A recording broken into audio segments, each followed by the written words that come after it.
Alright, this is Town Dog, and I'm here this morning at Flight Simulator X in an early morning, a little bit of foggy look like, low-hanging clouds and fog here at Atlanta, Georgia on Jackson, HartsfieldJackson International. I'm going to be backing out of here in a few minutes. I'm going to pick me up a flight, VA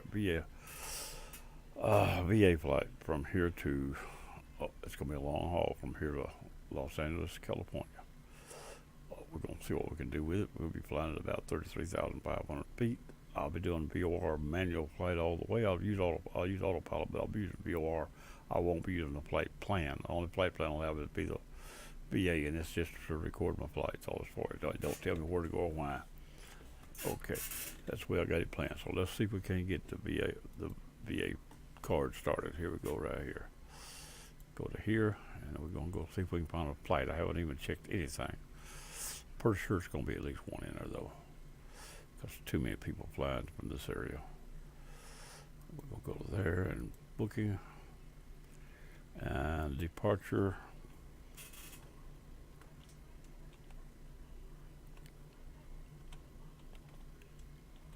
That's right there. Click that one, and we're going to be going to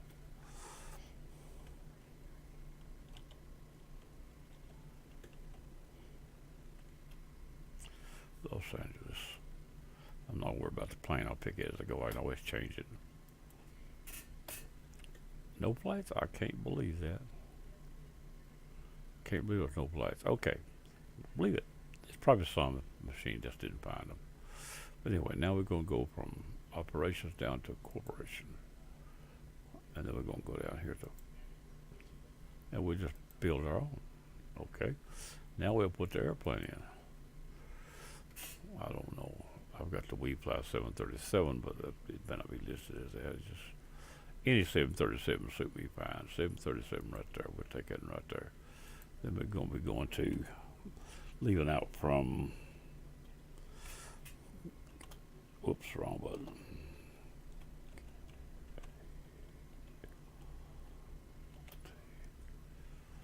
Atlanta, and we're going to be going to. There, and if that's right, this will make a flight.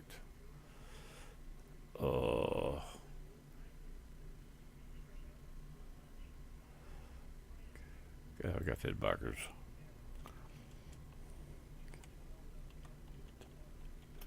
I got it backwards the first time. I'm bad about that one there.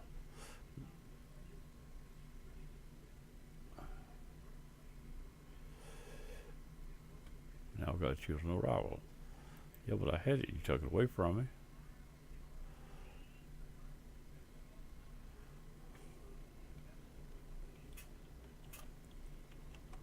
It should have remembered that one, even though I got done wrong.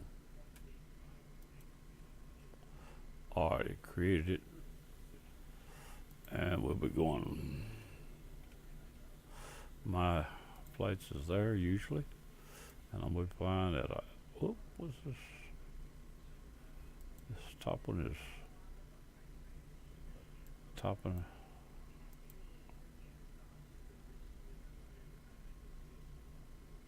Don't say which one's which.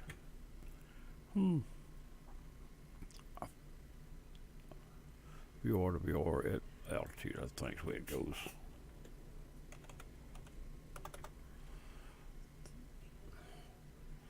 Book it. Right or wrong. Okay. Now, 1,690 miles. It's ready to go. We'll book that flight, then we'll go back to the airplane. We're back in the airplane. Now we might as well start that car, don't I? Let me check my fuel first. I should be full. That's what I want to be is full. I don't want no. This is almost a full tank flight for this plane. I brought this plane from Hawaii one night, and I landed with no fuel in the tank. She died as she touched the ground. I got a recording that on my website on YouTube. I don't have the flight. I wish I had it, but I didn't. I recorded after I landed, but everything I said was true. Anyway, let's see what we got here. Change fuel, and everything is sitting right at full. We're going to go ahead and make it 100 one more time. And there we go. That's full. Now we can start the card to make sure we don't forget it, because I will forget it. If it don't work, so I play with the card, doesn't change colors again. It was blue, now it's red. Go to here, and our flight is from right here to right there. That's it right there. Fly, and we got this. It didn't put the altitude on, so I must put it in the wrong line, maybe. It's alright, we get it. 33,500. That ought to get us right there. And we're gonna click start the card, and it did start. It shows here. I haven't started the engines yet. We have a fix to get ready to do that. All right, now we're going to start these engines up and get us a pushback. I'm going to start the engine first. I know it's not. I don't think that's actually right. I'm going to auto start them because I don't have no whole bunch of stuff set up to start them. This will get them started right. I started once, left the lights didn't go out. It's supposed to go out. I didn't know why, and I couldn't figure it out. Anyway, we're going to start up here in the 2D cockpit so we can see. I'd like to change this right here over right now because I always use this same one. I use that right there.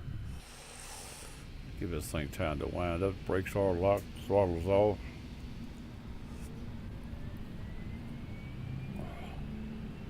Let's get him fired up. Now this is a long flight.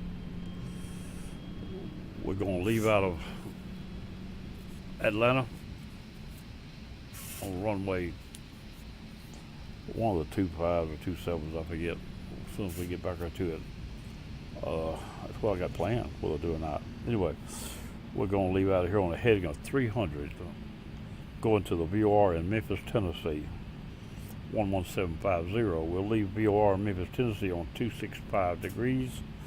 We'll stay on that heading, locating the VOR for Amarillo, Texas, 11660. We will not fly to it, we just fly by it. Using it for when we pass it, knowing where we at. We're not worried about going over it. We'll stay on that 260 heading without changing. We'll use the VOR. Next VOR we try to pick up will be Las Vegas, Nevada. When we pick it up, we're going to fly into it. When we get to it, we'll leave it on a heading of 310, and we'll look for the VOR 11360 of Los Angeles. Now this is a little, like I say, you got to stay on top of this one. Well, at least at each turn point, you got to be on top of it and make sure when you come to them other points, you're not too far off. You can be off some, but don't be too far away. If you're too far off, you done made a boo-boo somewhere. Anyway, here we go. We're going to push this thing back. Let me turn some lights on. I'm going to turn all of them on. I can't tell whether they're on or off. Let me go to this one. Let me set this here up a little bit.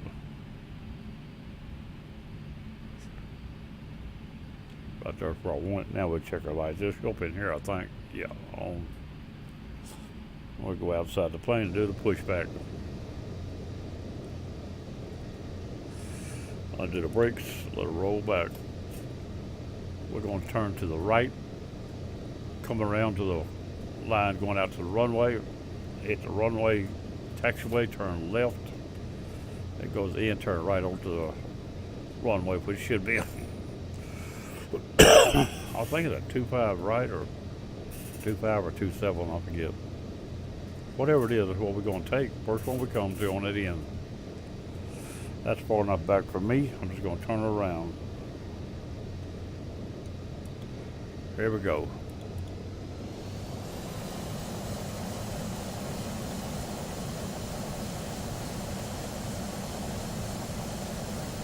That tells me the front wheel's not a steering wheel, it's a dolly wheel.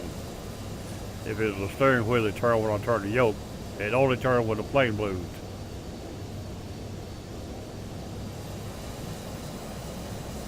It only turned when I throttled. It didn't turn when I... Let me get behind the plane now where I can see. Okay. Make our way out to the runway. It's foggy this morning, but that ain't gonna bother us too much. See if we can get this thing in the air and head out that way. Nobody else in TeamSpeak this morning. I'm waiting to see if anybody comes in. This morning it's afternoon already. I didn't get up till noon. I just got through a breakfast. I'm calling mornings. That ain't mornings either. It's after lunch for sure.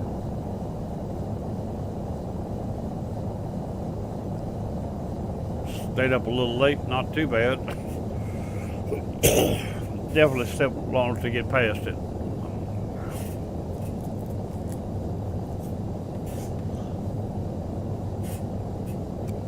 See if we can get out into this runway.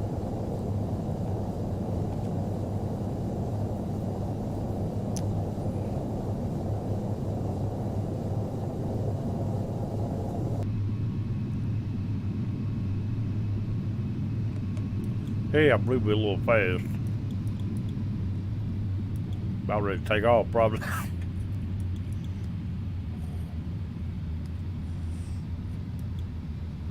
think we got one more turn out here. We'll go to the last one.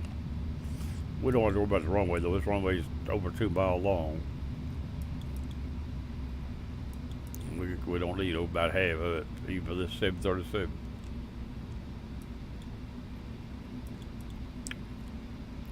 You can take an A380 on that runway right there and take off and then land on the same runway without turning around. It's long enough to actually get off the ground and re-land. Done it, I know. Changed my mind, shut the throttle off, put her down and landed, stopped before I got to the end. I'd already cleared the ground. Just something, I think I forgot the card, the VA card. You gotta start it. If you get to start it, you have to come back. I think I thought the car just I went to lift off. Alright, we're on the ground. On the runway, stopped and lined. I didn't check. I guess we was there without getting run over. Locked the brakes about a minute. Let's get the autopilot up. Get ready for our flight. I'm gonna set the altitude at 33.5 right there.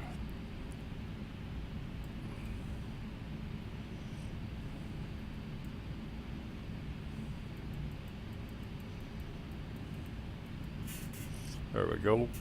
Airspeed about 230, 235. Any faster than that, and it'll overspeed for sure when it leaves the ground. We don't want to overspeed. We got to stay under 250, under 250, under 10,000. Right there. I'm just set on runway heading for now. Right there's got it. Or no, it's actually my heading. I'm gonna go a couple degrees this way. I'm not sitting straight with it. Let's get 3 degrees that way, be enough to help that line. I'm not sitting there. All right, that's ready to go. That's ready to go. That's ready. Everything is ready except my flaps.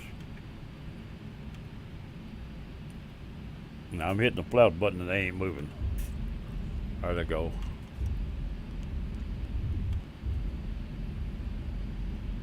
Well, that's what gets me in trouble. I did it then. One time it didn't move, the second time it did. It's the same button I use on a horn on the truck and it don't blow about half the time. So that button ain't working right. Alright, we're ready to hit the road. I do. If I could not cough this morning, it'd be nice. Here we go. Full throttle. We start rolling. I get on the runway best we can.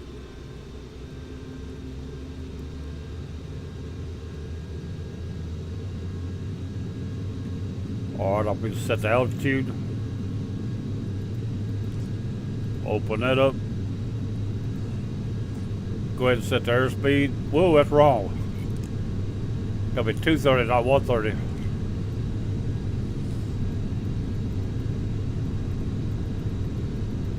She's off the ground. Oops, right there. Wheels up, flaps up a little bit. Flaps up a little more. Everything should be alright. I might have got a little fast that time, I don't know. We'll check it out after a while. Flaps up a little more. Climbing out. I'm gonna raise this to 2,000 for now. Flaps up another layer. Let's clean the flaps up all the way down. We should be ready to go. Alright, we're doing alright now. Airspeed 227. I don't know if I ever got over it or not. Let's set the heading bug. We're gonna come around to 300. These are up here.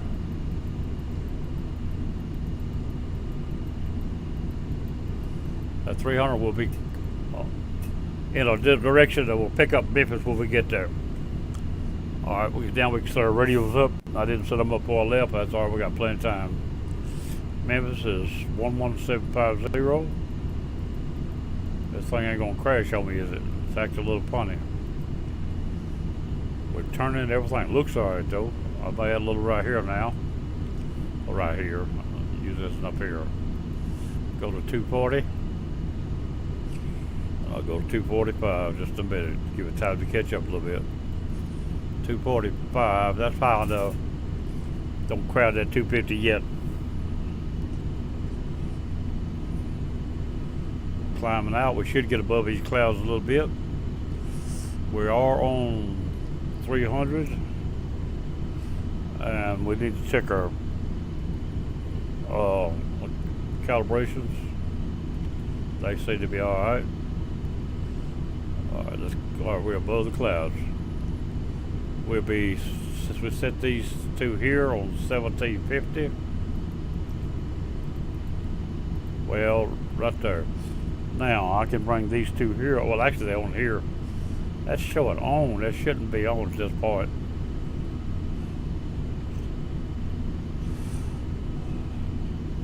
This is wrong here, but that ain't what I was looking at still. I don't know why this is on. It shouldn't be on yet, I don't think. What's the distance on it? I know it's over 300 miles, but we ain't. It won't come on but 200. I'm supposed to be about 100 out before it comes on. I'm not 100 out yet, I don't believe. Why it's on, I hadn't figured that out. Unless there's one out here behind me. Each one behind me. Give it time, it'll go off. This right here says there's one behind me. This is zone, it's pointing straight behind me. I knew it was too early for Memphis. If you read right here, it'll tell you that that's not Memphis. SZW.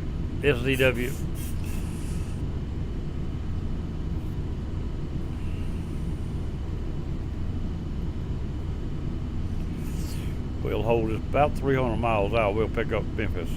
100 miles out. We'll pick Memphis up. We'll go straight into Memphis and leave Memphis on 265. And hold that till we get to somewhere around Las Vegas. If we have any trouble with Las Vegas, we'll use San Diego to go back to Las Vegas. But I don't think we'll have any trouble. If you're too far south, you don't catch one. If you set them both up, you get between them, you'll catch one of them.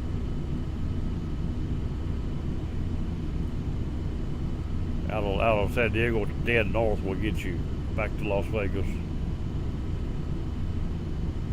Close enough.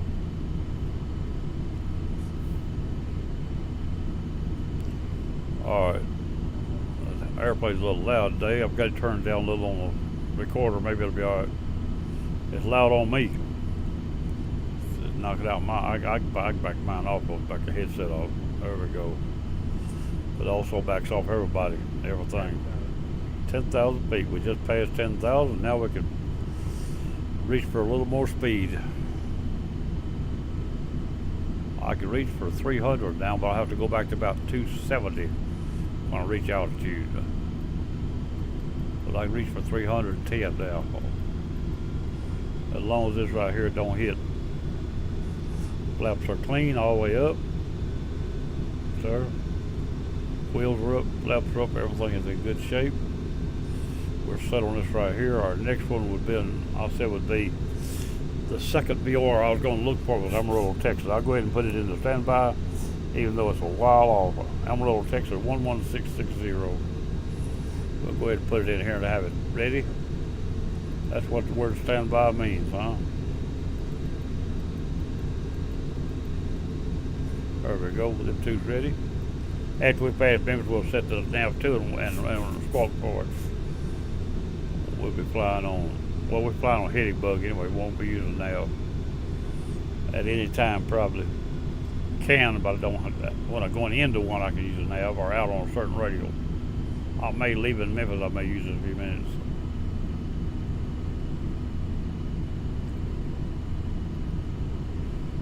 heading of 300. We'll be leaving Memphis on 265. Right there.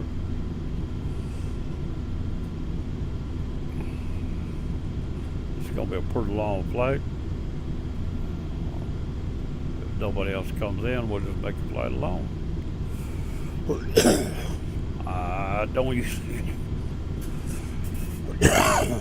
I don't usually hook up this long a flight, but I thought I'd try it this morning. Once in a while, I do like long flights. Don't get me wrong now. I've flown around the world several times in bigger planes. I wasn't starting this one very. And I have flown around the world in smaller planes. I've flown around the world in a Waco, a biplane, a taper wing. And I've flown around the world in a Stearman. There's one place that you have trouble in the Stearman. There's 2 or 3 places you have to sort of cheap for fuel. There's no fuel. But crossing the Atlantic from Canada to Iceland is 360 miles, which is a little out of range of the fuel on a plane. You have to add a tank to make it.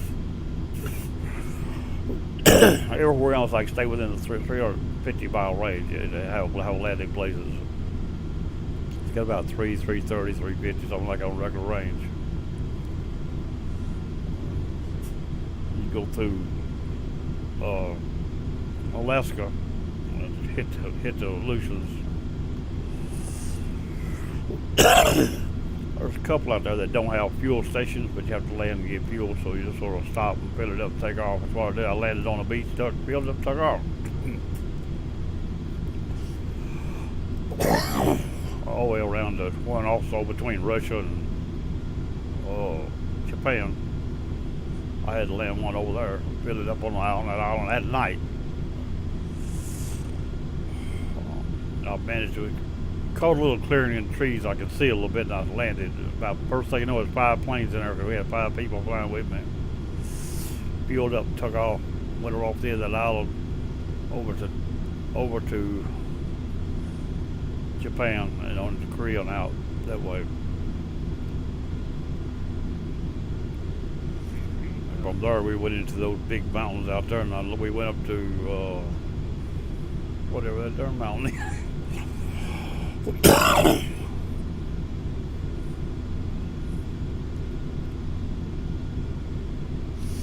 We spent a day on that big mountain, 10,000 feet in the air, flying around playing before we left there.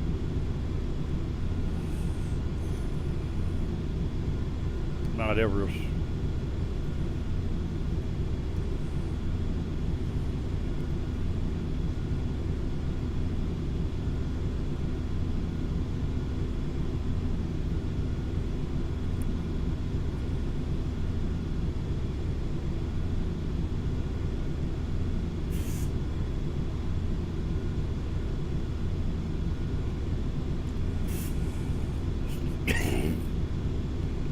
Dad blaming coffee again today. Yesterday I done pretty good till late.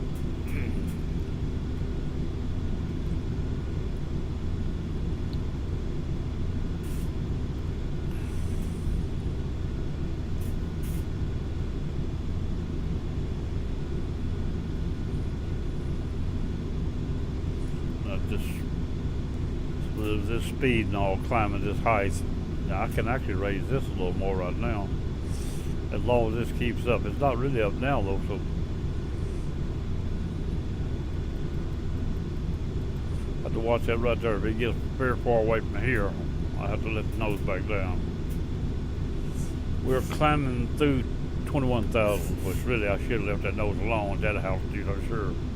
Let's go back to 2,000, but it won't be long I'll be below that. Which is too late to raise it. It already slipped from here some since I raised it a little farther away. About 24, 26, we have to lower it anyway. Getting higher and higher. Now this here is we can start getting into play. The overspeed will start coming down. I'll have to lower my speed to stay away from it. The higher you get, the lower the overspeed gets. You're flying faster, but your airspeed it's showing less.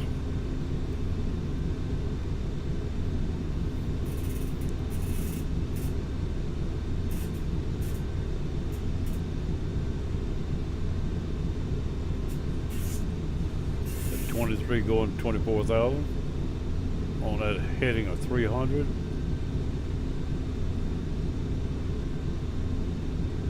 Let's show the heading of 300. We're locked on. Let's bring us down to here. That other don't work right. You have to get this in front of it. It works pretty good. That doesn't work now. I've got this set to 11. Well, it's already on, so I can't set it. It's on, but it's one behind me. It hadn't went off yet.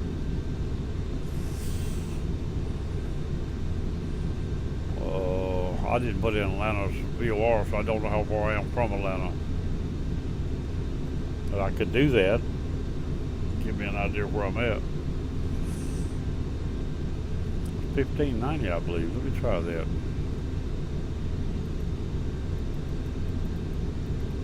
I think that's right there. It's just off the top of my head now. It's not, I didn't check it.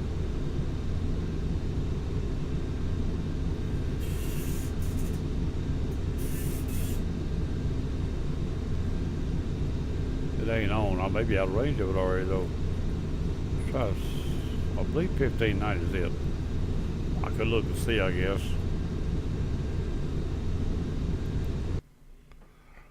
Let me get a book up on this monitor. It'll be just a minute. All we lose is the sound. We don't lose nothing else.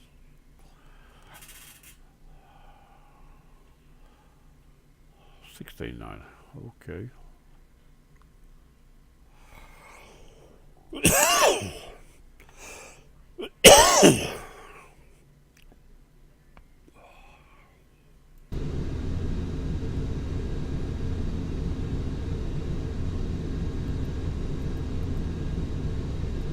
it should be on. Right, we got it now. We're 64 miles out of Atlanta. Had to refer back to my paperwork. Tried to do it off the top of my head and I was wrong.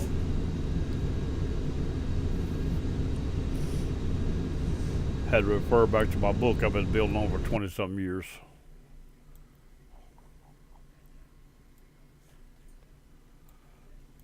Been using that page for about 20 years. But not that document. They maybe, Windows 10 maybe changed documents. That really was hard to do. But I got it. It wouldn't accept my word selling. He wouldn't accept it. I said, nope, you ain't gonna use that in here. They wanted me to use Microsoft 360. I did not do it. I don't want to. I don't want it. So I picked my own off of internet and bought me a little small program. And I think Microsoft keeps trying to shut it off. It keeps giving me a little trouble. I believe Microsoft's cause of it. They do not want me to use it. They done told me they don't want me to use it. I got a message saying I had a little problem, thought it was that program and need to uninstall it. Uh-huh. If I installed it, I got to go to 360. I ain't stupid. I might be, but they don't show that bad. Anyway. It works good for me, but every now and then it screws up a little, and I think it's because of Microsoft is messing with it. I really do. They don't want me to use it. See, 360 is not a buy program. You pay for it by the month, you pay for it by the year. They don't care, but you will pay for it annually if you use it. It's a rent program, it's not a pay program. It's a steady income to them. And they don't want you to use nothing but that. And it's going to come down to that before it's over, I imagine. Unless I put everything on a separate machine and run it on older Windows on the side that don't have to be on the internet. I may do that. Set up a little machine on the side, put everything on it that I want, put it back on Windows XP or something like that, because they got to be online anyway. It'll do anything I want to do. And with the programs I want to use. I've been told my printer will work over here. I hadn't tried it yet. Well, unless you go through the cloud and use it through the cloud. One guy I know said he bought every printer Walmart had, and then there one of them worked on with Windows 10 without going through the cloud. Now we just topped out, so we should be in good shape. I say we're prepared to top out. We're overspeeding. I wasn't paying attention. Told you it was gonna happen. We're overspeeding. My car just registered overspeed. If they don't cancel it for overspeed, it don't matter. But it will register overspeed from the time I topped out there, at least a little bit before that, probably the last 20 minutes, 15 minutes. I didn't mean to do that. I just took my eyes off of it. Cruise, it don't say overspeed. Maybe it just hadn't. It was showing it on here, but it probably had never reached overspeed. I was climbing fast enough it couldn't reach it. My overspeed setting was overspeed, but I never reached it. Lucked out. If I'd have stayed level very long, I would have reached it in a hurry. I caught it before I got there. Now I'll get this on 275 and click that over, and I can set this, I think, right there. Be all right. Right there. I'm gonna drop it one. Right there. On Mach 077.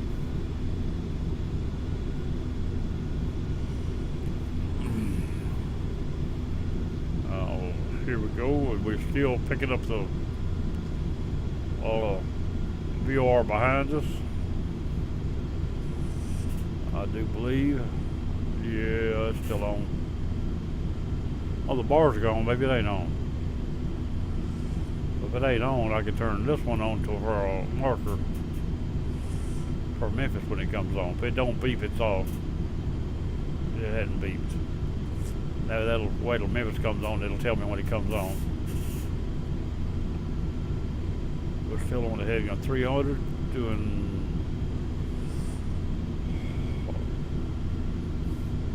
0.77 Mach, which calculates to 277 airspeed. 35,500 feet. We've got course set up on 265 for the out leg out of Memphis, which we haven't found Memphis yet. But we're working on it right now. Now I'm gonna close this book out this other page. I shouldn't need it for a while. There we go. Alright. Memphis is now on. And it is to my right by about 10, 15 degrees, maybe 20. I'm gonna come around to it. Coming around to straight into Memphis.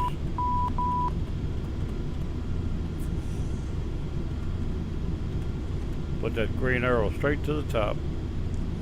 Straight into Memphis. We are now turning VOR direct to Memphis.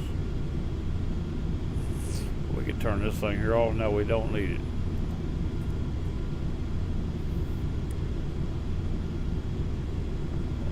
We are 190 miles out of Memphis and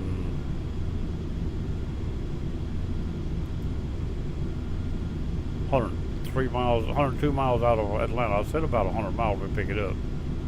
102 out of Atlanta right now. Now we go back to here and I'm gonna put this back on Amarillo. We don't need the one behind us anymore. There we go. Before long, Memphis will be behind us.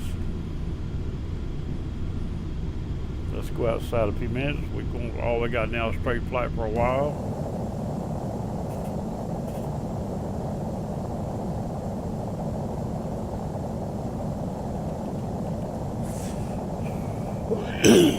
We're on real world weather.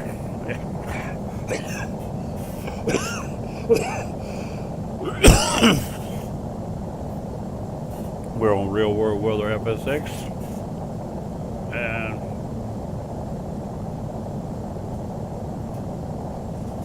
I may have to walk around a minute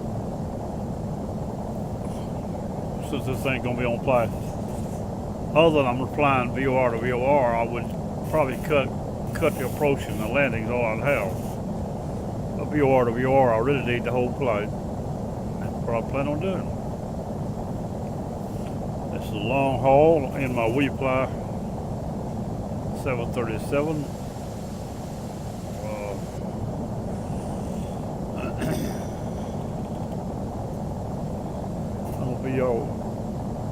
the VA flight, but I'm navigating manually VOR to VOR. I won't be using anything unless I use GPS just to look at. I might do that, but I don't have to use it to fly the plane. I know where I'm going this time. This is one of my regular flights around the world from Memphis out. If I was going around the world, it'd be the same way. I'd take off. I'd go to San Diego though and head out to Hawaii. San Diego to Hawaii is 260. Will carry you all the way to Hawaii. Or 240. 60 will bring you back. 240 will carry you out. Out of Oceanside VOR or Missions, either one. I used to use Oceanside all the way, but I found Missions, and Missions is just as good. A little closer to San Diego.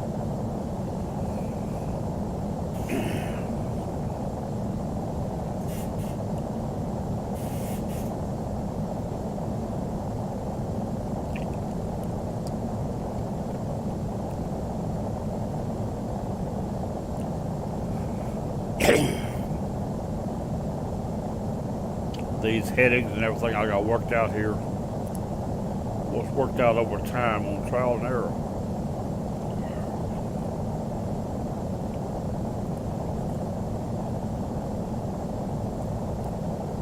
I got them wrote down. I've got saved aircraft on all my save file with notations on the information I need for flight. You pull up that plane, check it, and tell where you're going to go. What direction to leave for. Only thing, the multiplayer won't let you pull up your save flights, or it says it won't, but it will. If you go to load flight on file, you can get to it that way. But just don't be careful not to load the plane. If you load it, you better try to lose the flight you're on. But you can read it and then close it out.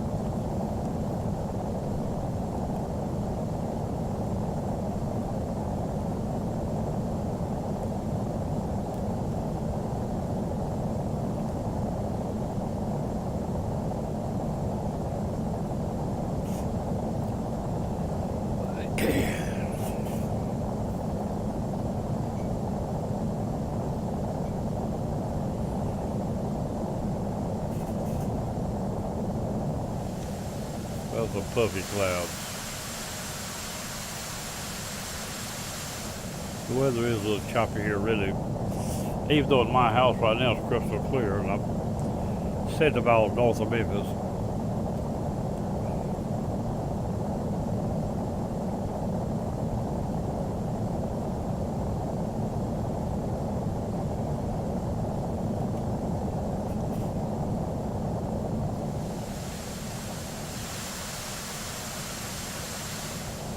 I left out at dawn.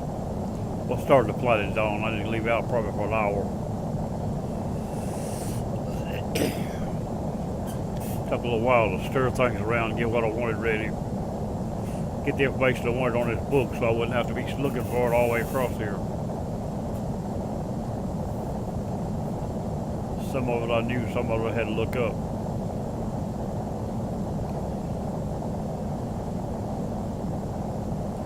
It's getting hot in my room today. I may call for a fan here a little bit. It is now 3 o'clock my house, right at it. Today's about gone. This flight's gonna make a day look like. Hadn't been out of the house to do it. I hadn't been to mailbox. I guess I better go to mailbox. It runs about 11:30 to 12:30.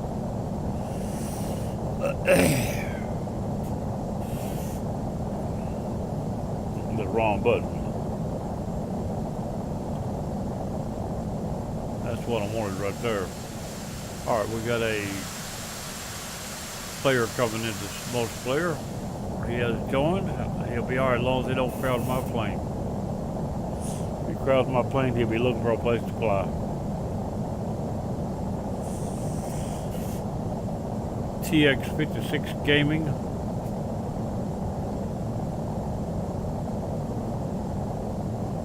Sherry.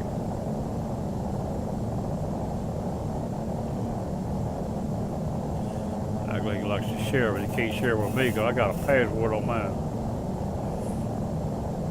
I hope he's not good enough to hack it.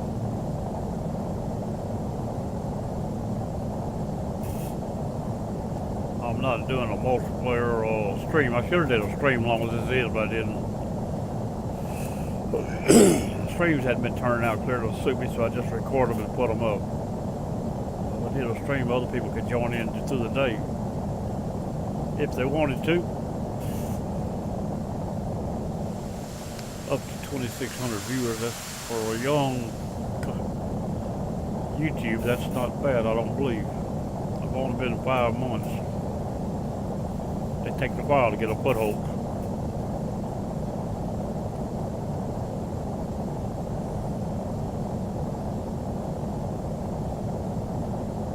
I could post all that too, I guess.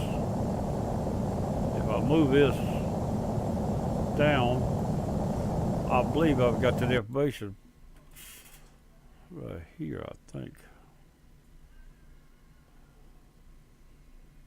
Yep, right there.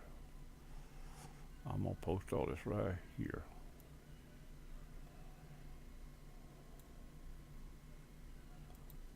Right here, go a little further down. I'm gonna post all this right here.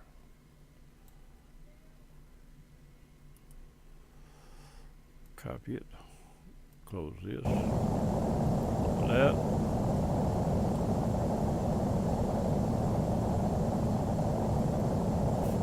Control V.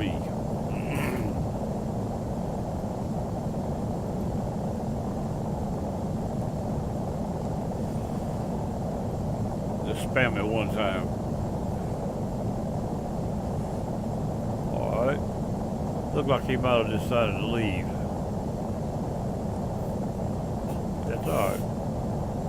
What I just done, he's the only one that can see it.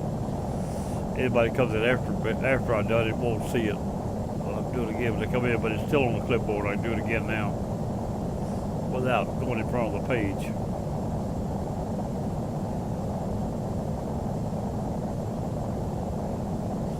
He was the only person in. No, he ain't. He's one more in. I didn't see that. Harosa? Sounds like an infection.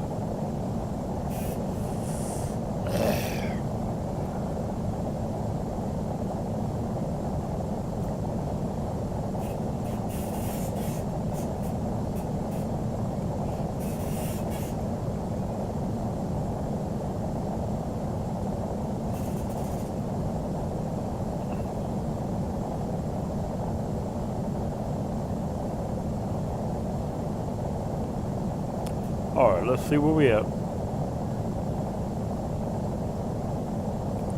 135 miles out of Memphis, Tennessee. A little bit to the south of it. Let's go back a few degrees to the north.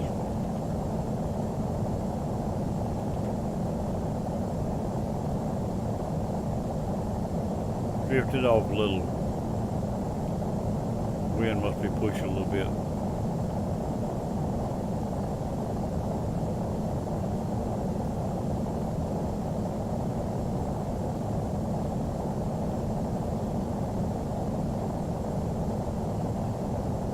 That big 737 flying. I started to change it to 747, but decided I just started to fly this little one today.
117 miles to Memphis. Pretty well straight in front of us on it. Now 2 says.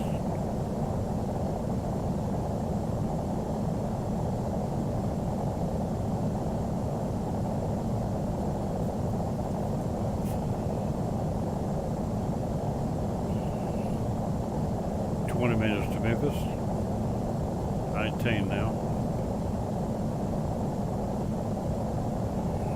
352 knots across the ground.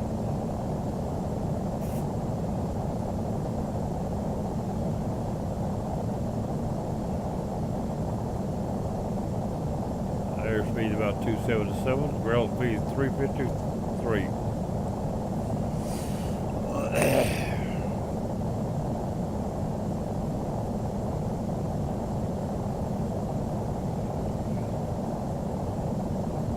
1,600 mile flight. It's 5 hours, give or take a little.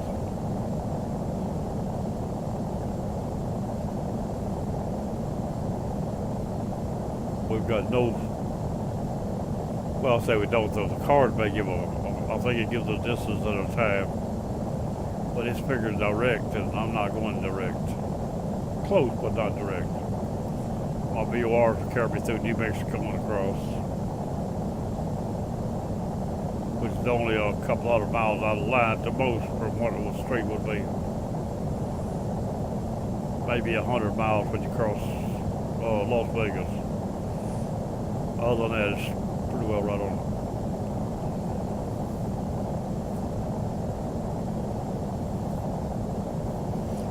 And Las Vegas would be the greatest distance when I make that turn into Las Vegas.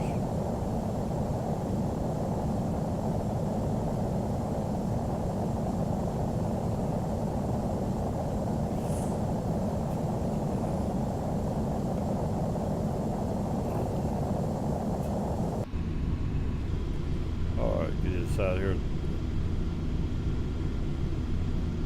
Fuel.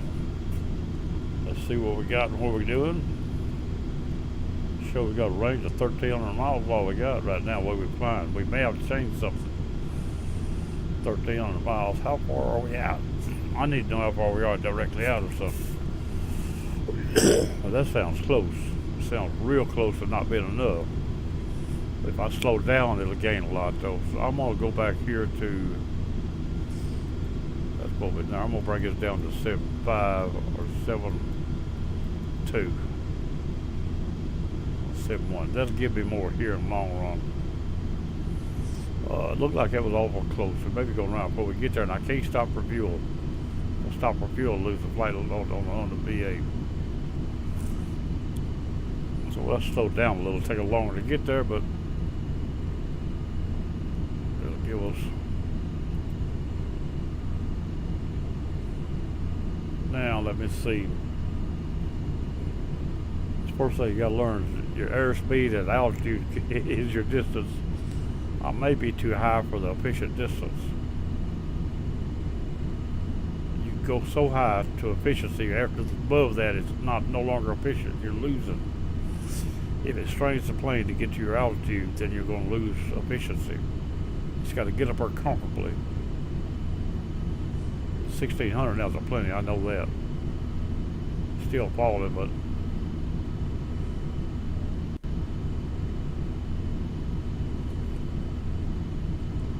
Got another player coming in. 15 should be a plenty. I'm gonna log in the GPS because I don't have a flight plan from here to there. If I had one from Memphis there, I wouldn't have to use it, just log it. I may have one from Memphis. Let's see what I got on my list. See what I got on my list.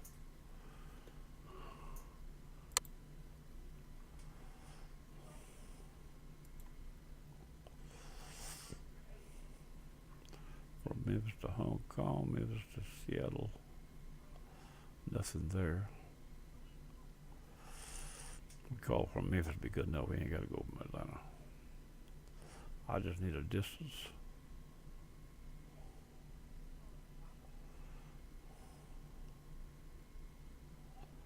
Nothing there.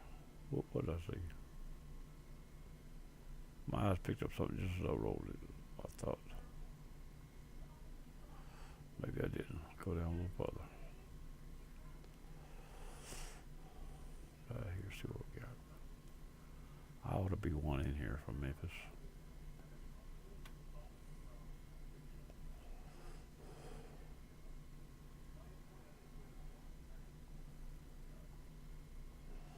Come on, where's he at? Memphis to Goose Bay. Mississippi Spring. That right there is actually around the world. I put it to the next airport right beside it because you can't come back to the same airport. It's just one right across there. That went around the world at the time. I might not be set up now.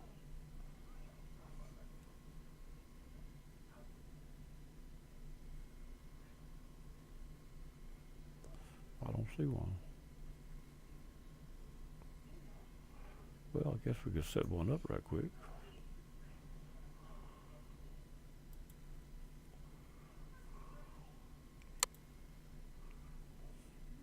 Clear.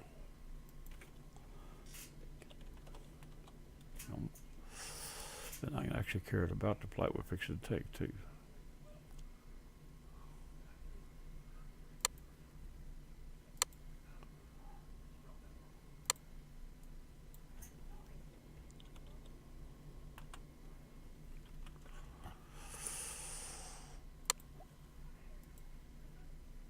What we got here? That not take?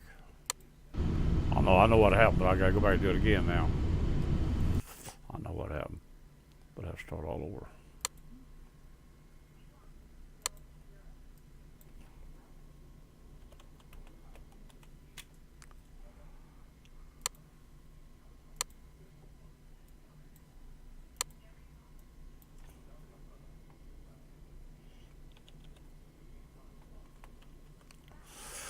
And before you click edit to look at it, you've got to click find route. Now it'll be there, see there. Now on this page you can actually go to here. Now see, that's what it would be if I just had direct. But that's not the way I'm going exactly. It's real close though. I don't know. That's as close as anybody. Only thing from here, we'll be going from here up to there. From Memphis to Las Vegas. That even that's gonna be, I'm gonna leave it just like it is. That's good enough. Now if I click this, okay, and save it, and then say no when it won't put it. Now I've got something to go by. We got 1,495 miles left. 1,495. That's too close. We need some distance and fuel. That's too close. It's enough, but it don't leave you nothing to play around. You might gain a little, but you won't gain a whole lot. I'm gonna slow down a little more. That's usually the best thing you can do. And I'm actually gonna come down to 30,000. I don't know. Let's let this stabilize first. I don't want to get so slow it won't fly either. That's down 227. That's actually too slow. 250, 240, 250, low as it need to go.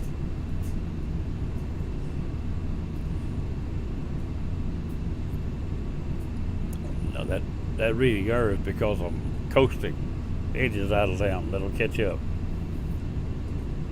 When I slow down the airspeed, I'm too fast. It's got to cut the engines off, slow down.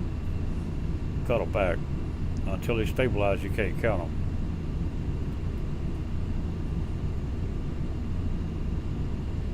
If slow down enough, the profile gets off. It'll cost you more instead of less. I need anything over 15, I'd be happy. I really believe I'm too high for the stress of the plane. I'm not going to fly by that flight plan. I'm just using it for distance.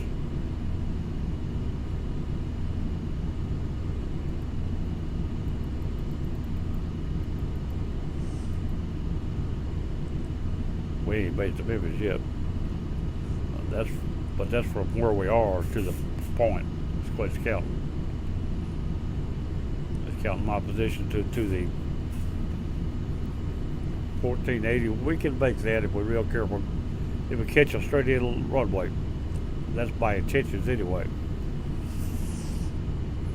I brought this thing 2,000 miles once. I know it'll do this, but I took off without planning to do this. I don't remember what the altitude was we flew last time, whether it was more or less. But we're at 1,520 now.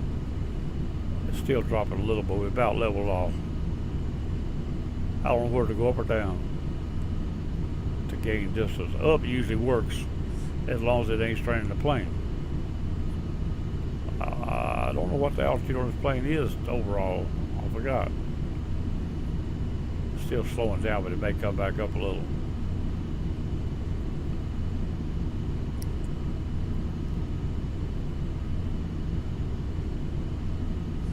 Our distance on our flight is 78. See, we still don't have the fuel to make it right now, the way it's saying.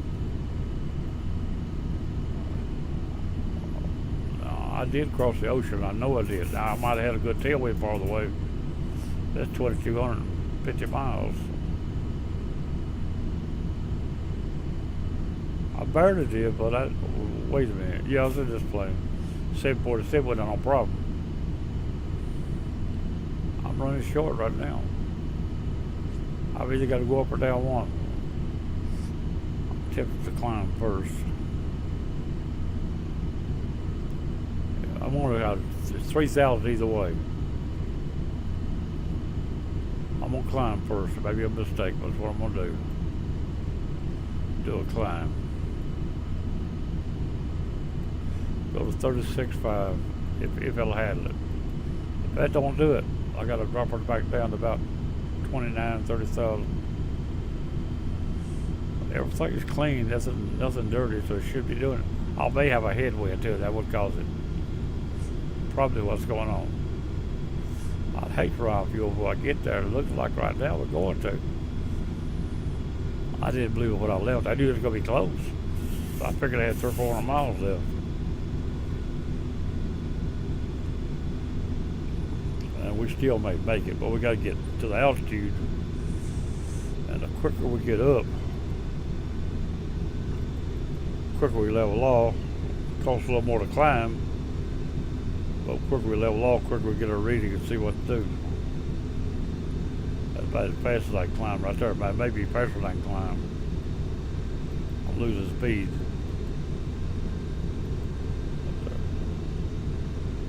Don't want to lose too much speed while I'm doing this. I'm already slow.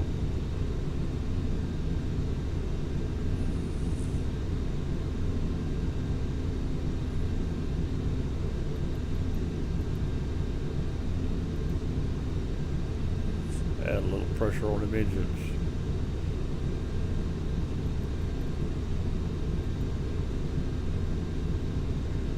$35, coming on 36, going to 36.5. That's as high as I'm gonna go, I think. If that don't do it, we'll do something else. We're trying to get above our distance over. Trying to get this right here to be lower than that right there. By 100 miles or more. Equal will work if you go straight in, but it's so risky.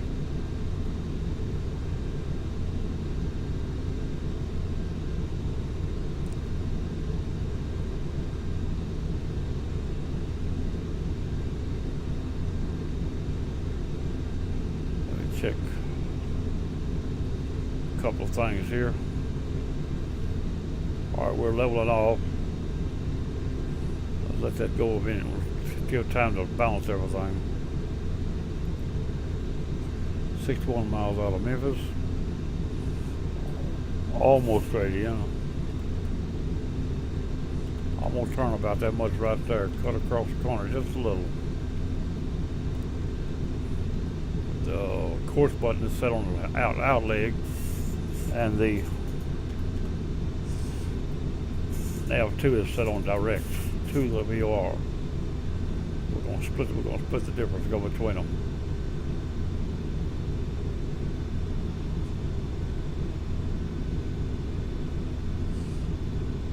arrow here gets right here, we turn direct to that. And then work it out on distance.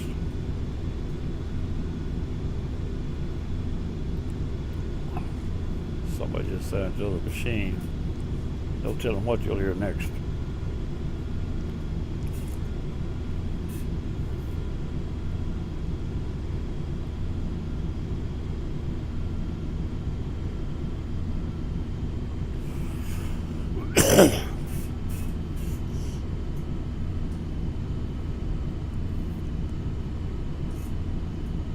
Alright, we'll level off at 36.5. Let's see what this levels off at. If we gained that much, we're alright. If we gained 200, we're alright. 100 through me. She's trying to level off right now. She topped out with thrusters, now she's backing off.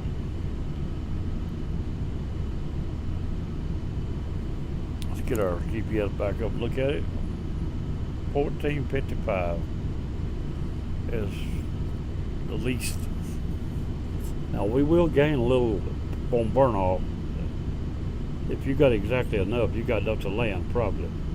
Because you'll burn off some and you'll gain distance as you burn off. If it works according to what it should. But who says it's set up that way? We're getting back down toward that 15. 1453 is bottom dollar. Well, we're still full of fuel to it, it's struggling to hold it.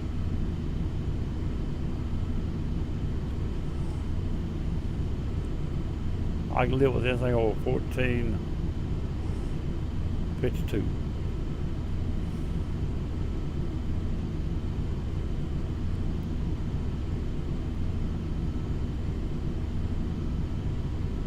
We can live with it exact at this distance.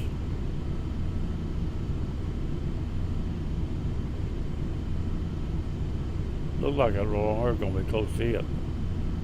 It'll keep dropping due to the fact you're burning fuel traveling. As it drops this right here, will too though. 1449 now. Looks like we are. I'll stay there. I'll buy that. As we cut our throttle and start down, it'll also burn less until we hit landing profile at level flight. At that point, it'll burn more for a few minutes. By then, we should have saved it up, back up for it. We are alright so far. We can live with that. Ain't what I wanted, but it'll do. Look like coming up might have been the right choice, because down would have probably went the other way. I don't know if this thing handled 41 or not, but I'm not going to try it.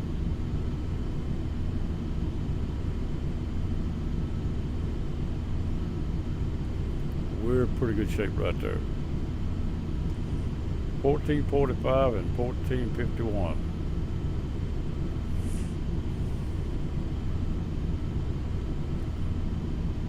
That's falling out. We must have a wind aggravating us. So now we're under it again. And we was doing so good, we bound to have a headwind beating us to death. Right now we ain't gonna make it again. And that all changed in the last few minutes, as if the wind changed on us. It didn't change on its own. Something changed outside the plane. I can stop at. I'm going to take a one cheat move. This right here will stop the wind. I do believe it. All right, we had a headwind beating us to death. Well, I said we did. Now it's going the other way again. Hell, the worse it was now. Maybe because when it reset like that, it has to re-catch itself. What's it doing? I don't know what it's doing. It's got me completely confused now. Act like we got a heavier headwind instead of less. What's it doing? Keep on, there's no way we're gonna make it. And all I done is cut the wind, cut the weather off.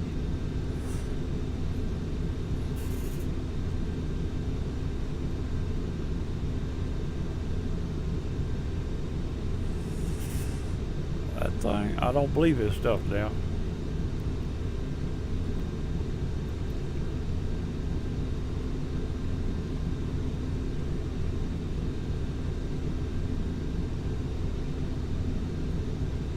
I can't turn the weather back on. There's no way. In multiplayer, you can't play with all that stuff. I just cost myself this flight. I had it almost made, now there's no way. I can't believe this. I thought sure that would gain me instead of lose me. Well, it acted like I had a headwind. I am doing 2-2. That's a tailwind there. It's coming back up a little bit. It might actually get back up there. When you reset the plane, everything has to relocate its speeds. And I want to change that weather, reset the plane. It's coming back up. It might get back up there. Got a long ways to go though. As I'm losing distance, I'm also gaining distance on that. I'm cutting down my distance in flight and gaining distance on the fuel range. We might make it. We'll give it a little while, see what it does. Get back above 1430.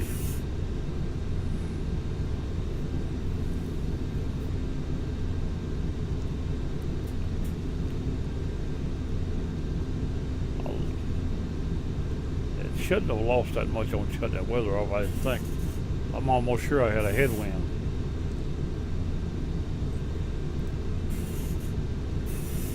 That's not a tailwind there, it's a altitude. Difference in the altitudes. At high altitude, your airspeed's lying to you due to the thinness of the air. We're back in the range, we can make it again now. It should stay there as long as I don't mess with nothing. We slowed down a lot though, it's taking a while to get there. Where's our VOR is passing Memphis right now. Yep. Let's get rid of this thing. We don't need it right now. Our distance back up to 15 and climbing. We're doing good now. Had to be worried there for a minute. Because that thing, I depend on that thing.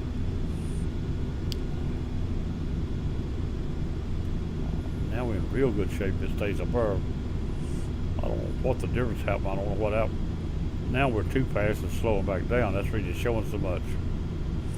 So we've had a wind change or draft on us. As long as that purple thing right there below center, the edges are idling down, which showing more distance, which is line. When they catch up, it'll go back the other way. If they ever catch up and start back, wind gusts to cause that, up and down. I still ain't sure about what's going on, but we're slowing down constantly right now.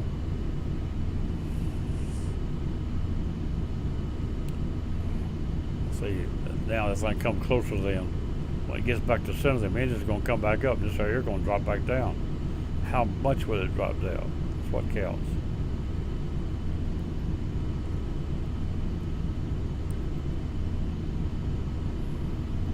Let me change. I'm going to calibrate that and that. See the altitude change? Calibration's off real bad. Wrong. Compass and the altimeter was needed calibrating. I got them. All right, our speed's back down. Our range is changing again. We're climbing back up to the recalibrated altitude. But that's still all right over that fuel range. Good shape. That's still really good.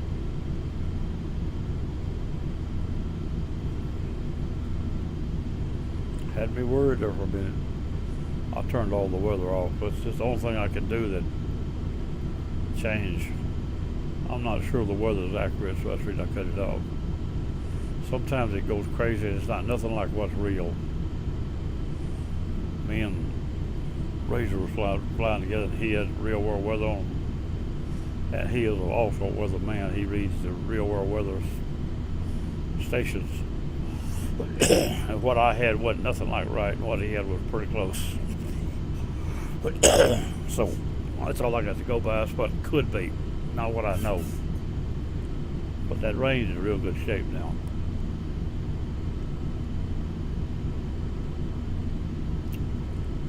And we have passed Memphis. We're right now. We're dead south of Memphis by 11 miles. That's how close we are to it. 11.5 miles past Memphis on the south side. Now we got to bring this yellow marker to the middle and this here to the bottom. Heading on, we'll do that slowly.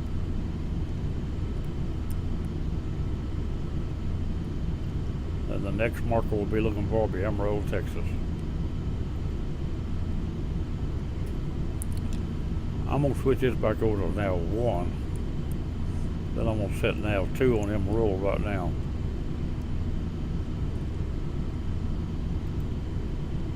If it comes on with something else, it ain't Amarillo.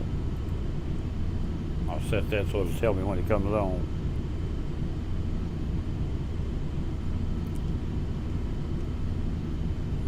This right here is enough to tell me what I want to know right here.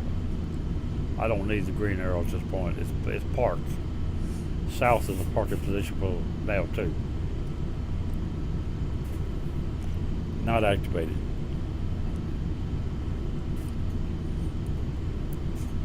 We'll pick up Amarillo somewhere halfway across Oklahoma, probably. We're headed out toward Fort Smith right now, Arkansas. I don't have it on here, but it's where we're headed. We'll go straight down the middle of Oklahoma into Amarillo, slightly south of the middle of Oklahoma.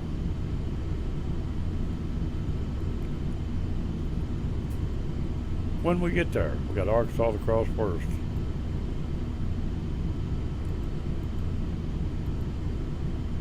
Amarillo is right in there, along there. The line don't go across it. We're not using the line. We just sit there. We just use this distance here to compare this. Without that, I'd have probably run out of fuel before I got there. Now I'm in pretty good shape. You got to calculate early. If you wait late, you ain't got time to recoup the loss. Once you burn it, there's no getting it back. On long distance, it pays to watch that thing real close while you're starting out. Now, if you're going across the ocean to Hawaii, you could match it exactly, or maybe 100 less, and you still make it, because the burn off will make up the difference. If I'm leaving out on 12, 13, 14,000 mile flight, which is 17, 15, 20 hours, something like that, then if that's not over 200 under, I'm all right, because I'll make it back before I get there.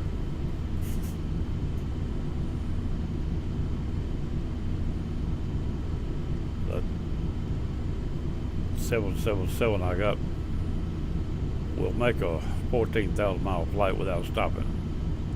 It'll go around the world, stop one time. You leave Memphis, land in Hong Kong, leave Hong Kong, land it back in Memphis, go around the world all the way around. On the same path I'm on now.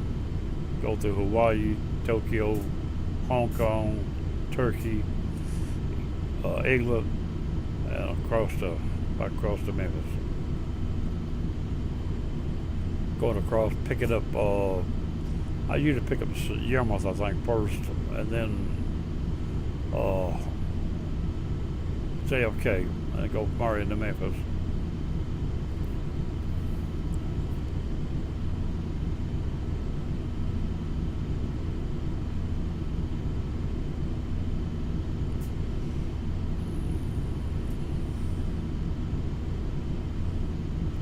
And I can fly all around the world the same way I'm flying this. That's the way I generally do it. Now, if I'm going one stop, no, I'll probably use the autopilot, or either GPS or a flight plan. Because with none stop that far, you don't want to sit and watch it all the way.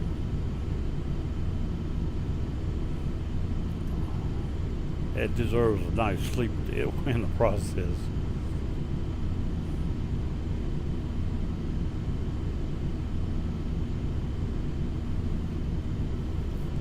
All right, we're 32 miles past Memphis. We're not over to the line yet, but we're still working that way. We got 200 miles to get that line. If we don't get it, we need to make it get it. On the last, after 175 miles, we're not there, we need to get it. The way I'm going, I should get it by then.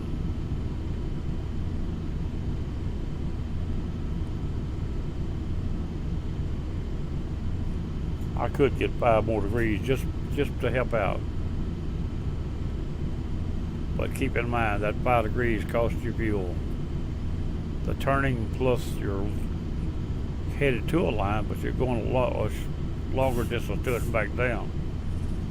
You're going a shorter distance to it. By the time you get to it, back down to where you would have been, it's further.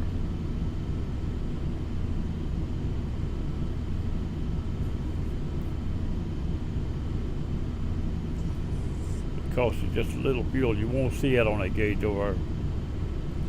Not enough to make a difference.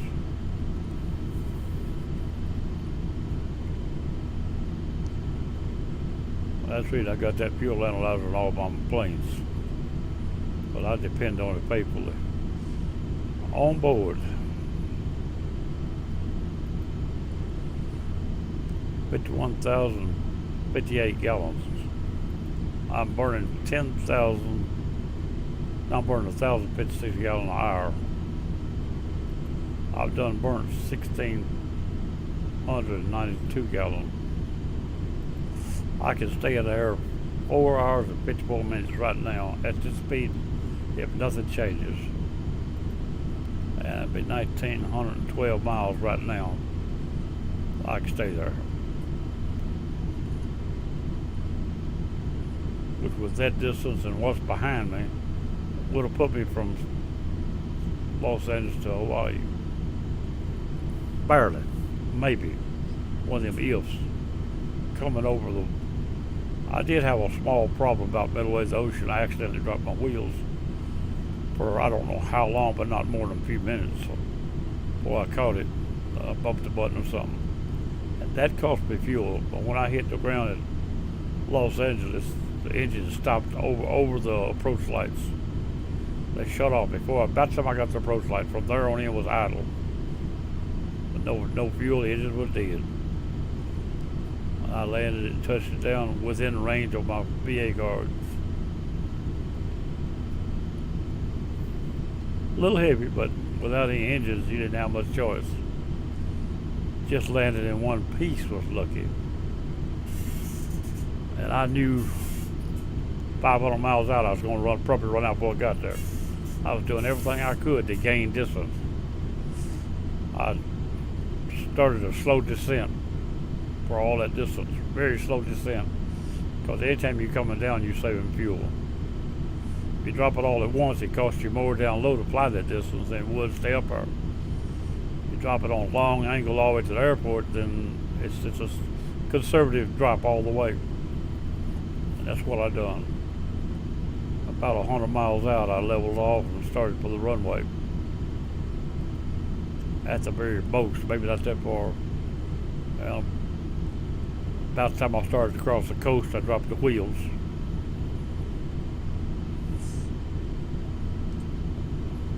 The engine died just as the wheels come down. By the time they got down, I was over the approach lights.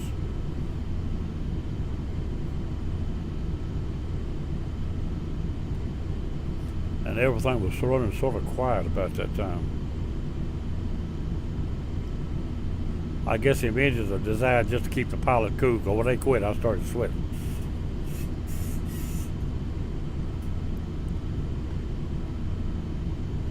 What that friend of mine always said, them blades out there, all they for is to keep the pilot cool. If you don't believe it, wait till they stop and watch him sweat.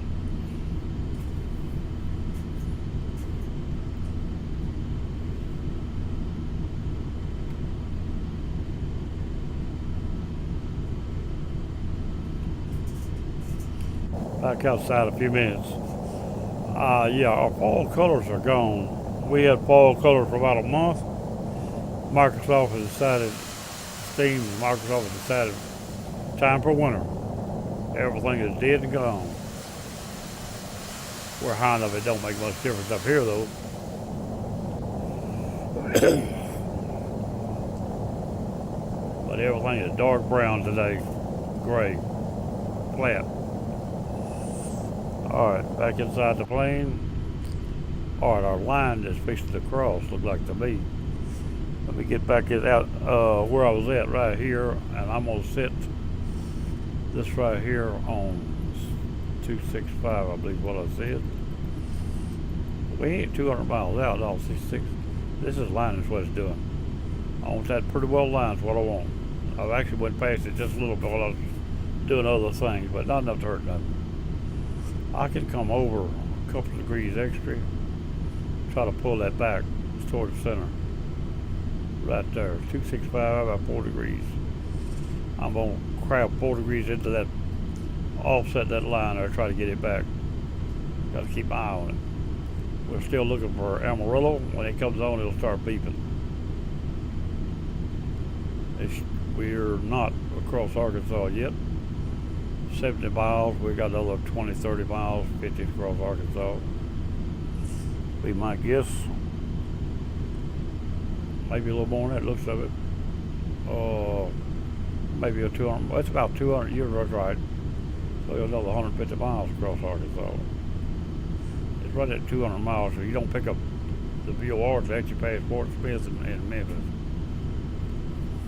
And Fort Smith is somewhere along in right there. We'll lose Memphis somewhere along here. Alright, our line is relining. We come back 2 degrees. I'm gonna come back to exact, straight out. 265. From here on, we stay on 265. Well, as long as we got the signal, we can work that line. But once we lose the signal, we get 265 and stay there. Amarillo, we do not fly into it. Out of way for it. We just fly past it and see how close we get. Once it becomes off our right wing, left wing, we are even with it, and that's how far out we are. That's all as far as tell where we at in distance. With the GPS, do the same thing, but consider it if I didn't have one. Alright, our arrow is showing us drifting to the other side. But 2 degrees that side, see what happens. Drifted much, we start to break that line again. Try to hold that line. I could just lock the autopilot and fly itself out, but also wigwag a little cost fuel. When I locked it, it never locks straight. It'll bank both sides and look for the signal. I think it looks for the bandwidth where it finds the center.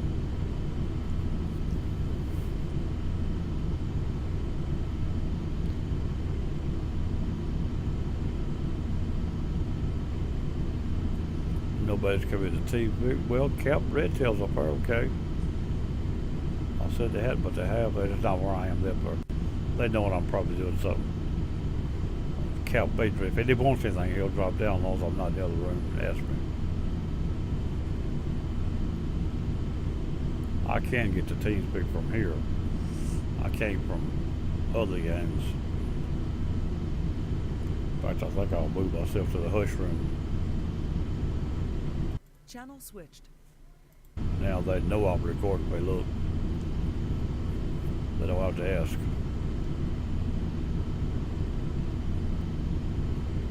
I moved from the King of the Road to Town Dog room. I was a recording room.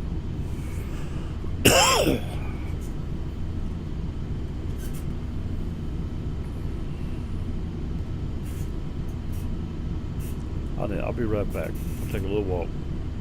This thing will fly. Should stay straight. I maybe won't crash before I get back.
back with a fresh cup of coffee. A little walk to the mailbox and back. How not worth anything.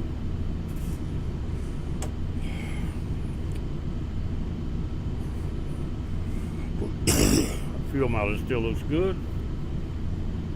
We're a few degrees past that line again. The opposite direction again. Back the other way. A little bit.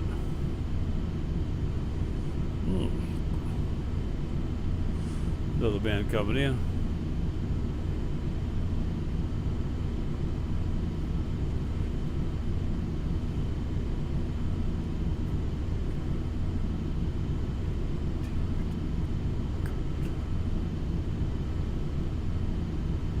Whoever he is, I'm gonna give him something to read if he wants to.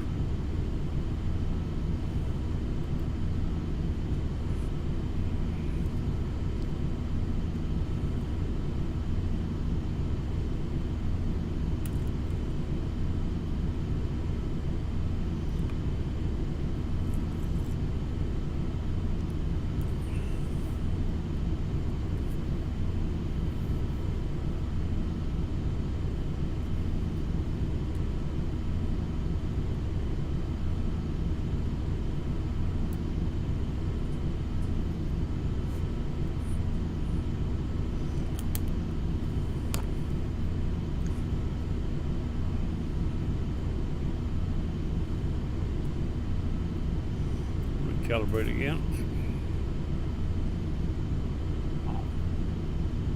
I'm gonna add a little speed back. I think I can handle that down my distance and range. I'll try it up 2/10 of Bach. See what that does to me on range. I'm still at 392, though that's faster than I was a while ago when we was talking. That's that with that weather turned off, what that is.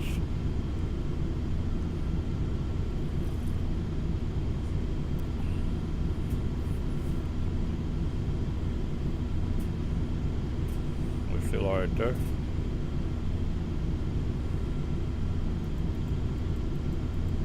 See what that does. That may cut me too low. Faster I can get, the quicker we get there. That still holds the range I need. See what that does right there. That may be too much. Our distance now is only 1248 though. I believe we can handle that. We might go back to 80.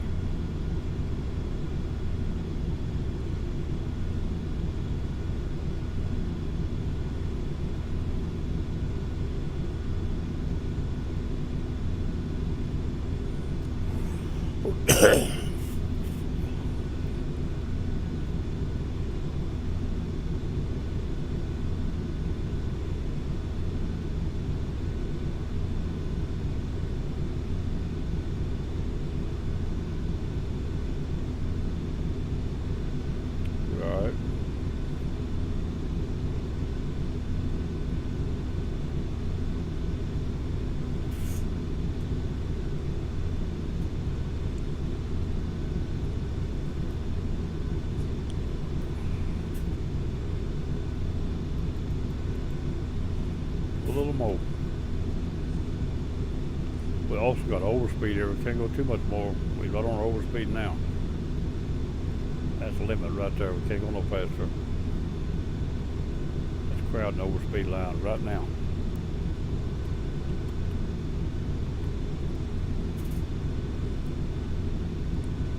Age is out of the question.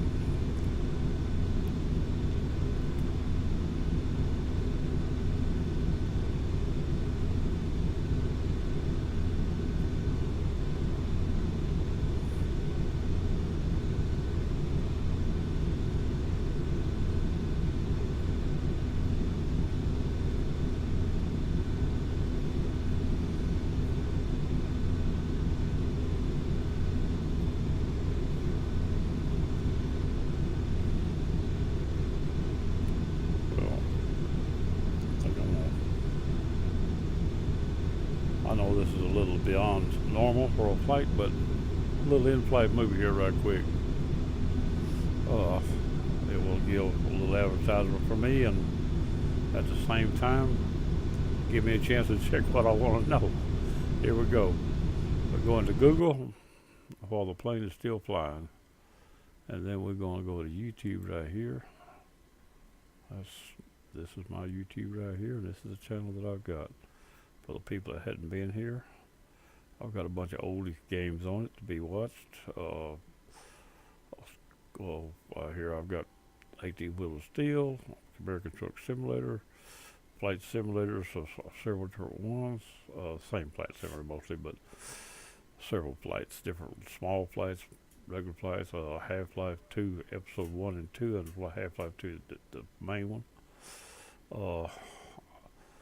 Down here I've got 18 Wheel of Steel, pedals of middle steel, and then on down here I got, somewhere down here, here's, it was a live stream at the time, but it's, Hot Pursuit, whatever. Can't think of it now. Anyway, it's a Hot Pursuit's the name of it. It's a race. I got about 5 of those, all I got. Here I've got Street Legal. That's an old game. I did one level of it. I'm thinking about going back to it, but I hadn't yet. Then I got 18 Wheels Steel Across America. I got a full playthrough on it. If you ever played 18 Wheels Steel Across America, you know that if you try to do it to make $1 million, become a millionaire, the chances of you winning that game is about 1 in 0. And I played it a many times before I learned that it can be beat, and I can beat it in 6 weeks pretty well every time. But you gotta, what I call, cheat the drivers. There's a certain thing you have to do at a certain time, or else you will not win. Once a week, every week, you gotta do what I did. For me to win is the only I can do it. In 6 weeks, I'd become a winner when I did that. But it's not cheating, but it's just something that you ordinarily wouldn't think you'd have to do to play the game. And it works. I call it beating the drivers, what I call it. But anyway, this is these pedals. I also got Call of the Wild on it, and deer hunt. I did a pretty good little deer hunt yesterday. A nice one, actually, the day before yesterday. In fact, I'm thinking about doing it again today if I get a chance. I enjoyed that little hunt the other day. And of course, we got Far Cry.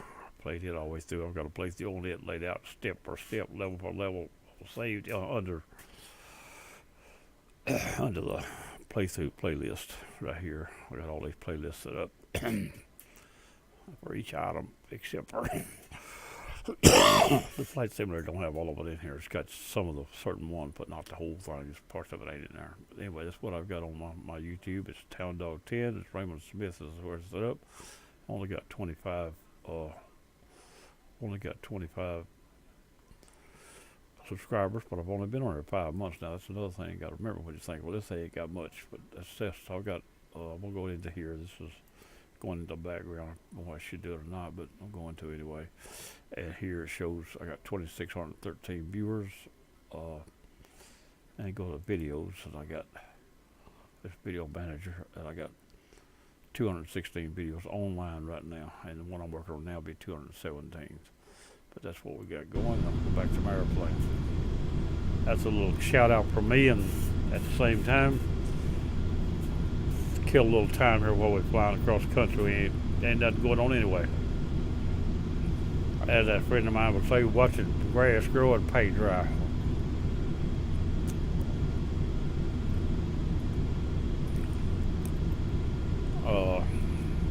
Now, we're still waiting on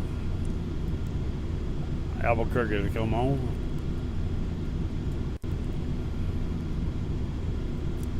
That's Albuquerque right there, I think.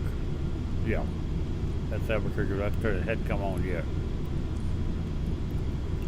And here shows we're still just starting into Oklahoma, and it won't come on until about halfway across probably.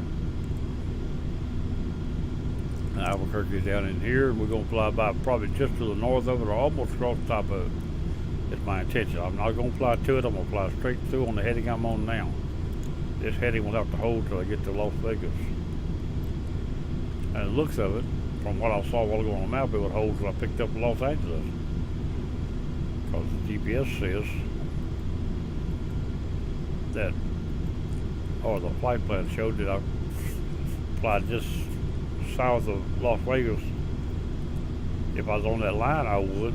And I know that I'm supposed to fly between Las Vegas and San Diego, like I'm going between Las Vegas and San Diego. So that's the path it takes to pick it up. You didn't change nothing. So apparently, I could actually pick it up from this heading without changing.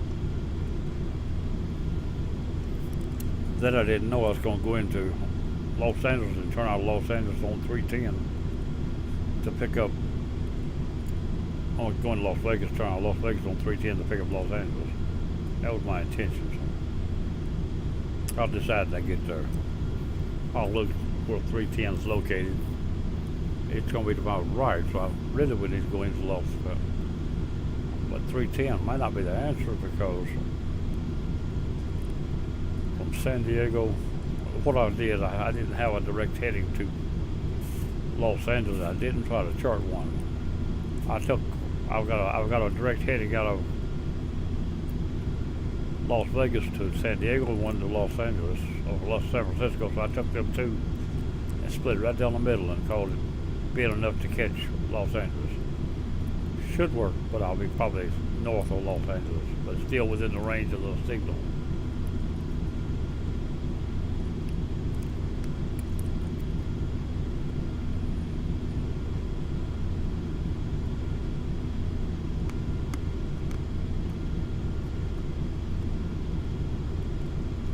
But if I'm not over 100 miles south of Las Vegas, I'd be just well off to hold my course according to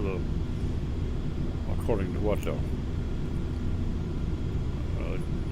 flight plan showed. Well, we made it. I'm not flying the flight plan. It's just there, so I'll have a distance figure. We got a plane following us.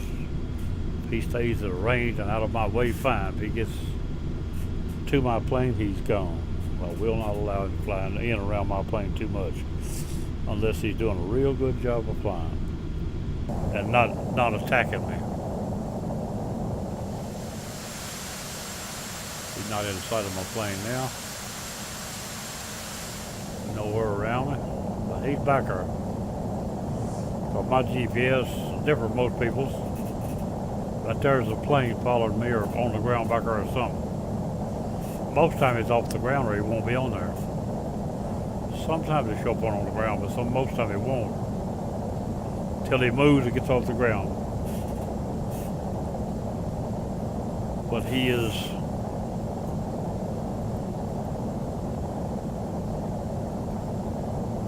well, he's pretty far behind me. About 60 miles behind me, I guess.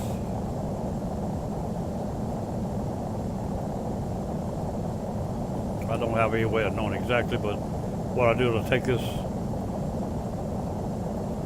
here's 100 miles. From here to along here, it's usually about 100 miles where it's laid out. Now he ain't back there.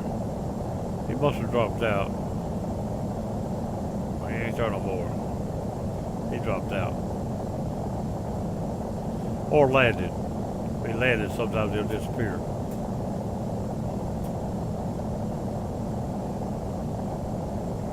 Still one in here.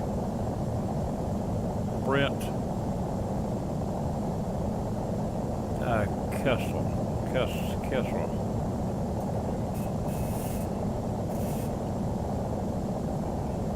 Already back in here now. He's right on me now. Look like. It looks like he's right on me. I believe he's done a follow me.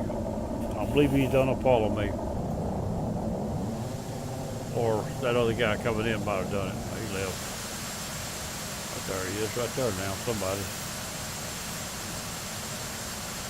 Brent, he says it's a Cessna 172. I ain't got to worry about it bothering me. It may be just substitute for that though. 172, he ain't gonna catch me back there. And he's falling back like that's the way he's in. He's losing distance fast. Let me go back here and repost this. He dropped out due to the fact he wasn't getting the headway at all. still got no, ain't nobody in there. He's posting nothing in. Everybody dropped out.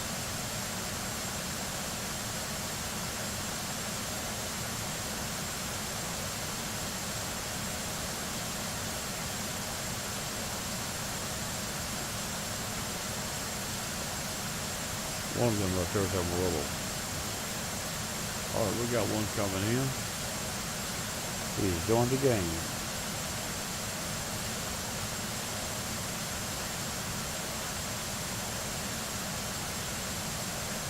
Make a post for him.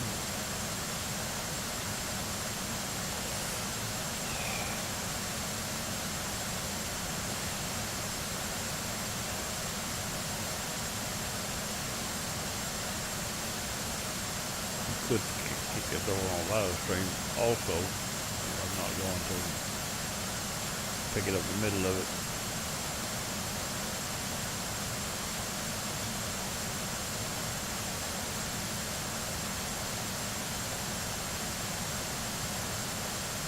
I hadn't noticed the gravity jump. I forgot about that. Yesterday the gravity was jumping. Today I hadn't seen it.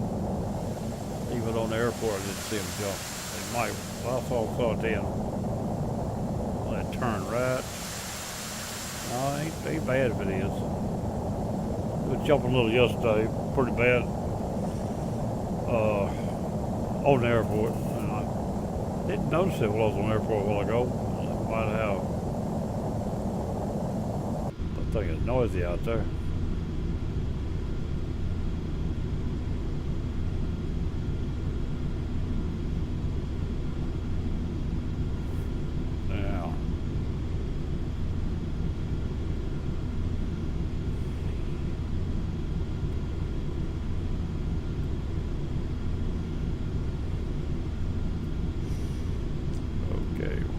Going now. When you know how far we are out, we are, better go behind that thing. We still got 142 miles to go.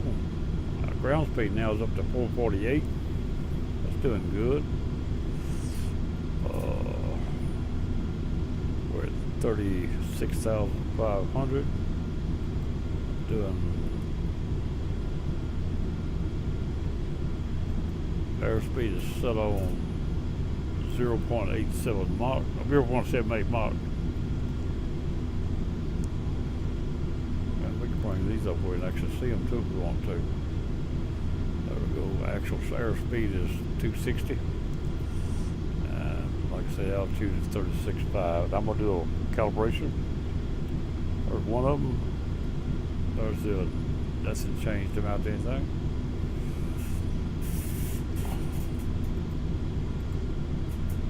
Don't pop up here. That it does.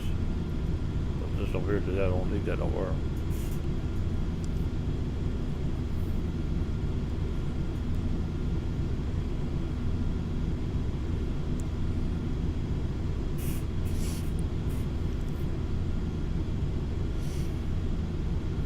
And I'll step back out. I forgot to do something while I was out. Well, we got plenty of time. I hope,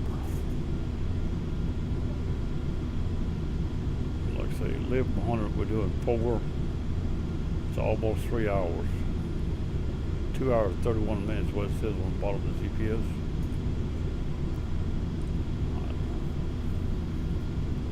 That'll give you 3 hours time you land. It'll take you 15, 20 minutes extra to get out, probably. Once you start down, everything slows down.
outside the plate again. It's come a long flight.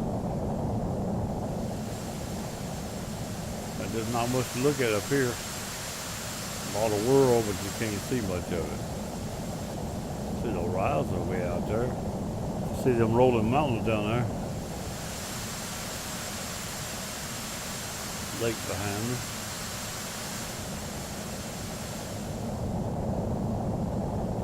Off to the right over, be out across Kansas probably. Sort of flatlands over there. Over here, Texas is a little chopped up and rough. Well, we're not quite that far up yet though. We are in Oklahoma, yeah. Texas is down there. You can see the mountains under us, all that green. That's the mountains you're looking at right there. All that green on that map right there.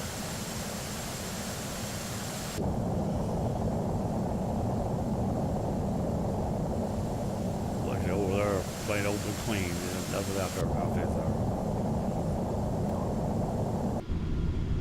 there. Back inside, we'll get rid of that.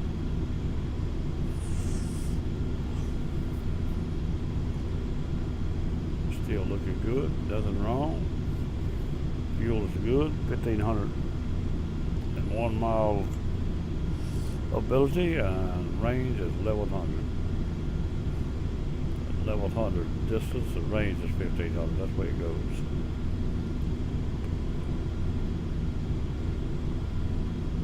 I've got me a fresh cup of coffee while going. I'm thinking about drinking it already. About half of it.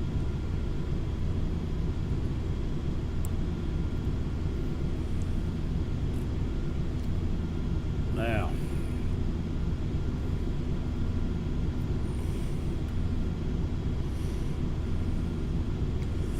tail numbers, TD10. Town dog 10, but tail numbers. Been running them for quite a while on most of my planes. If you get one from me, you'll have to change that because that'll be on it.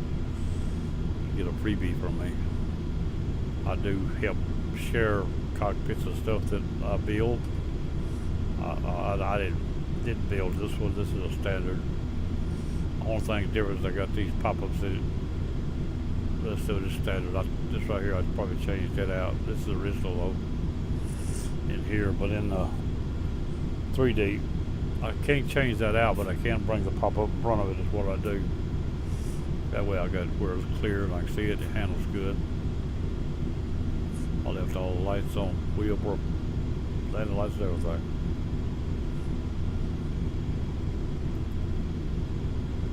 Okay. Should have turned them off a long time ago. Don't watch y'all forget to turn them on though.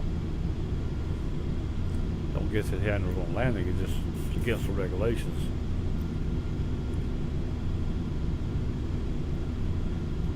Well, I was supposed to turn them off at 10,000 before I cleared it. As I cleared it. When you drop back below, it's supposed to come on at 10,000, or between there and the next 100 feet. Airspeed under 250. If you're in a 747 or bigger, you need the flaps down at least from 1 to 5 degrees at that to slow down to 250. 747 requires, I think, about 5 degrees under 250, which is under 10,000.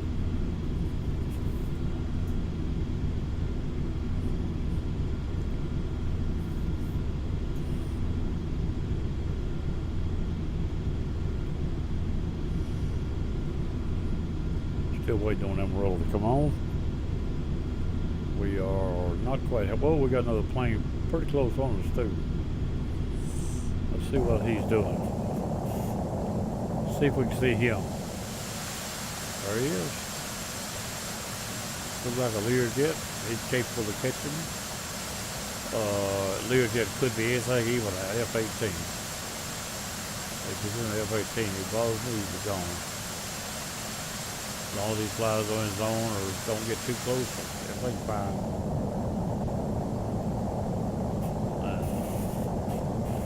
Had a man trying to fly formation with me a few weeks back. I let him alone because he was doing a good job. He wasn't crowding me. He was right up there where he ought to be, but he wasn't trying to run over me. if you're doing something like that and doing a good job of it, and do run over me, I don't complain once, but try not to keep it up. But if you're just running over on purpose, nah, it ain't gonna help very much.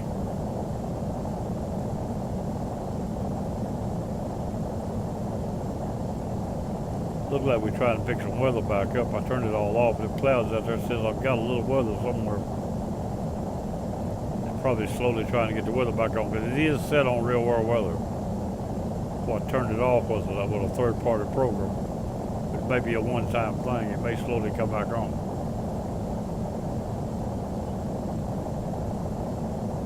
I turned it off with FSU IPC because the game itself won't allow me to turn it off in multiplayer or on.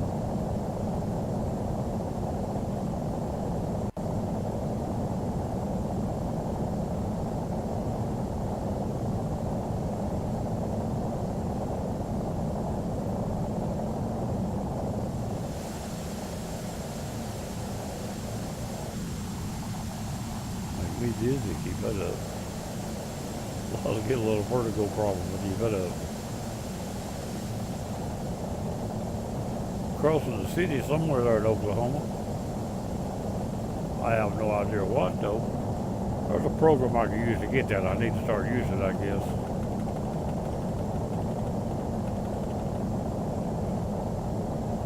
Try to keep the extra stuff out of the machine to make it work better.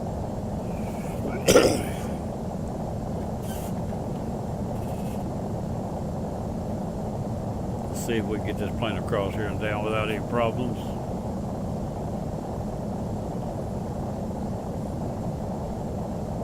Captain Redtail's still in combat ready room in the team speak.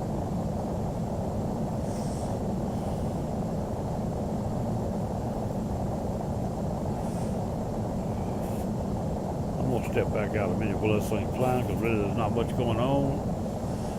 Like I said, I don't do these long flights much on multiplayer because on video because this, like I say, hard to hold anybody's attention that long when there's nothing going on. I don't have much to say other than just talking about the game itself. My life is not that interesting. It's hard to talk about. Here we go. I'll be right back.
Still don't hear no sound on my beeper yet.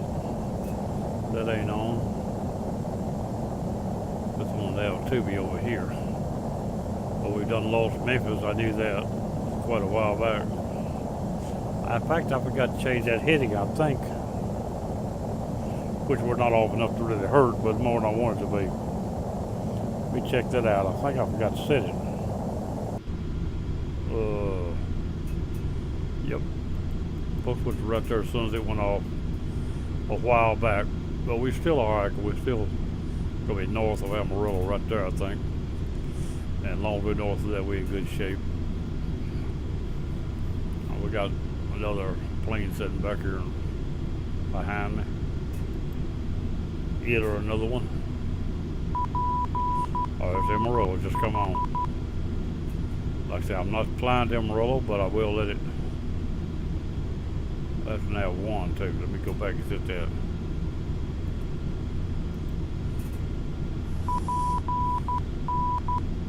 I think that's now two. That means I am south of Amarillo, just a little. Usually I think I'm north of it, so I am a little further south than I'm supposed to be. There's Amarillo right there.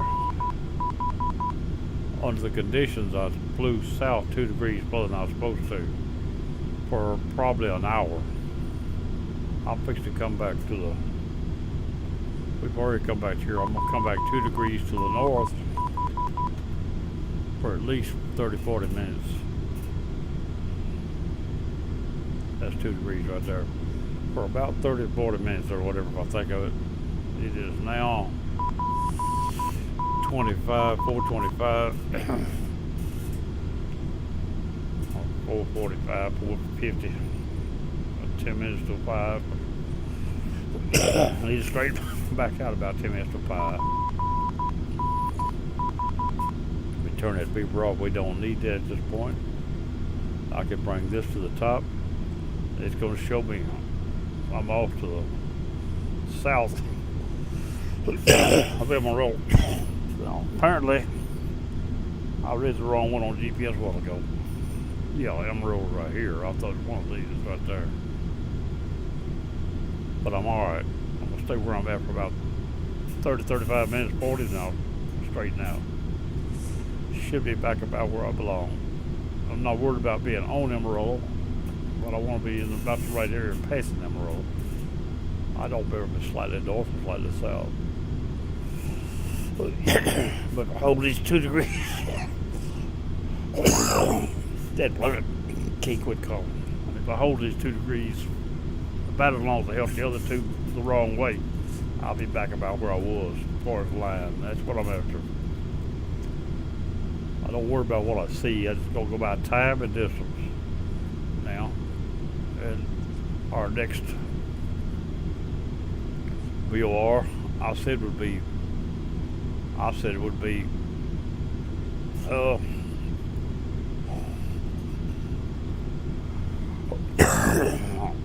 not Las Vegas, but what I'm going to do is I'm going to drop back and get, I generally get Mexico, Albuquerque also, and fly by it. So that's what I want to do. I'm going to get my book up on the other page over here and check it.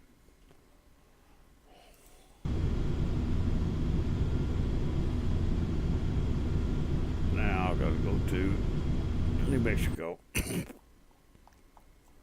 sound will stop for a few minutes while I'm doing this. The sound of the airplane.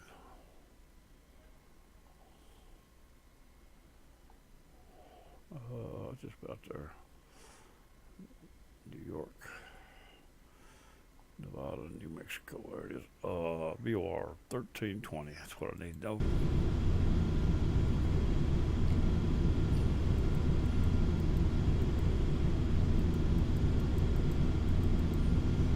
Now that's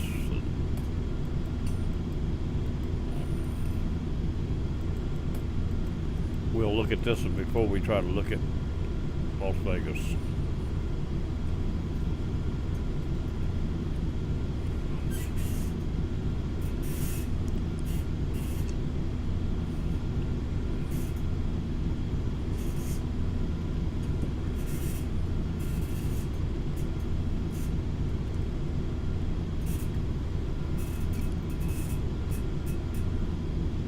Keep that cough drop in my mouth. You hear it rattling on my teeth, I know.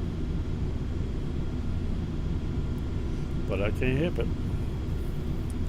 It's either that or cough all the time the way it's going. Look at that phone call.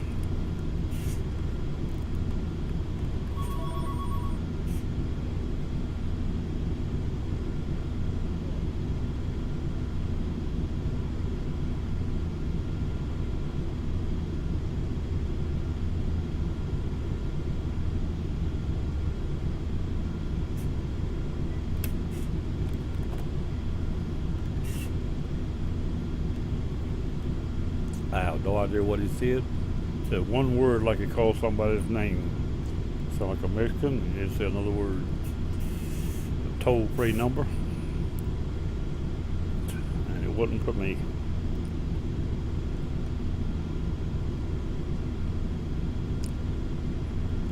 He wouldn't talk to me, I'll put it that way.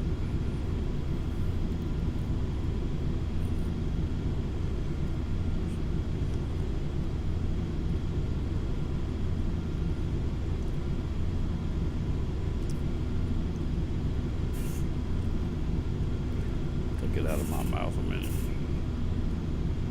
Alright.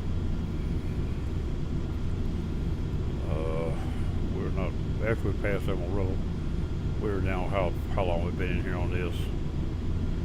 It's 30, what's it? Maybe about 50. 10 till 5 or something like that when we change our heading back to normal. We'll still be south of Amarillo, but that might be where I'm supposed to be. I don't remember if we're north or south. Don't matter as long as I'm close to Amarillo. And I'm going to be right now within probably 30, 40 miles over this, the way I'm standing right now. When I pass it, that's close enough. We'll leave it on 265 again. I could go straight to it and then leave it be just fine. But I don't usually do that. I usually fly by it without going to it.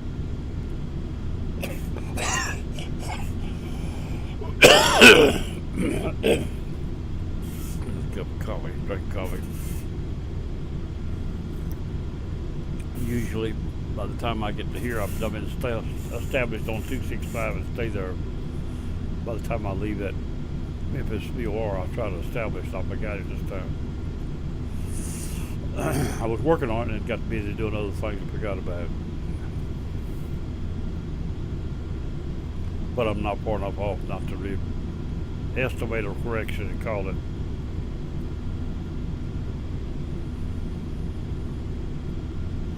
That 2 degrees to the north is a correction estimation and the time length.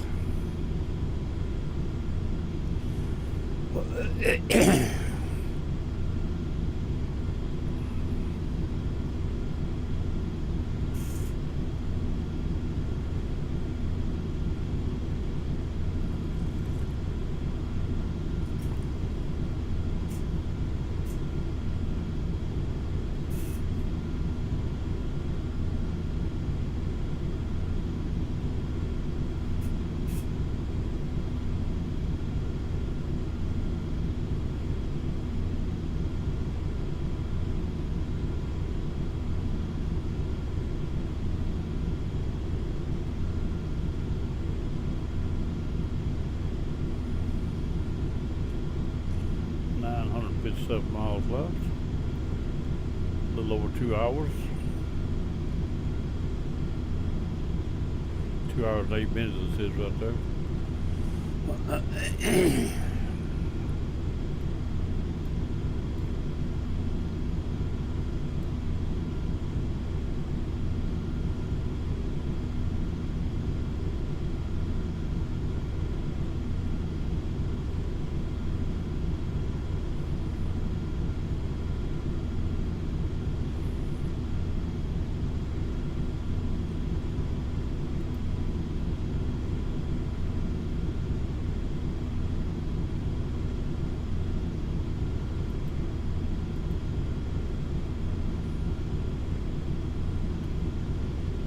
It's all the way out.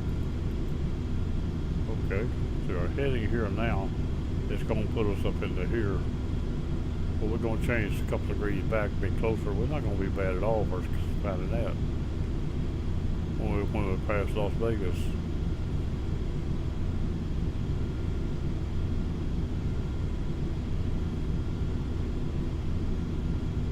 New Mexico, Arizona, Las Vegas right there. Bottom Conroe.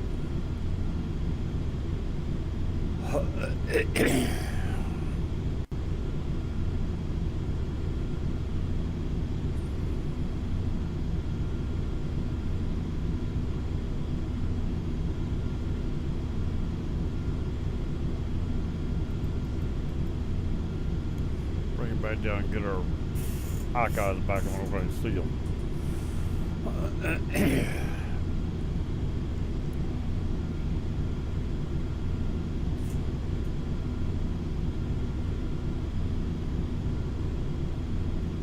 234, 434.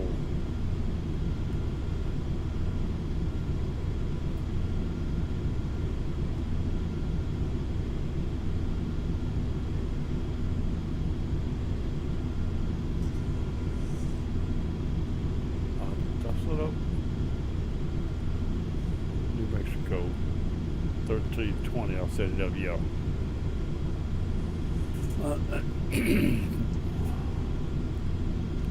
Looks like Amarillo's starting to work around a little bit more to the right of me more as I go by to the south. This on Amarillo is showing me 113 miles yet in front of me.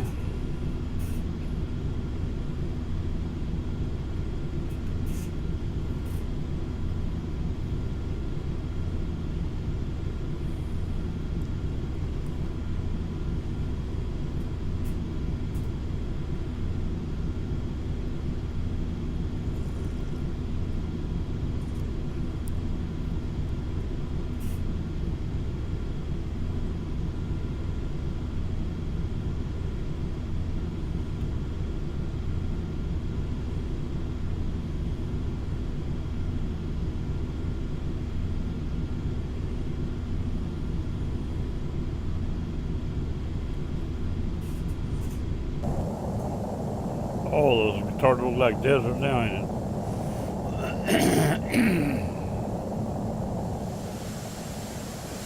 Got a long river out there under.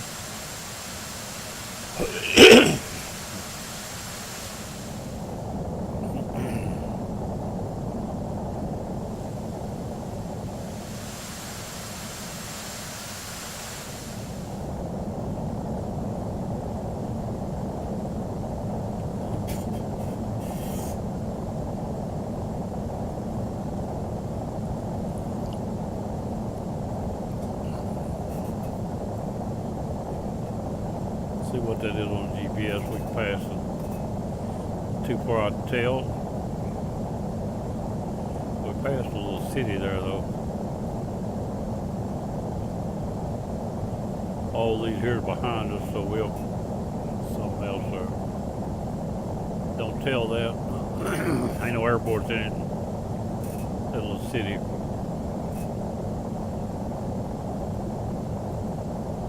Right there. That's Amarillo right there. Name of the airport, Rich Husband. You know, somebody been suckered there, I think. Old man done bought her an airport.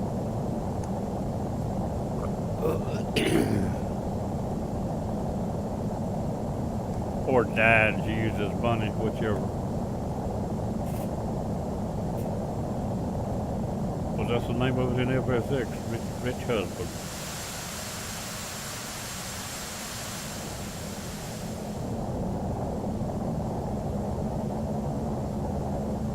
Alright, where's our time at? 38. About 12 more minutes just at this heading.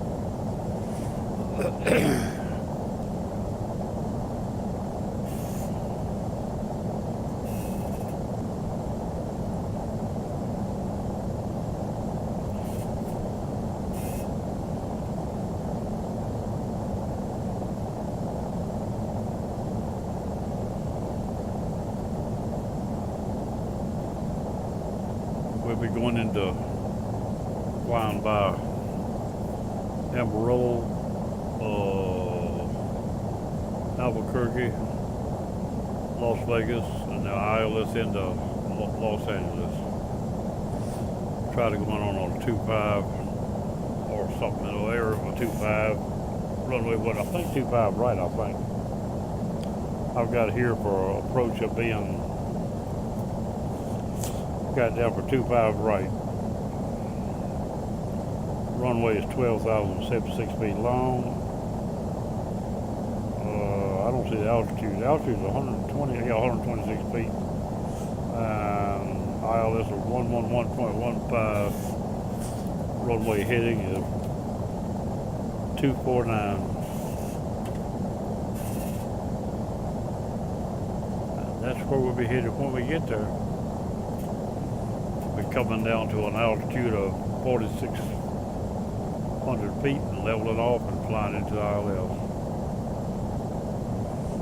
Take up the ILS at 4,600 feet.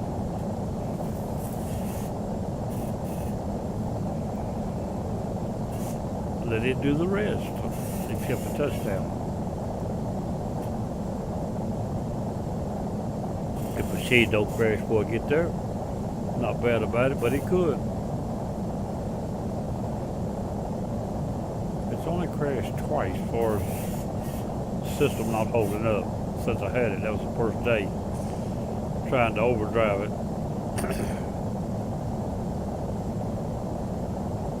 Trying to overdrive the game, I think. The game shut it down, not the system, I think. Slowed the game down, everything else was working.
Up there, okay.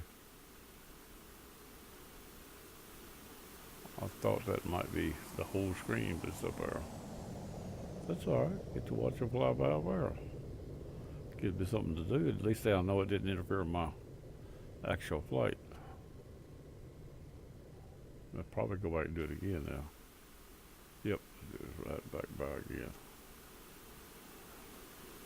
Okay. I was hoping the main flight would do that.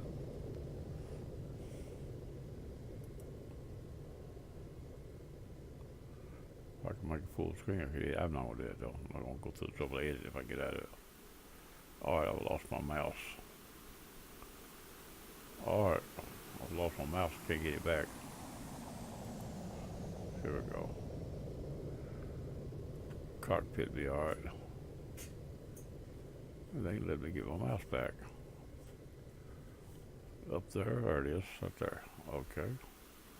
But they give it to me where I need it. Up here. I can't get the mouse back. Well, I'll be dog. There we go. Now we got what that'll do right there. Now we get rid of this.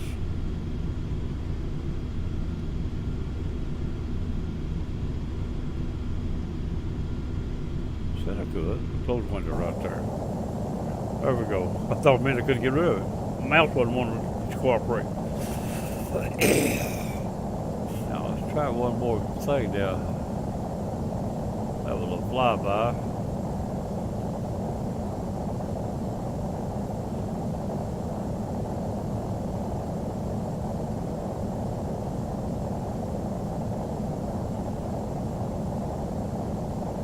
I don't think those tires are near enough to see it.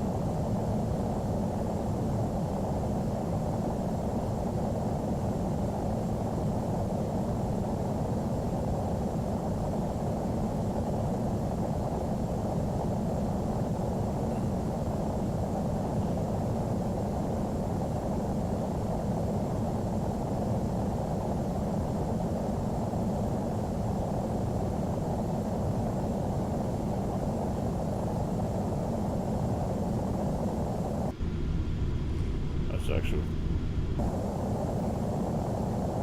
that's back to there where it's supposed to be.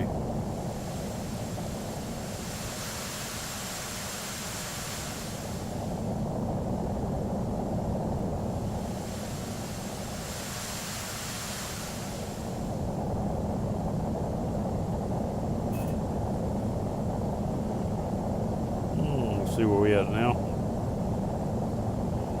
Coming up on Amarillo, let's check our time.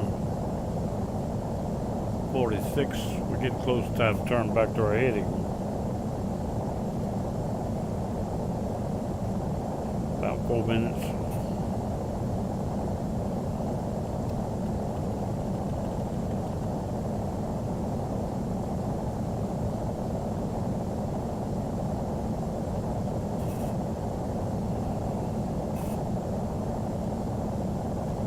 Amarilla's over our right wing, front of our wing about 40, 45 degrees.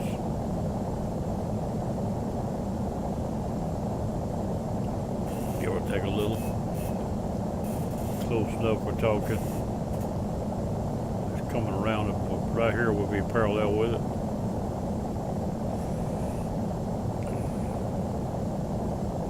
Time is now 47. That's close enough. I'm gonna go back to my heading before I forget it.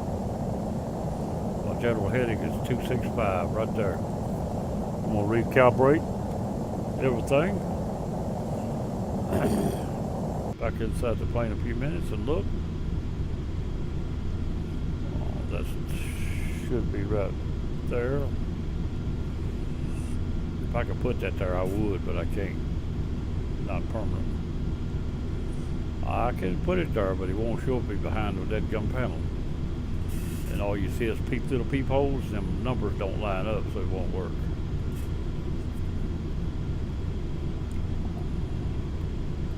Like to me, they would line up if you used exactly the right size, don't it?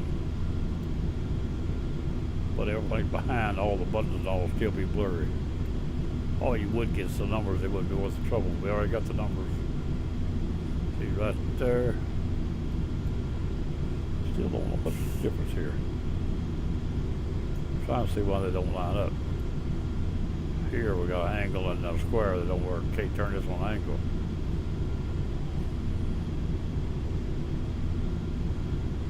There's a difference that one and this one. Oh, okay, okay. I see what it is. There's another panel here, a separate course panel that in for that side is separate from this one. Right there is this one right there. I just turned something off, I think. I didn't mean to turn off. Right there. So right there now. Now the numbers will line up. But they don't, all this here be in the background, you couldn't see it. It'd still be the ugly panel, so it wouldn't help you to do that.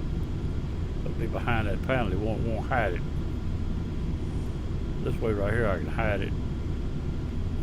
But it's not stationary. But it's, for my use, that right there will work.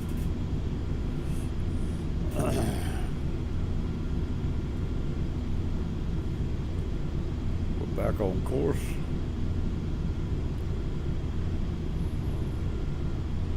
And pick start looking for Albuquerque. I'm gonna bring Albuquerque to the top here. Set the squawker. It may be on. It won't be long, but it ain't. No, it's not on now, but it won't be long. It'll be on pretty quick. 30, 40, 50 miles out of Albuquerque, she should be on. I'm out of Amarillo. Not over 75. She should be on, if I remember correctly.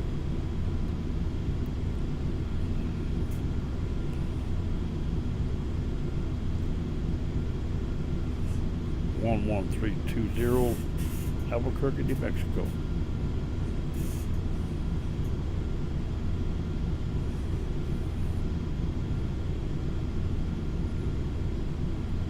I'm gonna turn this page back over to the other on the other machine. It's off. Get my sound back. There we go.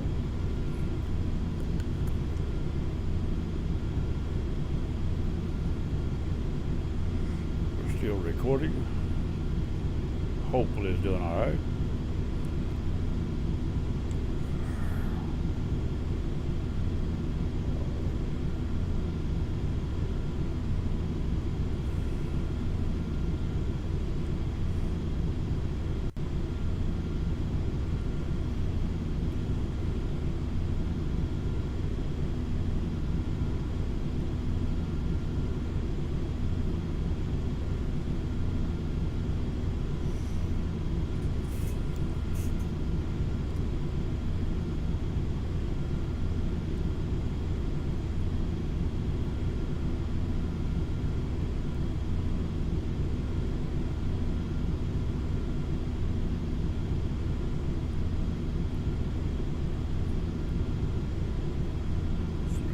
Running, all that little red dots on the recorder's running. Let's see what this says. I ain't looked at it in a while. It hadn't changed nothing, so I hadn't broke any rules since I left the ground. Cruise at 33.5. It did say I stepped up, climbed again. When I went up, it didn't count it. No overspeeds, no nothing. Everything's fine. I hadn't quite, even though it registered overspeed, it never reached overspeed. The numbers got there, but the altitude, the airspeed never reached it, so it didn't count it. Oops, don't want to do that. I'll cancel it. Put the background.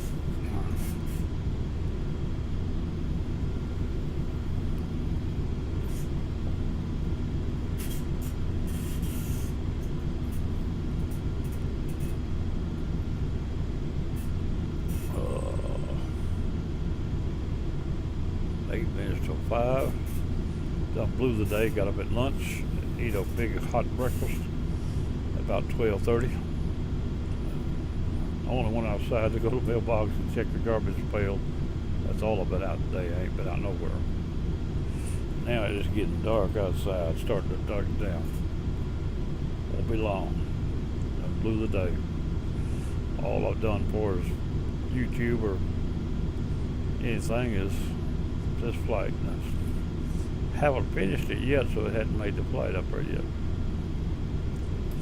I could check, since while we're doing flying, I could go to Facebook, do my normal thing on Facebook. I do a lot of processing my YouTube on Facebook. Only reason I took out of Facebook is so I could advertise my stuff on YouTube to make it. It does make a difference in the viewers. They come faster, quite a bit faster by broadcasting across Facebook. People I know and everything that I know. I see where my sister clicked on one of mine today, said she liked it. It was a old 18 wheel steel. I never dreamed she'd have clicked on that. Lots of things click on besides that. Anyway, she did. She chose it. She lives in Upper End, Ohio, next to Chicago, and she watches Facebook. So what I'm fixing to do right now is I'm gonna go over to here, and I'm first gonna go to YouTube, and I'll use AT&T as a home page. That's what that was. And then I go to here, and we are here. This is the last truck game I did yesterday. I'm gonna copy the link to it. Then I'm gonna go to Facebook, and I've got it already linked, but I'm gonna link it one more time. Bring it up as a fresh post. I'll delete all this. Next day or two, I'll take all this here off and redo it. That's where I posted over the last couple of days. But I'll go to here and here. Paste that. I'll post it on my timeline. Then I'll share it back to the public and to everybody I know. And there it is right there, shared. Now sometimes I do like this right here too. I click this one and back to here. Well, this way I do it. Most times that's what I do. And I'll select another one or 2, 3, 4, 5, however many I want. Now that's the video coming on, but this is the one I selected. I clicked it here. Oh, something I didn't do right that time. Let's go back to here just in case. I don't like where all them links come up. I just put another link in, I think. So let's go away. Get rid of that page. Here we go. I'm gonna start over here, just to be safe. And then I'm gonna go, like I say, to here. Something didn't happen. I did something wrong when I clicked that link, I think. Copy, then back to here. This is still up on the, no, this is up on this. I probably done lost it over there. There it is, still on public. I'll go to here, paste this, and of course what you're hearing is American Truck Simulator running in the background. And I'll hit enter, and that'll post that on as that. And now they got a choice of either one of them if they see them. That'll give people a chance to watch them. While I'm in here, I'm gonna click here. See what this is. This is a Veterans Vietnam website, and they posted on it. I'm not gonna click on it now, but I could. This is people wanting to be friends. I'm not gonna click on it either now. Most time I just get rid of them. Most of it's just spam.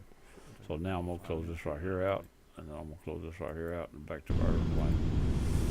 And I have now broadcasted on 2 videos on YouTube, on Facebook for people to look at it if they want to. It does bring in viewers. I usually post one and comment about 5 on it. And I post another to comment about 5 and use different games on each one of them. I may post as 4, 3, 4, 5 different games and 4 or 5 of each one of them. And it definitely helps the viewers. If I don't do that, I may gain 1 or 2 viewers a day. If I do that, I'll gain 20 or 30 viewers a day. So it does make a difference. We just picked up Albuquerque on. Told you to pick it up pretty quick. Let's see where we at. Where's that other one at? Before I do anything to it. As I said, 50. We're 68 miles out of Amarillo and 192 out of Albuquerque. We no longer need Amarillo. Albuquerque is good. Now we got Albuquerque up. Now we only missed Albuquerque by that much. That's not bad at all. We'll hold this course. We will not turn. Turn that off. And now I'm ready to set up.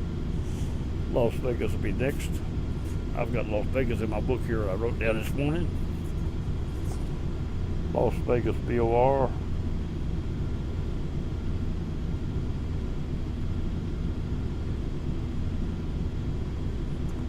$1360.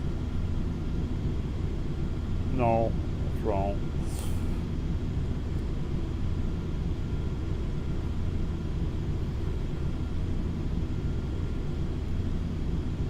$16.60.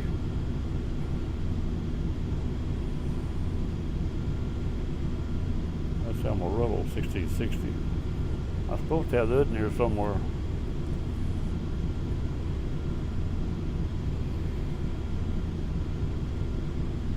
$16.90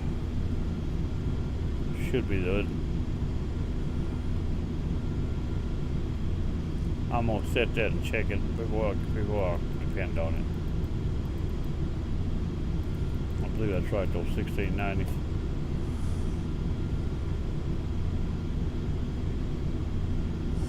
And Los Angeles is $13.60. So that should be right there. I'll verify that here in a minute. In fact, I can do it right now. I have to bring a book back up on my other page. Just got rid of it a minute ago.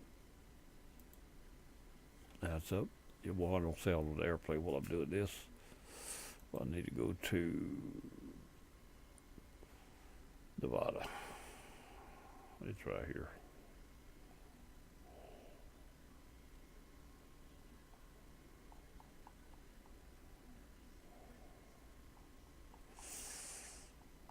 In a minute.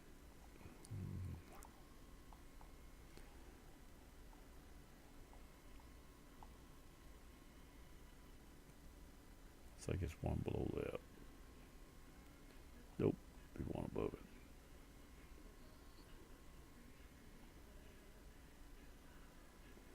Well, I know it's there. I'm overlooking it. There it is right there, and $16.90 is right. That's good enough right there. Las Vegas is $16.90, and we're 170 miles out of Amarillo, going into Amarillo. We're not going to go to it. We're going to fly by it. Right now, it's only a couple, 3 degrees to my left in front of me. So that's how close we are to it. It's this heading. That's good enough. We're going to fly by it. We'll work on Las Vegas, and we may just fly by here, because I think we're in good shape for the localizer in Los Angeles, like we're setting, according to the GPS. We're not on the line, but it tells me where I got to go to by looking at it.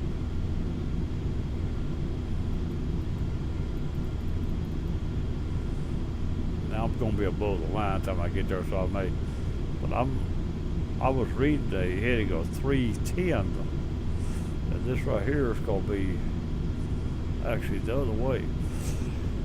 I meant to get a reading off. Well, I did get a reading. Well, 310 was it though. 310 is going to be wrong. I see that already. But it won't be enough that I can't use it properly. The way we're going will be, well, we'll also arch a little, even though we're going this heading, because the map actually arches as we go. But we're going to end up in here, looks of it. But we still pick up Los Angeles up at that. As long as we get within 200 miles, then we'll pick it up as we cross the mountains. If not before, we'll pick it up before we get to the mountains. Should pick it up almost 200 miles out. At this height, even though the mountains are there. I could go to the map and try to relocate me a heading, see how close it comes to what I first thought. I think it's what I'm going to do, and I could do that right now. Here we go. We're going to stop the video for a minute. Not the video, but the game itself. And that will bring up my map right there. And now we're going to go zoom out and go over this way. And Los Angeles is right there. Las Vegas is right there. Yep. So all I got to do is get me does that work there? That's just too much. Go to there. That's the best I can do. Now give me just about a minute here and I'll get on front of the screen here and see if I can come to some idea what I think I want. Other than what I done said, because I don't like the way it sounds and looks, but GPS is telling off on it. But that I wouldn't do it. But this is going to put me on a heading of about, this is going to call me about 140 to get me down there. No, wrong one. 220. I was on the wrong circle. 220. That's what my compass is saying. We'll go 220 out of Las Vegas. That's what we need right there.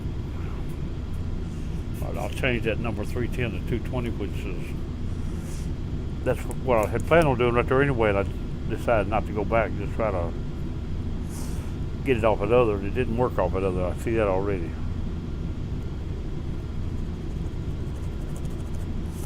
I'm trying to pick a pin up, it won't right. 220 out.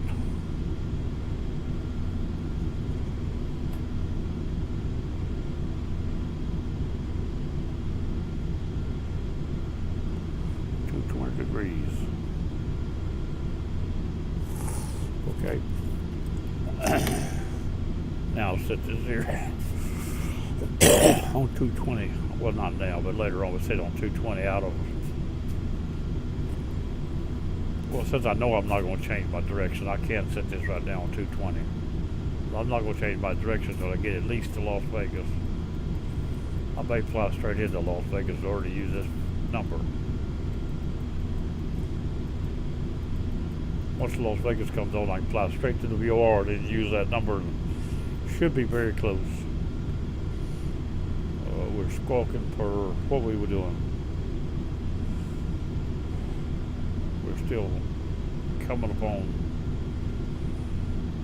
Las Vegas. Yeah, not Las Albuquerque. We're coming upon Albuquerque. 113220 Albuquerque. We pass Albuquerque, we start squawking for Las Vegas. Once we pick up Las Vegas, we go straight into it because my navigation, I just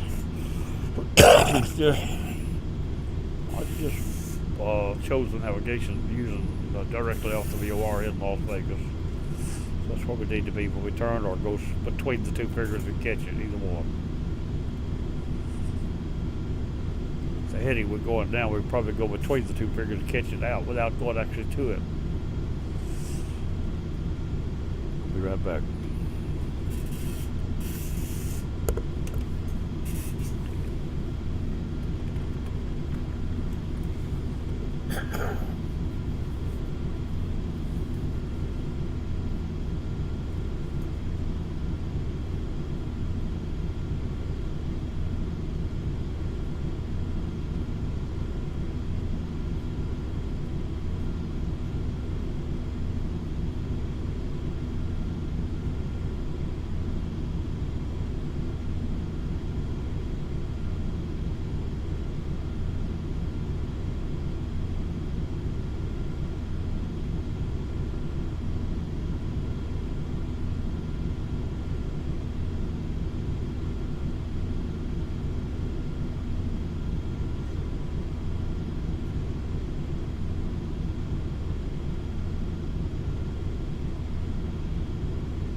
Back.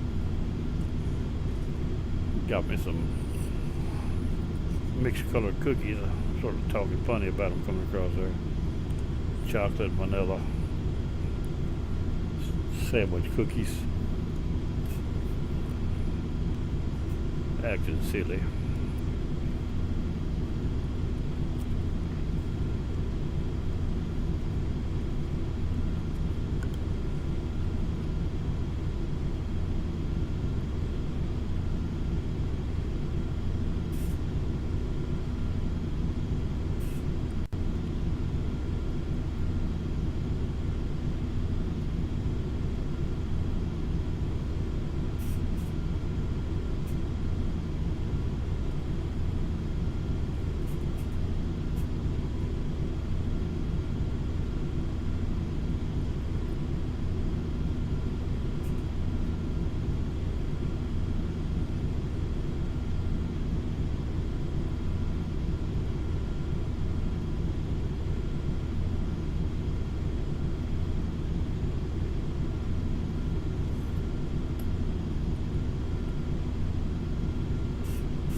a couple of cookies.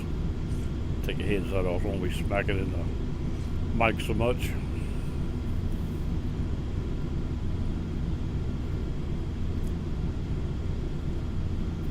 Still got a couple more. I'll eat them in a minute. I'll just see what we got going here. We're still up here. Everything looks good. Let me recalibrate.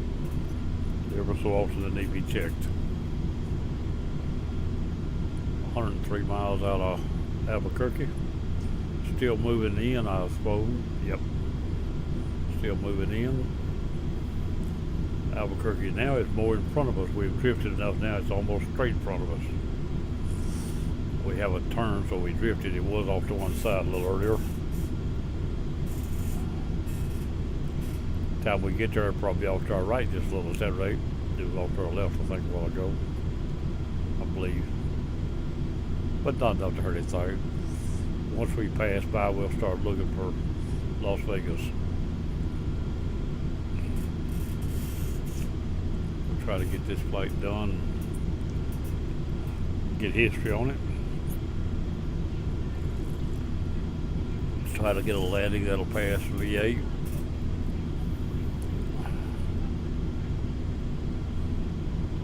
The only thing on the V8 will cancel it more or less will be on the flight I'm doing would be a landing over 750 feet a minute. Hopefully I can beat that a little bit. Sometimes not much, but in fact I failed to beat it about 10 times over the years. At least that many times. Those flights were deleted. They count against you on your landing. Everything above what your landing average is counts against you. Really. If it's higher, your next average will be higher. Might not be enough to see it, but it'll be higher. My landing is somewhere around 2 something, almost 3, I think, average. But I've had some pretty good landings over the last few months. Now, the last one I had was, I think, 3 something, but I've had quite a few under 200. And some under 100.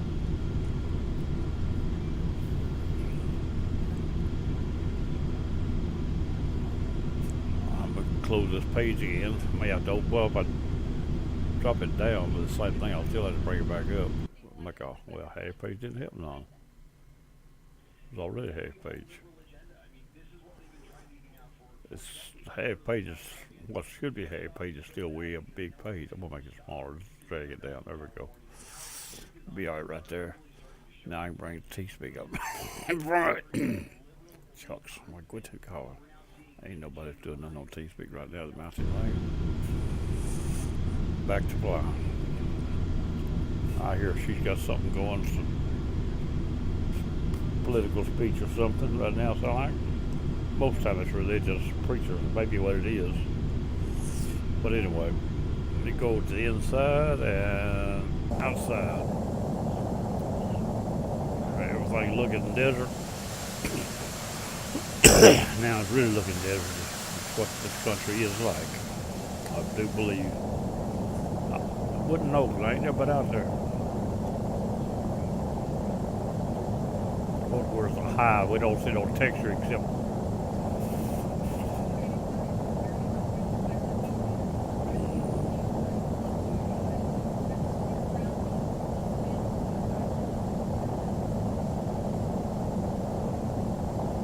bring them up and I know what's going on in the world. All right. Actually, we're just slightly south of Amarillo. On our heading, look like back to coughing again. The cookies don't help none.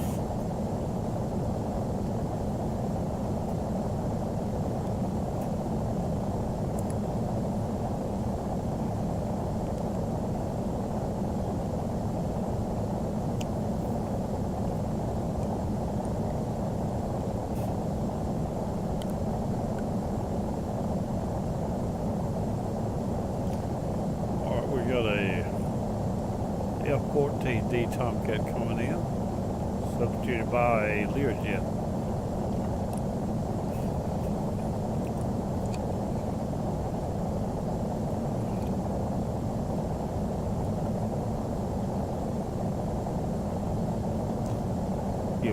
read if you want to.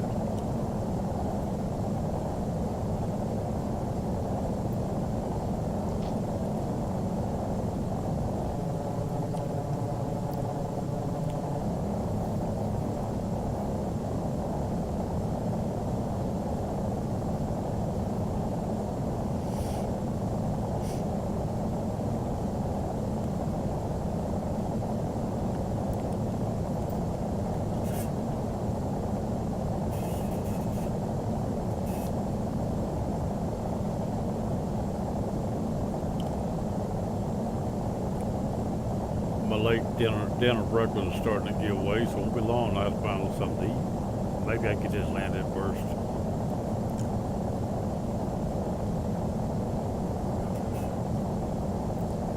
Still got 634 miles, hour and 25 minutes now. We're getting on down there.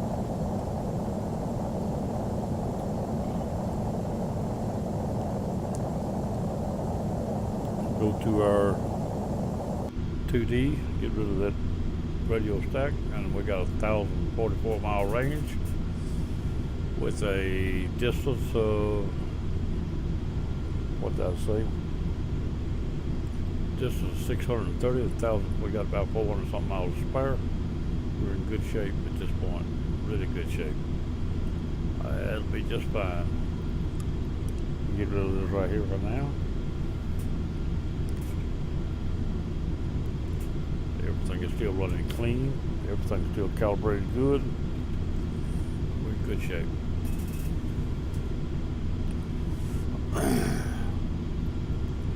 I know I've thrown stuff up from the video, but that gives us some things along the way to look at without being just totally stuck on the flight. Gives me a chance to check things I need to check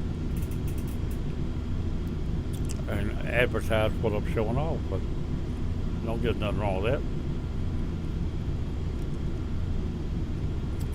For anybody that is watching and want to go to that site and watch their videos, that'd be more than appreciated. I don't usually advertise for likes and shares and stuff like that, but if you want to, that'd be nice. Subscribe. I've got 25. I talked to a man on American Truck Simulator the other night. Explained to him what I was doing. He agreed. He liked that. He did that himself. And the next day I picked up a subscriber. I assume it was him. I can't be sure. He told, like he said he would go there. And I'm thinking he probably went in and subscribed. Because it's the next day. It had been a while since I had one that subscribed.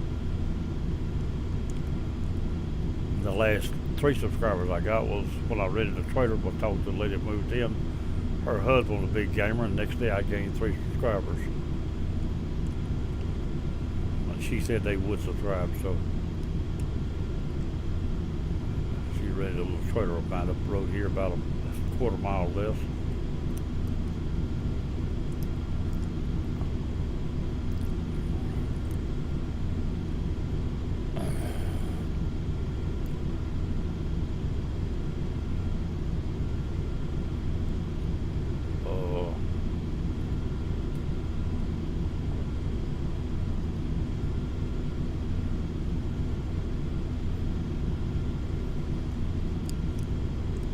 But I like to ever so often go into Facebook and post something like that.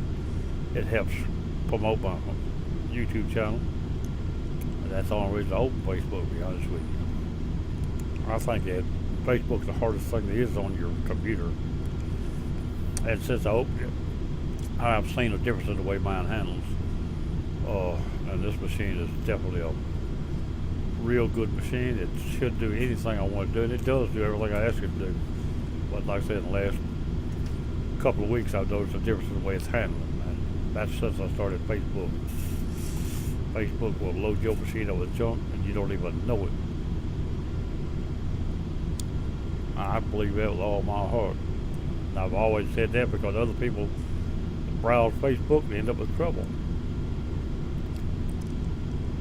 So that's up to you if you want to browse it. I do it myself, but I do it knowing that it's going to happen. I don't do it being unsuspected. I I figured the day of coming that Facebook would cause me to have to redo my drive in order to clean it up. It gets to a point you can't just clean it up, you have to reformat it and start over. Usually mine about every 6 months anyway on the older machines. Between 6 months and a year usually I end up having to format because of what I do. And since I started with this new machine and YouTube and all, I couldn't do YouTube because other machines wouldn't handle it. They were old, they were outdated. This is new and it was top of the line the day I bought it.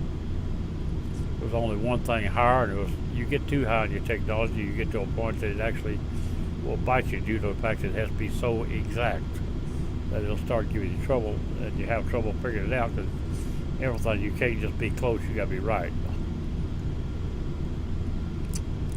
So I chose what I got. I'm running a Cyber Power with every part of it was handpicked by me. I built it. I didn't build it, but I had it built. I done looked, and most everything I asked for, everything I've looked at has been what I asked for, and it does exactly what I wanted to do. There's no big deal there. I'm running a 1070 GTI or GTX 1070 Ti, and then I'm running a i7 9. What is it? i7 980 processor. I forget. Anyway, it's i7, the biggest processor for the i7, and it's a 340 12 core.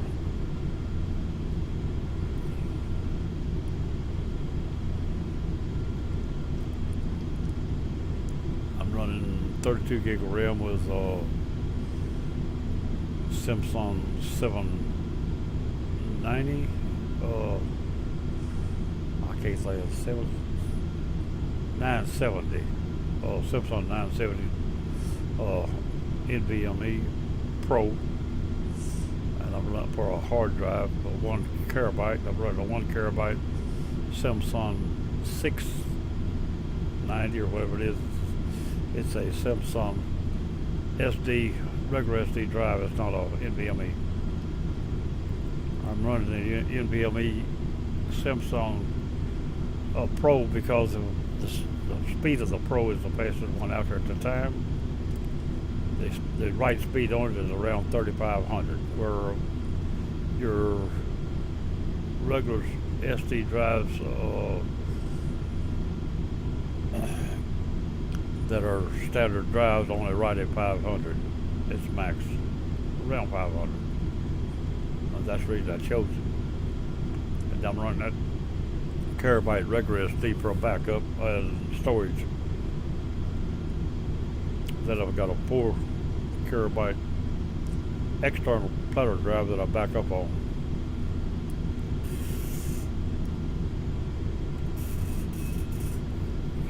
I'm running water cooled dual fan 240, I think, water cooled.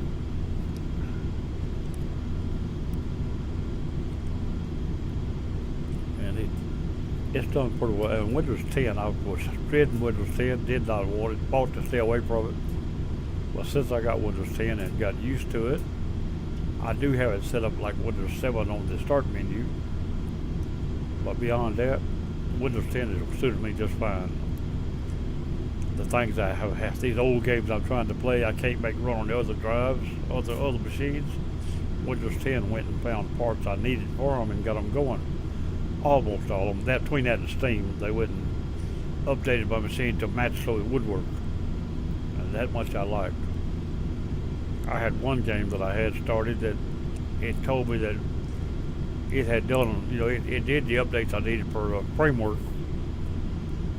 but it still wouldn't come on. It told me to go to a blog and talk to these people about what it takes to get it on. They would tell me. I actually didn't do that. The next day, I think I went in there, 2 days later, I messed with it a little bit. I rolled the graphics back to a lower setting, and they come right on. After it come on, then I can set the graphics to myself. But I had to set them back to a certain setting to get them to come on the first time. It was a screen setting and something else, but I had to change them. Once I changed them, it come right on.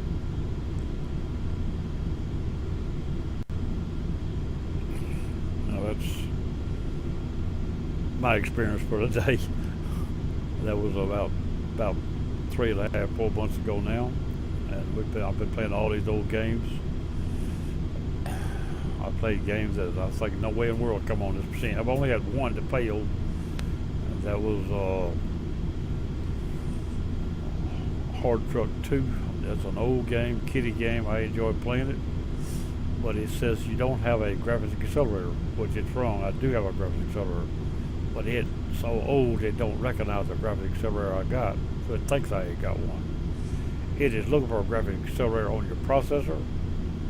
My graphics accelerator is not on my processor. It's at GTX 1070, and it don't understand that. It don't see it, so it won't come on. Now, I do have supposedly, I haven't really got into the facts, but my processor is supposed to have a 1030 graphics card built into the processor, Microsoft graphics built into the processor. It's not installed. If I install that, I think that other game will come on. But I've been a little leery about trying to do that because the machine's working good. Don't fix what ain't broke. That's my motto. So later on I may try it someday, but not now. That one game's almost failed due to being too old to play. It's looking for a graphics accelerator that I don't have, which I probably do have. It's just not installed. And the one I got installed, it don't recognize. That's all it is to it. You can't tell me a GTX 1070 Ti don't have a graphics accelerator. I know better. It is a graphics accelerator on its phone, actually.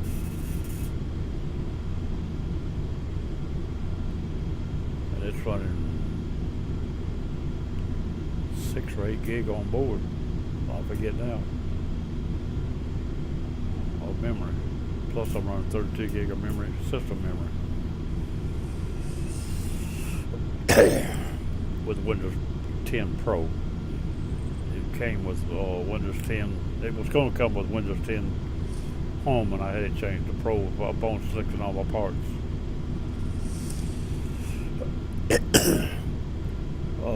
CyberPower don't allow you to go in, or I didn't see no way to go in and just pick an empty case and go to build a machine. But you can pick any machine they got, as long as it's got the motherboard style you want. You can change everything, motherboard, everything. I changed the case, I changed the motherboard, I changed the RAM, I changed, you name it, and I changed it. The only thing I didn't change was the processor, because it had the best processor already in it. So I didn't change it. I stayed with it, but I changed the motherboard and everything. Changed the case. I changed it all. The case that was in the one I chose didn't have any external drives, and I wanted 3 bays. So I picked one that had 3 bays in a full-size tire. They make one tire that's small enough had 3 bays in, and I had it chosen. Somebody else recommended it. I might ought to go with a bigger airflow, so I went on with a bigger. Sometimes I regret it, sometimes I don't. I don't really like the size of it. It got in my way. I had to make a new place for it. Where I kept the hood, they didn't have room for it. Totally, I kept bumping my knees on it.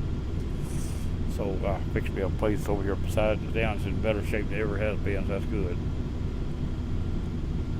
But I put a double layer DVD writer in it. I put a Blu-ray reader in it. I put a 15-way memory card reader in it.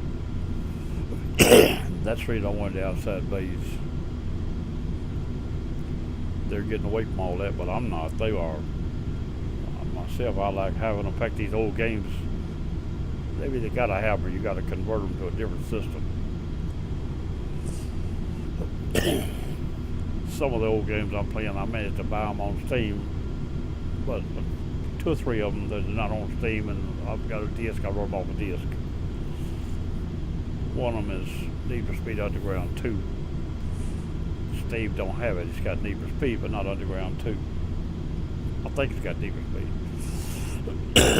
But anyway, It's got Need for Speed Hot Pursuit. I've got that also. I played it a little bit. But that's the new one, not the old one. It's on multiplayer. Online.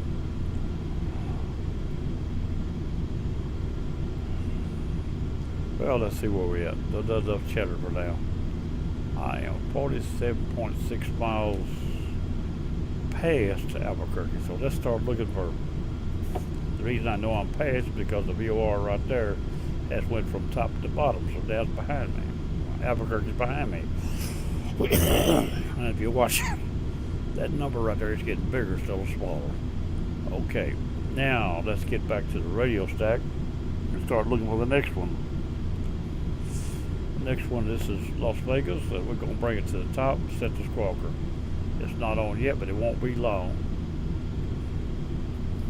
Within 50 to 100 miles, it should be on. I believe. We didn't change our heading. We're still doing 265 in the heading. We haven't changed. Actually, since we left Memphis, what little we changed, we come back to that heading. We tried the line. We didn't try to get off the line. So we've essentially been on that same heading since we left Memphis without turning. What little turning we done was just weaving, trying to maintain the line, not trying to get a line. And now we're headed into trying to find Las Vegas. If we get very far out of Albuquerque without finding Las Vegas, we're not getting over and around. If we start to get over somewhere around Phoenix and we hadn't found Las Vegas, we will pick up, start looking for San Diego, because that's between the two. You can't fly between them without getting one of them. And either one of them will tell me where I'm at and what I need to know. But I believe we'll pick up Las Vegas without the other one. Let's see where we're at. Zoom it out a little bit this way and see we're not quite Arizona. We're headed uphill pretty heavy. Where we're going now, we'll end up, above Las Vegas, but within range to catch it. You can't miss it at this rate. So, as a rule, I generally end up down here between these two, I think, but that's alright. I don't mind being up there. We go, well, actually, right now, Las Vegas is still over here a little bit along there, so we might be headed straight into it. Somebody's flying around up there around Las Vegas. It's alright. There they are right there. They're actually around Phoenix. Below Phoenix, I think.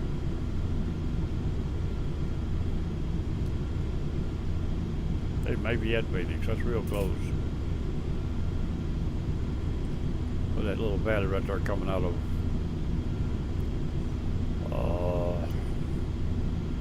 Palm Springs. That little valley right there. I think it's where it's at. Palm Springs is over in here.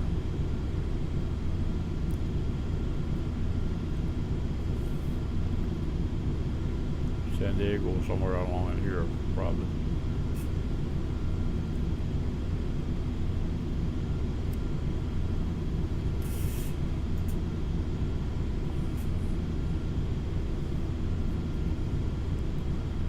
When that comes on, this here will tell us when it's on. Then we'll fly straight into it and leave it on the heading I was talking about, which I've got it preset on it right there.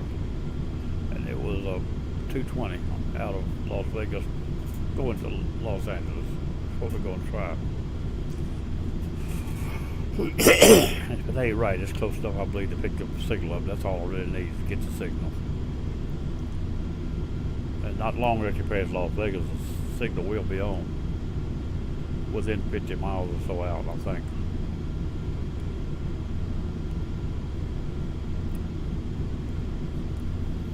Then we'll start preparing for a ILS into.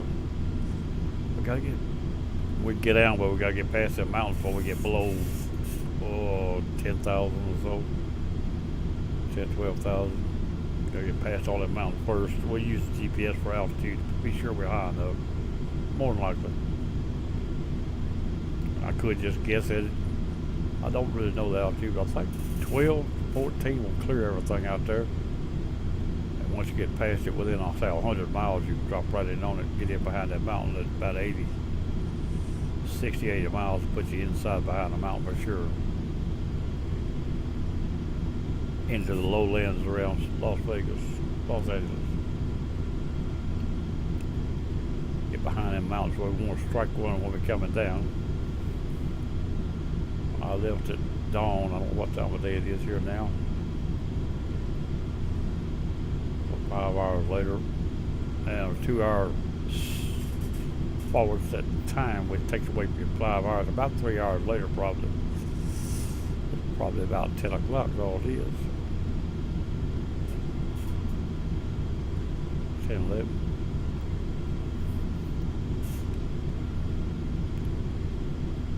At Los Angeles.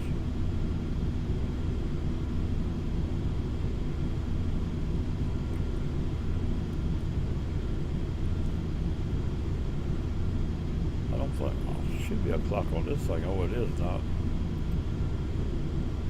That's not actually a clock. 15. It says time 15:47. Well, I swore I started at dawn, but that can't be right if I did.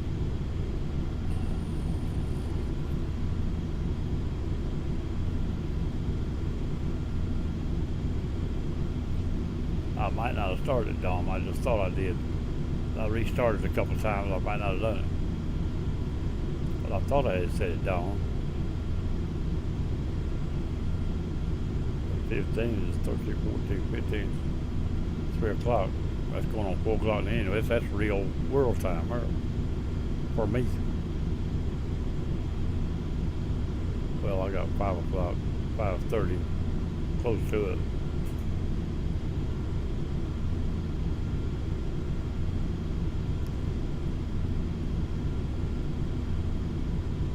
It's only 45 minutes behind me.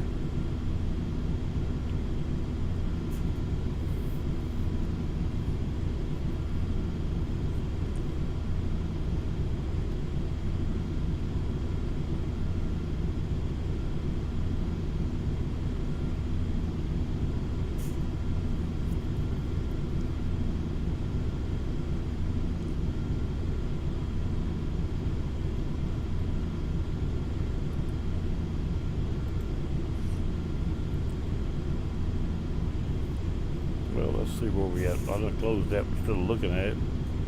We're right over the Arizona line now. We should be picking up Las Vegas pretty soon. I don't know how wide Arizona is, but it's not that wide. Almost what I said, at least 50 miles off that line. We should pick everything up. I said 50 off it back here. Maybe it's a little more, 120, 150, I don't remember. I do know when it start across there, I should get over halfway and I should have it. Well, have it. I got a phone call.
back after the call.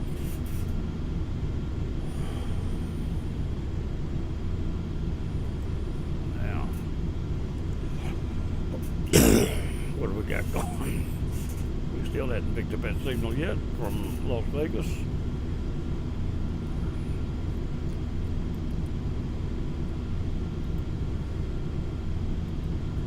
We're looking at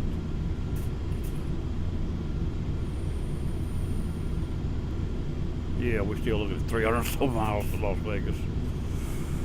I don't like my heading that we're on, but I'm not going to change it until I pick it up if I can. That way I'll know it did work what I started out with. If I change it now, it'll be cheating and I won't. Of course, I could pick up Phoenix and use it too, but I'm not going to. I'm not that bad off already. I missed this line, but I'm not missing Las Vegas up in here. I'm not missing it might say at all. Along in there somewhere. I'm real good on that. I'm not bad off as I thought I was. Here we go. We're waiting on Las Vegas signal. We're still about 350 miles out, look like, from Las Vegas.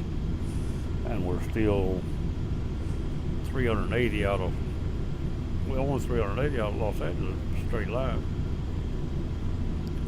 That's what that says, hard to believe.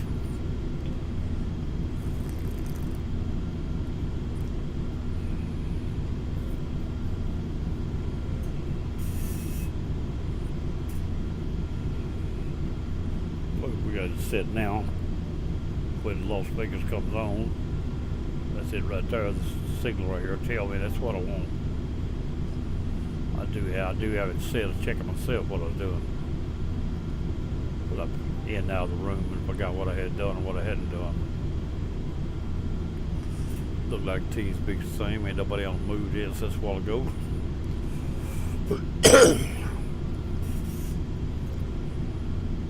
Our fuel has got 794 miles range left with a distance of almost 400, I said, so I'm in good shape.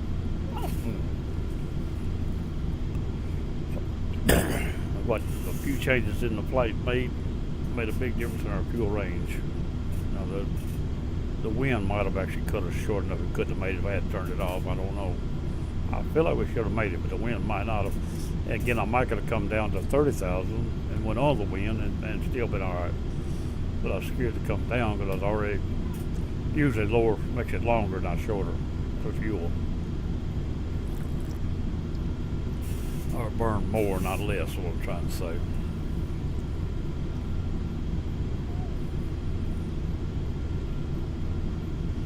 And going up did solve the problem with turning the wind off. Didn't like doing that, but I could have turned all the weather off to fair before I left too, but I didn't. I had it on real world weather. And sometimes it goes crazy. It gives you more wind than you're really supposed to have anyway. Even a while back, we went over to England to EGLL, and the real temperature there was about 60 degrees. I had it snowing and everything else on real world weather. I can't tell you why, but it did. And the real world weather wasn't no custom weather. But it was telling me it was snowing, ground cover and everything else, and it was actually about 60 or 70 degrees over in real life. At least that warm. Winter hadn't quite got here over there. Well, what we got here? I don't allow too many unknown names or real success. Something like that, that's unallowed in my book. His name is unallowed. That's not a name. I don't care what he says. If somebody playing acting silly, I don't want to allow it.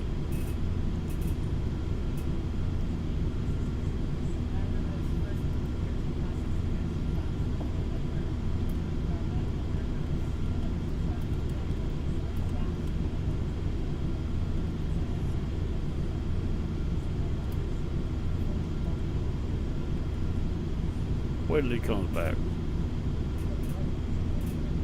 Because he'll probably be back. But we just picked up Las Vegas, 195 miles away.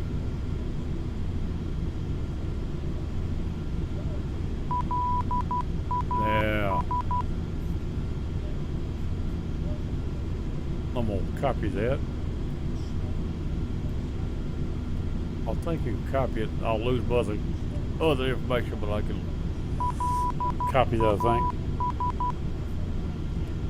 And then I'll have it for the next time.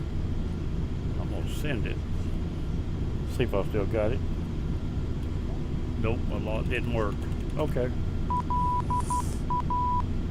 No, it didn't work. That's all right. Ain't no problem there.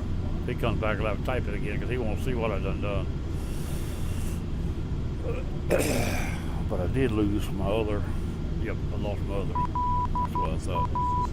But let's get rid of this. I want to get back to my flying now. There we go. Now, bring up my radio stack. I no longer need. I could change this over to here. And we are now south of Las Vegas just a little. That's where I said I usually am. It looked like I was going north, but I wasn't. Still slightly south of Las Vegas. That arrow is north of my heading. And we'll fly this way and we'll pick up an out leg. I'm going to cut about 5 or 10 degrees more away from Las Vegas so I can bypass that a little greater distance. Why ain't that on? Somewhere down my typing, it turns, if you ain't careful, you typing will on chat and everything will turn this off. I've got keys that all hotkeys that they pick somebody, it turns these off even though you're typing. And that's what must have happened there. That was off, it's both been on. Anyway, we're coming around now about another 10 degrees. I'm gonna set that right there and it will not pass that out leg without turning. That's what counts. Now I want that out leg to turn me to that heading of 220. If I don't have Los Angeles already on, I can turn this noise maker off now. I don't need it, and I can set up Los Angeles next. So Los Angeles VOR now. I've got it down as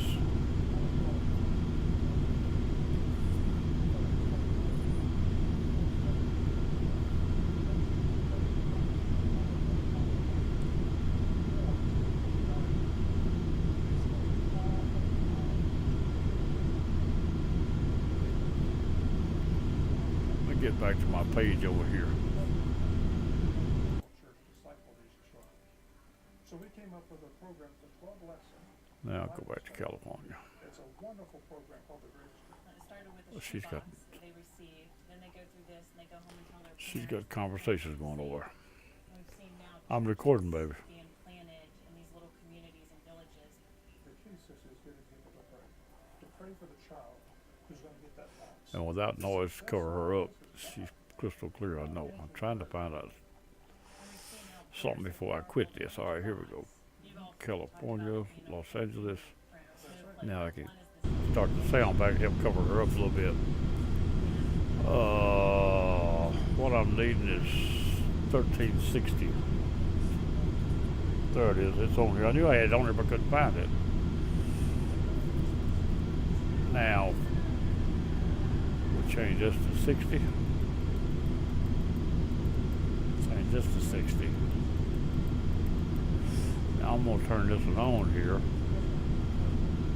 We're off here and we're here. I may come back and check this every now and then, but I'm going to put this over here on. So if it does come on, I'll know it. It may come on before I get to the out leg.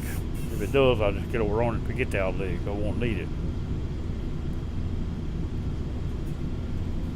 So we're squawking with that right now.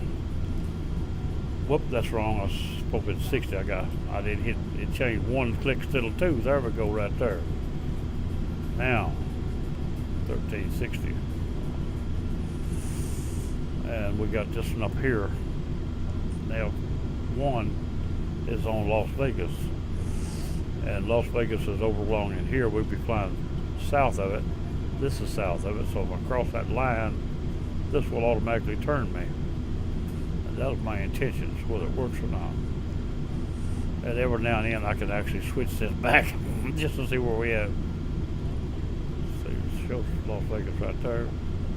It'll beep, I'll leave it there. Because the beeper's on for the other channels. We'll check it every now and then as we pass it, see where we at.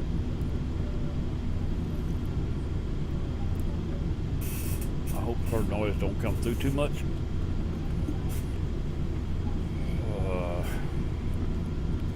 Need to get me a noise suppressor, one of the little socks for this mic.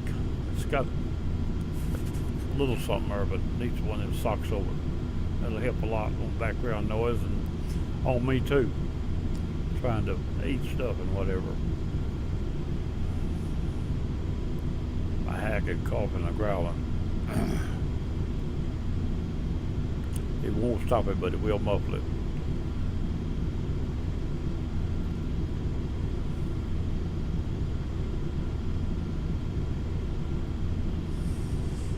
Now that runway, both ends of it's got the same number. I don't like it when they do that. Got the same ILS number. Sometimes one will work, one won't, but I think these work. I believe I done use both ends of them. Sometimes when you got both ends the same, one will work and the other don't. It don't have a glide slope. If it don't have a glide slope, we got enough fuel, we go out, turn around, and come back. Come in on the other end. But I believe it's going to have everything. All I can do is get in the right line. That needle is lined. No, it ain't. What is that? That's the ADF is lined. Why would the ADF be lined?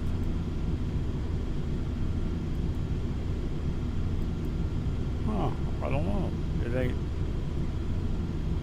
ain't turning on. That needle there is supposed to park parallel, straight across. It's supposed to be off right now. But it's showing parked with this needle here. That ain't right. This needle here is lined to me for some reason. See here? That's the same needle right there. See it parked crossways? This ain't parked crossways. And it ain't on. If it did, every time I do this, it would change something. I don't know why that nerve is lined in this plane. But it definitely ain't telling the truth. The blue line, the center blue line. Right there, the needle. That's not part of the white one. That's or I don't think it's part of the white one. I don't. I guess it is part of the white one. So okay, I'm wrong, and the ADF don't show up till it comes on. Okay, I thought that was the ADF, and I couldn't figure out why it was in there, but apparently it's got a blue tip on that line.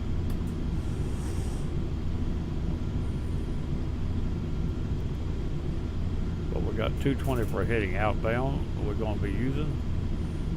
Somebody just left. Anybody come in while I was busy doing other things? No, that guy didn't come back.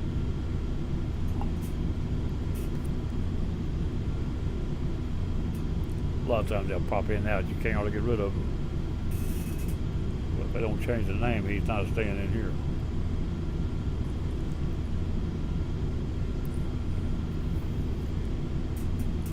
That's a privilege you get when you furnish the server.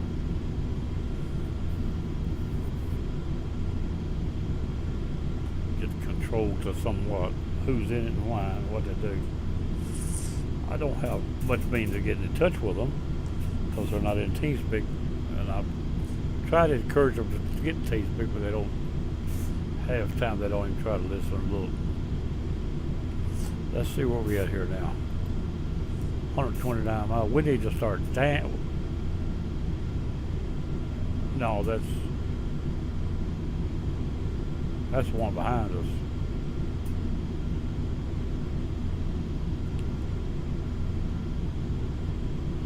That means this right here is. No, that's.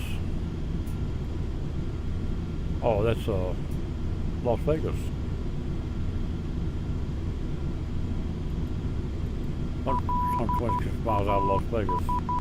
That's all right. I like got confused about which one it was. We're still going into Las Vegas, 120 some miles away. Looking for Los Angeles and going to leave Las Vegas on the heading of 220. That's what I got in mind. I'd like to figure out where I was at and what I was doing. I'm going to rechange this page on this other one now back to where I had it. There we go. Now get the sound back on. Here we go.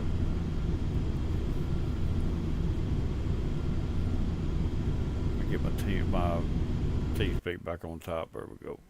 Every time I click that other window, it stops the sound on the main window.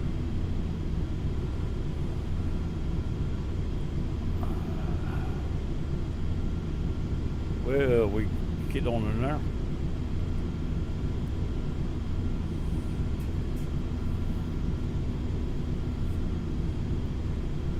Back outside and check the scenery. Ain't much scenery out there, I'll tell you that much. At this altitude, oh, we got a few clouds laying over there, off down that little valley. Got an airport down there on our right, more or less under.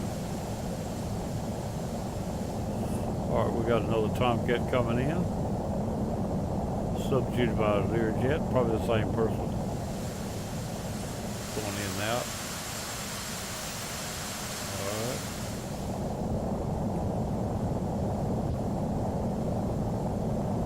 Back inside the plane, it ain't quite so noisy. There we go. Now the fact that I got the sound of the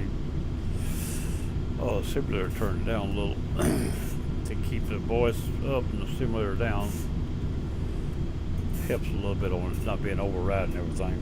Because what I hear is louder than what's on the recording, I think. I can slow mine down by turning my headset down a little bit.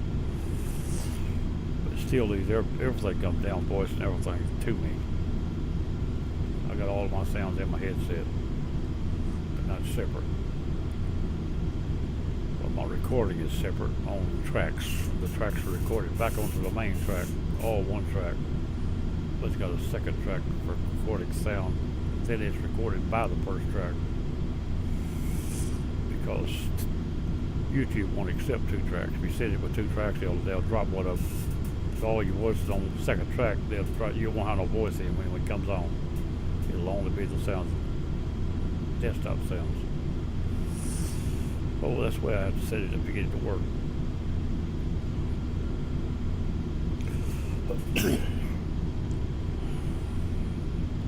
Everything looking pretty good here though. Not real bad wrong. Now I'm gonna check this again. Let's see where the Las Vegas has gotten off to. See, it's moved around to the side a little more, but not much. Now it's about 30, 40 degrees to my right. Turn it back off before it starts beeping. Put it back on Los Angeles. VOR.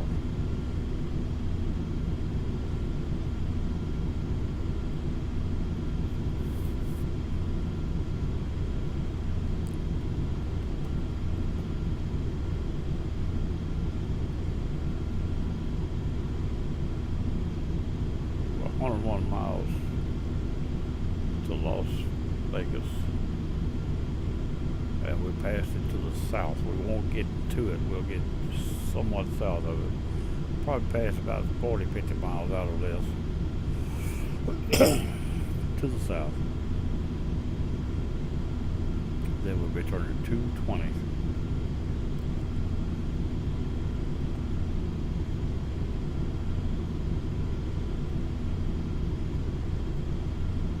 About that time we'll also be coming down probably.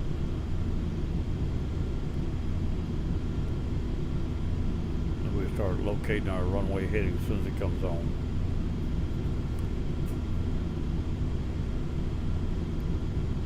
We'll set the VOR runway heading and then switch over to the ILS when it comes on.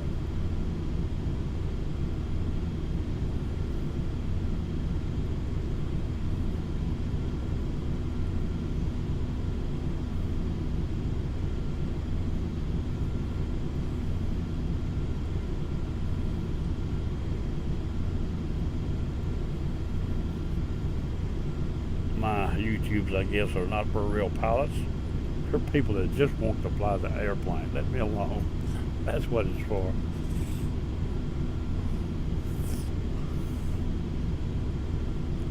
I never did get into ATC. I learned how to fly by myself with nobody around, so that's the way I fly. Turn this back off a few minutes. 601 miles range left. Can't see it, but that right there is the way. 247 miles of actual distance. Give or take a little bit due to the fact that I'm not going straight in at this point. Once we get the signal, we'll start trying to get it straight into a get on runway heading and straight in, which is not going too far off our main first turn. Will be 220 and the runway heading is 249, so it's not that bad.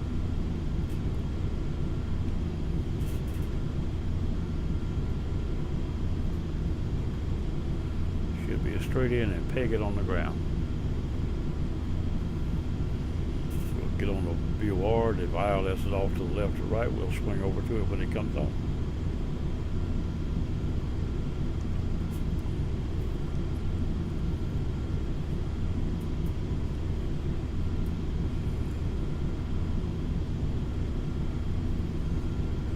Haven't checked to see what the VOR is on the runway, so on the airport, so I don't know if it's going to be left or right. If I knew what the VOR was, I could probably tell you which side it's going to be on.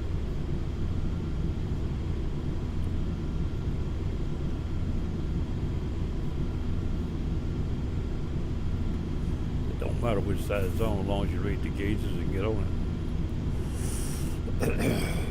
Fuel tank 1 is empty, fuel tank 2 is empty. Center tank has got 12,510 pounds probably.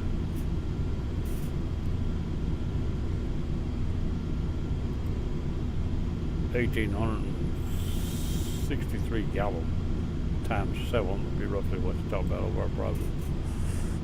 Gallon weighs around 70 pounds a gallon, give or take a little. I can change that to pounds, but I don't want it on pounds. I know I can change it to liters. Look, I can change the pounds also. I really don't want it on pounds.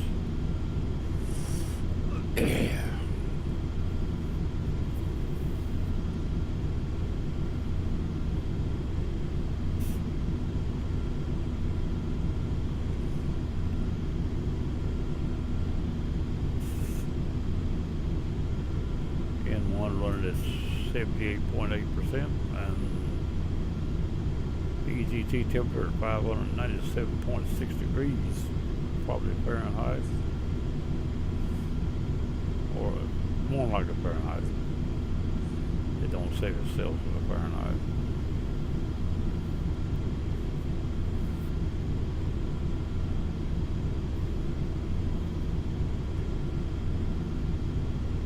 Fuel flow is 4.3 per tank, per engine.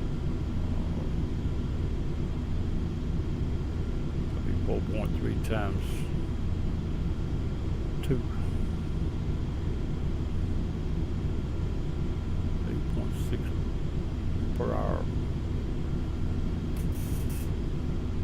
Should be. Well, it'd be gallons. This says pounds. That'll be pounds also. Oil pressure, oil temperature. That's Celsius there. Ain't no way in the world oil will be that cool in that engine, I don't believe.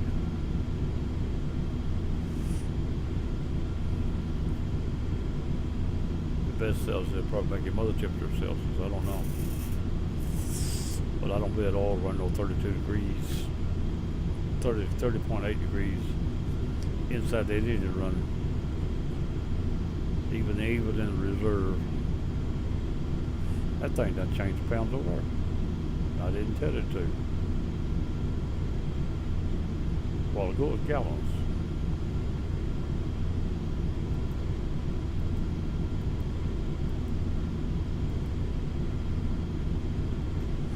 I know it was.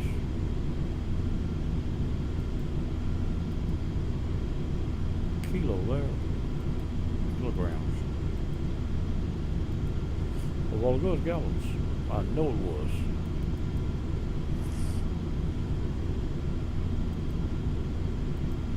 It said gallons. Well, how do you get it changed?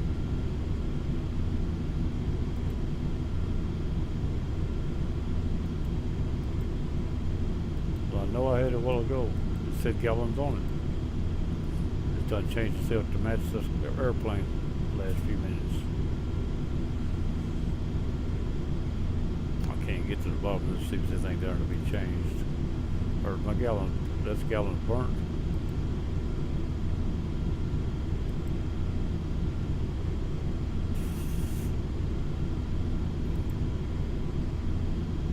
That's what those are there. It's gallons burnt. Gallons and gallons, but it's pounds. I wonder why. I thought that was gallons a while ago. It says pounds now. I don't believe it did a while ago when I can't get the change back. This is over here. This is over here still.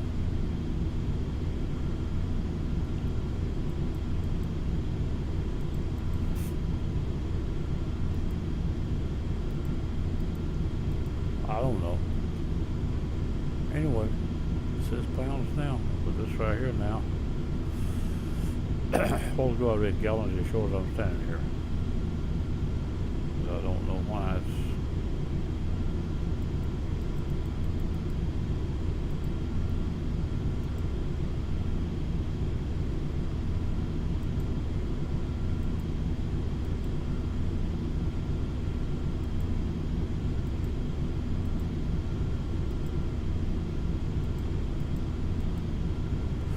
it says gallons, see there?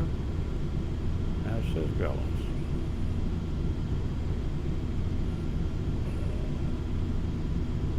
Okay. I knew it was supposed to say gallons. Here it goes. Where are we at? Let's see if we take a quick look see. I want to see this right here. Alright, now we just fixed to pass Las Vegas. We're fixed to pass it right now. Right here we'll be passing it exactly on my right wing. So it's so much more. We are how far out of Las Vegas? This is Las Vegas here. 55 miles out. We're going to pass a little closer to that. We just picked up the ILS, so we don't need nothing else on Las Vegas. We just picked up the ILS to Los Angeles. 194 miles out.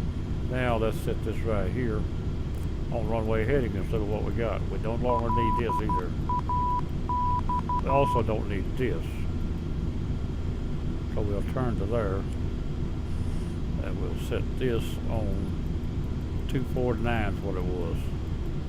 Runway heading. In order to go in 249 I need to move to my left. So let's move to the left. About that sharp right there is what we're going to do for now. Break this needle here over here, fly between them.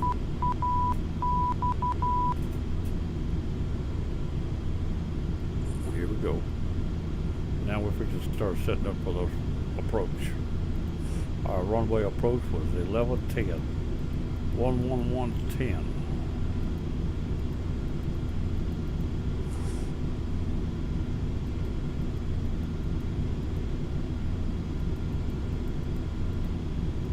Right there.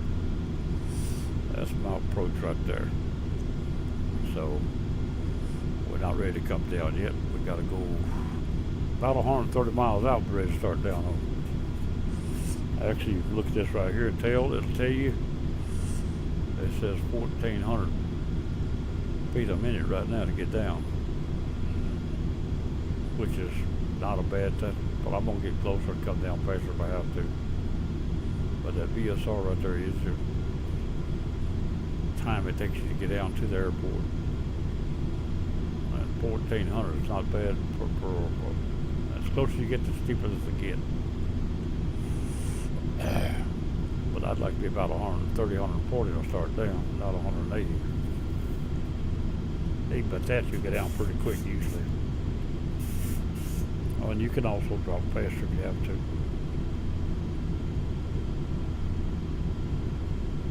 We have to level off about 14,000 on kind of mountains till we know we clear them. And pay attention, make sure we don't clip a toe.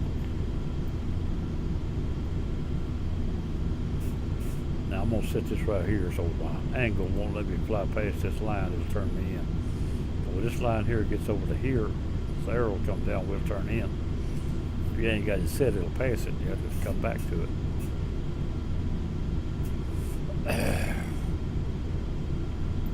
Alright, we have traveled close to 1,600 miles a day. At least right now about 1,400, probably 200 more to go. And we're on the VA flight. We're going to set her down as light as we can. Hopefully under 750. Nobody has come in and spoke, or nobody's even come in to speak, I don't think. I've got two people in town to speak. They're both still on the same channel as they started. I got one in a weight room, but he's been there all day. I think he went there last night when he left. He's still there.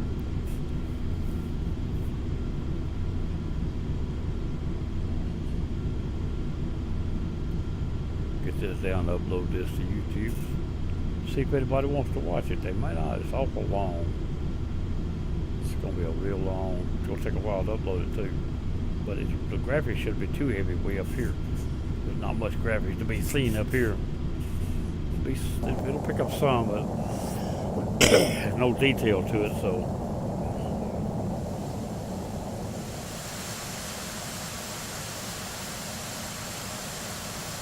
Yeah, my We Fly 737. Modified from a default by Mr. Vince Burgess. Look at her. How'd they get down? That ain't supposed to be. Wheels down. I have no idea. I know what. I put my headset on while ago and hung it around my joystick. I bet you I lowered them. I didn't see them. I burning fuel I wasn't supposed to have to burn. I didn't push them down. I think my joystick, I hung it around my headset around my joystick while ago and it bumped. I bet I hit them then. That's been a pretty good while too. But our fuel was still alright. That'll cause you to run short of fuel in a hurry. Hard on wheels too. If I had the realism set, it'd blow them off. My realism is pretty low.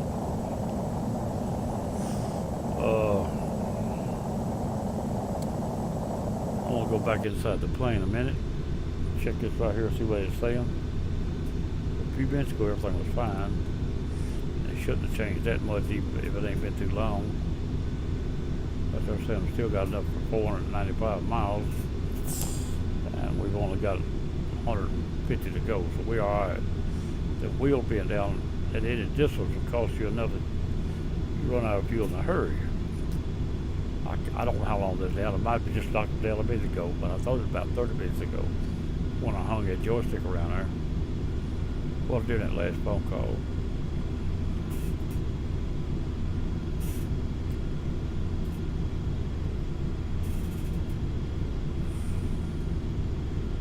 But we got it back up now. We are. Didn't turn them off. Well, our airspeed's not that great. The airspeed's on 261. A little above average, but not. Wheels could probably stand 210, 220. So we're not that bad off. Before you rip them plumb off, that is.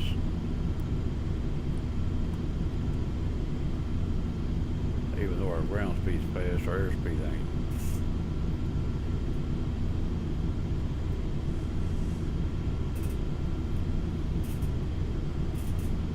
Still waiting on this right here to line up. This is getting closer to here all the time. This is 152 miles. About another 20 we'll start preparing to come down. We'll line this VOR on runway heading as quick as possible. If I needed to, I'd turn even heavier across, but I think I'm alright right where I'm at. Because it's not that far to go. on the line. And you don't have to line till you get close. But I want it to be line by the time I get within ILS range. I definitely won't be there.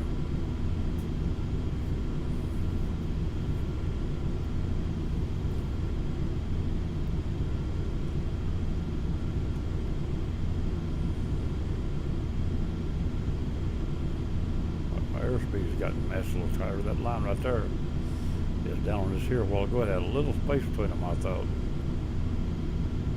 I haven't changed nothing I can see. Came in and left. He didn't load in. His machine might have failed to lock on. Oh, we got people been talking.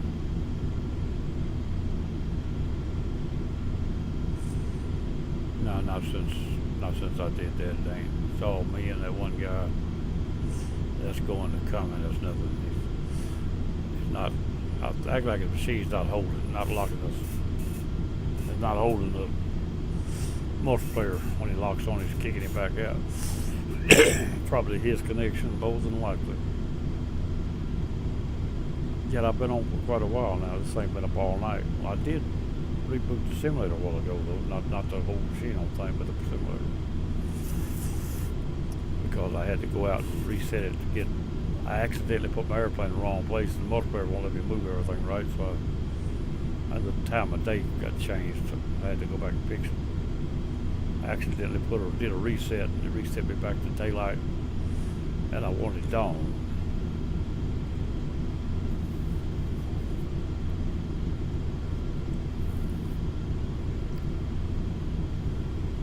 That was before we left. Actually, before I started recording.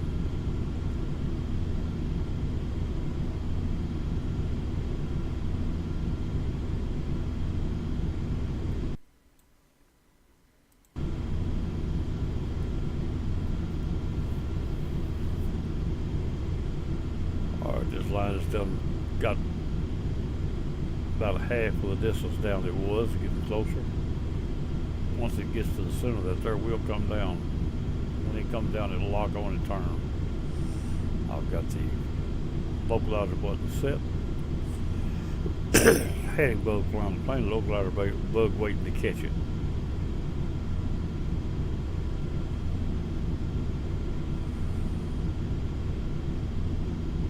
Distance is 133 miles. I'm about ready to start down right now. So I'm fixing to check her up and start getting ready to come down. I'm going to slow down to 240. That'll be under speed at 10,000, which we're a long way from 10,000 yet. I'm going to set this at 14.5 for now. And I'll watch it and change it later.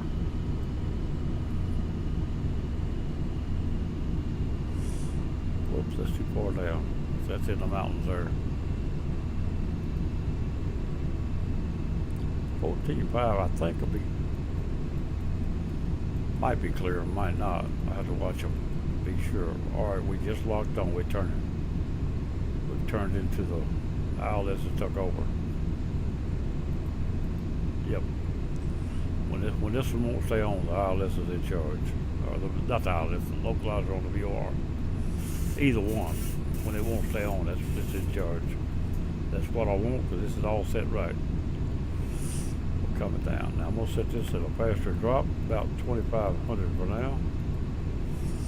I'm also going to set this where I can see it to help me watch the terrain in case if I get too low. There's not a lot of mountains between here and there, to be honest with you. One little ridge right there. That's within, let me get it back this way. 90 miles. That's about 100 miles from me. I'll be below that before I get down there. Once I pass there, the rest of it's up to, once I pass this right here, I get down wherever I want to at any altitude I want to. That's what I was going to do is set this right here. That'll tell me, even though it changed, we lost all the terrain. If it goes turning yellow and red, things are starting to get in my play. That's what the GPS that I've got does. Now, coming down. Just updated.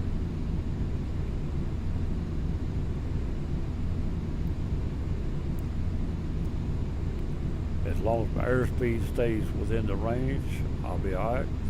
It starts to climb, I'll put out some flaps and slow me down.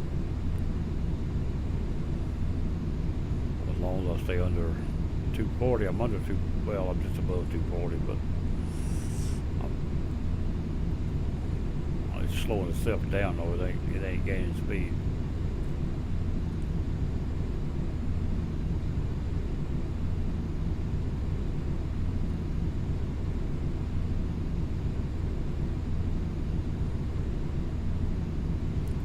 This is a 130. And what's that right there? If it gets further apart, I want to do something to slow it down.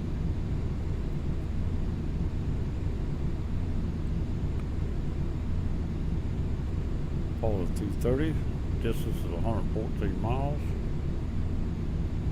We've done dropped 6,005.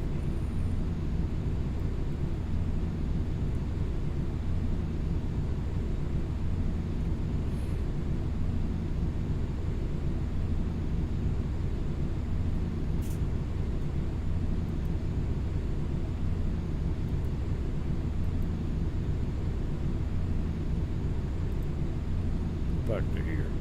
Actually, we headed that river valley right there. We headed that valley right there, you'll still be alright if you get below that.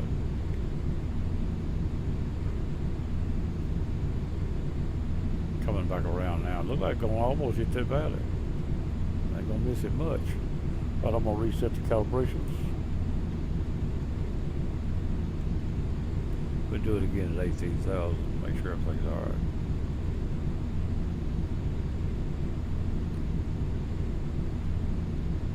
Mountains out in front of it right there is what we're looking at. These right here is them right there. But we're coming on around yet. That's it open. Let's go outside the plane. We can do this right here. Tell me anything I need to know for now. And we bring this here up too. And get to watch the terrain while we at it. I'll leave it see where it's at, so when I go back inside it'll be right. If I move it, I'll have to put it back when I go inside. Alright, we're coming back around now into that big mountain, but that's alright. We're still above it by quite a bit. They're still green here completely. And it looked like we would go right across the top of that right there. I could have flew over that valley if I wanted to. If I needed to and wanted to. May even come to the other side of that ridge yet where we're going, but it shows it's going to double back a little. Looks as though at that right there, it's showing I need to turn 10 degrees that way once this line gets over there. 15 or 20 degrees that way yet. Once this line gets over, I'm going to turn back this way some more automatically. It's trying to get over to that line, that bar right now on its own. That's what it's trying to do. It's working on it. 100 miles out. We can't tell how high we are out here. We're passing through 23,000.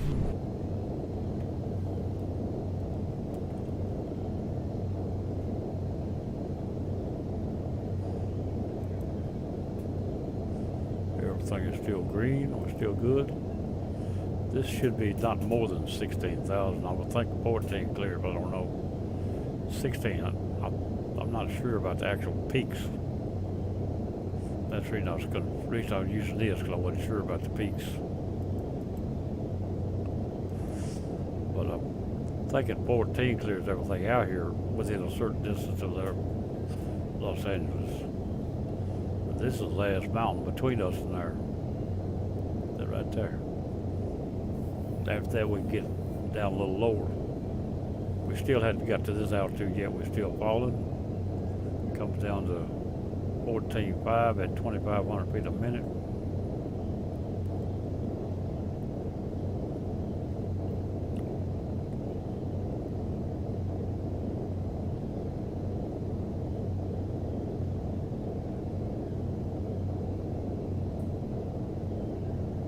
Coming back in right across that ridge, look like. Everything looks alright so far, even that right there says it is. Nothing to argue with me yet. And once we pass that, we got it made. Once we pass that, I'm gonna bring her down to 4,600. Be approach high altitude. 90 miles out. Pass that mountain there about 50 to 60 miles out of 70. Once you pass it, you're nothing between you and the airport at height to bother you.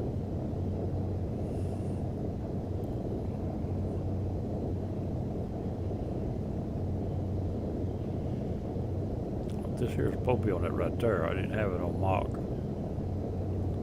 at this point.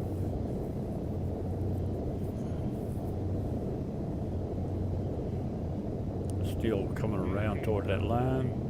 Now it's turning it back into this bar like it passes it. It'll pass it on both sides of it.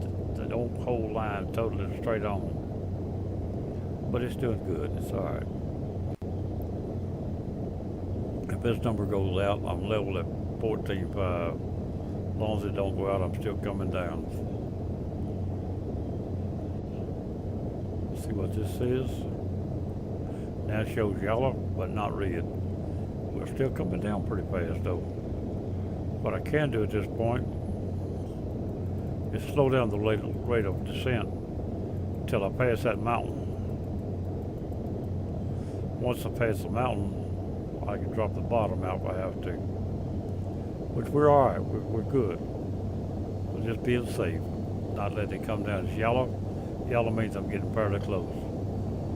It's 3,000 feet under me or so. If it turns pink, it'll be about 2,000 foot of clearance at the most. We just about passed it. I can actually bring this right here on down. As long as that's there, it won't come down no faster. I'm gonna bring this down to 4,600.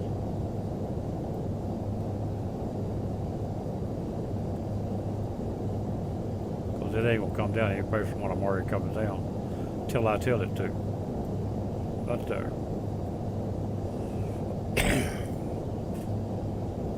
The mountain's fixed to go under me. At that point, I'll bring her on down. I don't need this no more, I don't think.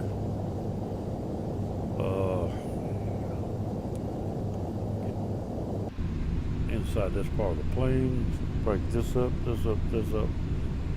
Put that right there. Bring this down. I don't even need this really, but if I'd use this and this popped up, I can see it enough. I won't need them on part really. Do either one of really. I'm just so used to using them that I recognize them quicker and better than I do these. Bring this around to here.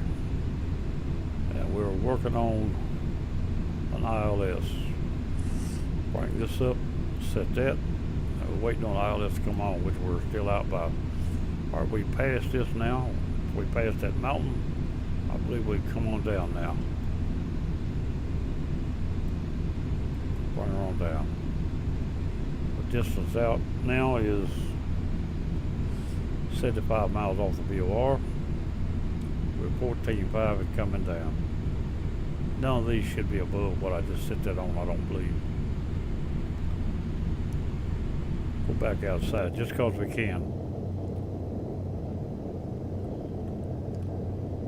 Alright, now bring this up. We're looking for this, waiting on the noise to come on. But it'll be about 28 miles out when it comes on.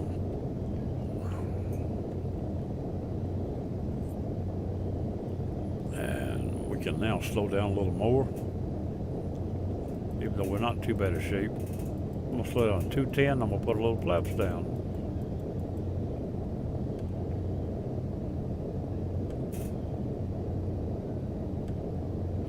Let's see what I got right here.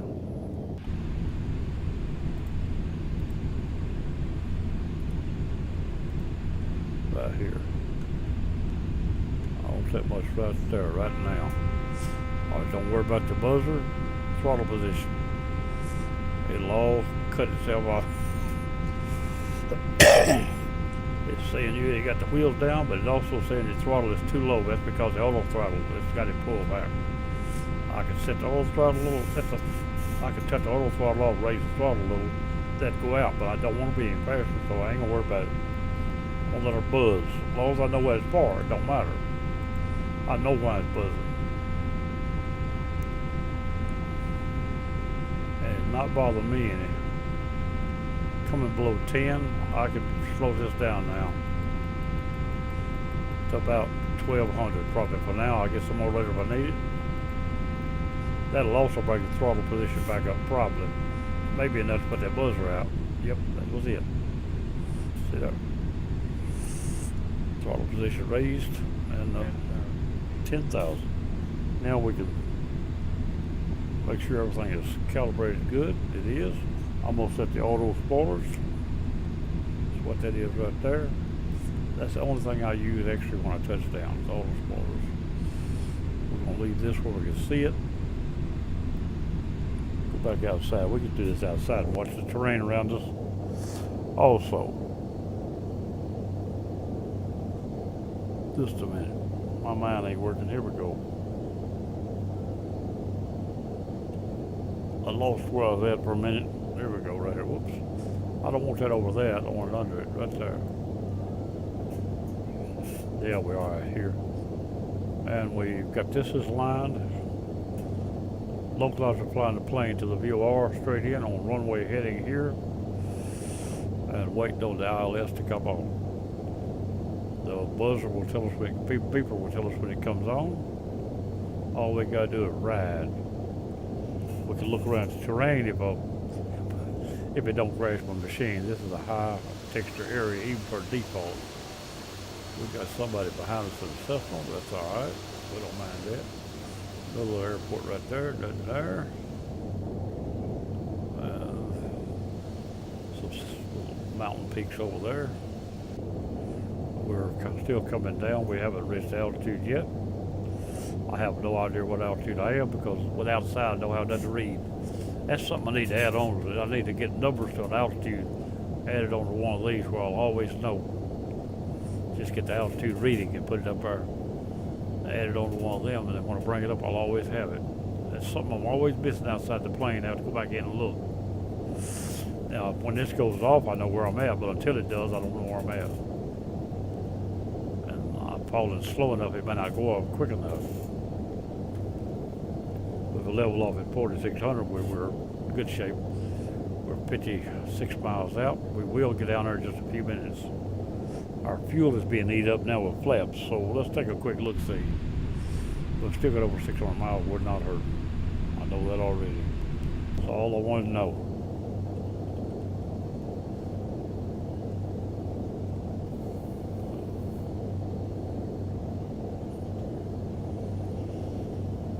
We're headed into Los Angeles, ILS approach, runway 25 right.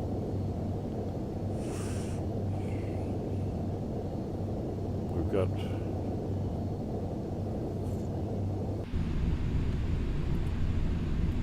flaps are, I think that's 15.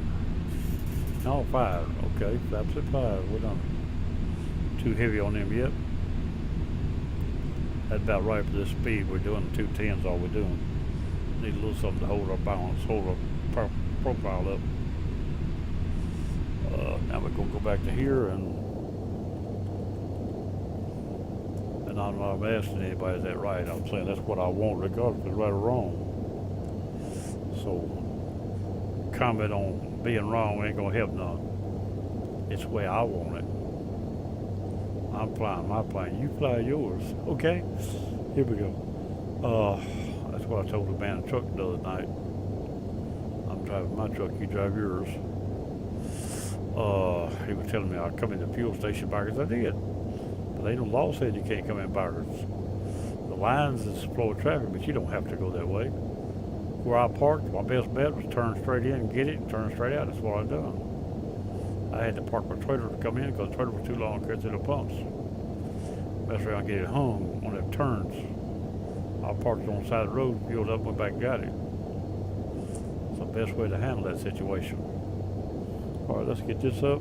And we're still coming down, 48 miles out. Now, in a few more minutes, if it don't level off, I'm gonna drop it to the approach altitude and make it level off real quick now. And fact, I'm just gonna go ahead and hip it right now just a little bit. Go to 1800 per. Let's get it down there and get it leveled off. Well, I'm close enough now to suit me. It leveled off, so I was already there before I touched it, I might say. Now we're level. Now we're burning fuel now, sure enough. Now I probably could do a less flaps, but I should be alright. I'm gonna look right here one time just before I know what I'm looking at. See, it dropped that from 600 to 200.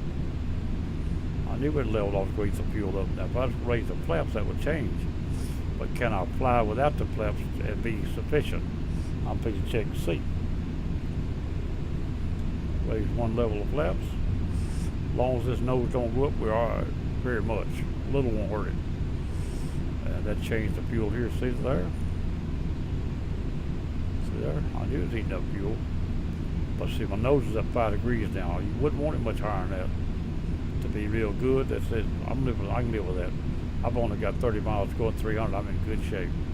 But we're not going to mess with that. We're going to go back outside a few more minutes. And we're still waiting on the ILS to come on. It'll be about 28 miles out when it comes on, give or take a little. And we're at 43. We're flying level. Once we get on the glide slope,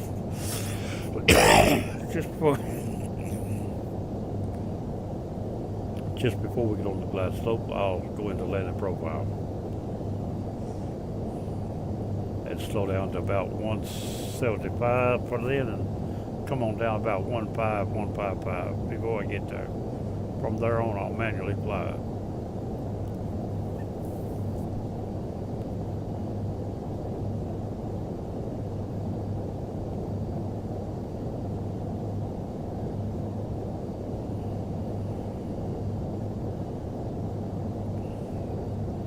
The airport's straight in front of me. Got this here. Well, we're waiting on the ILS. This is not on account of that, but that would show that the airport's pretty well straight in front of me. It also told me the VOR is on, which I already knew that. The ILS is not on. That's what we're waiting on. Once it comes on, it'll be left or right, probably, to get on it. It may be enough close enough to be automatic. We may have to turn into it. That decision will be made once we see it. About 10 more miles. We should be looking at it.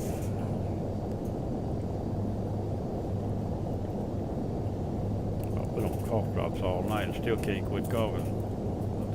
I guess he does and I don't see it nowhere.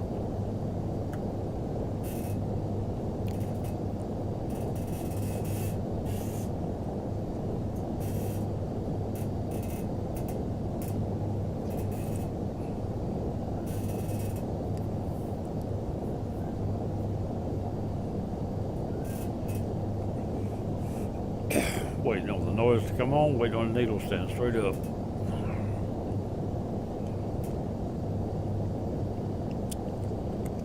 Depending on the VOR at any time now, the next 10 miles we should have it.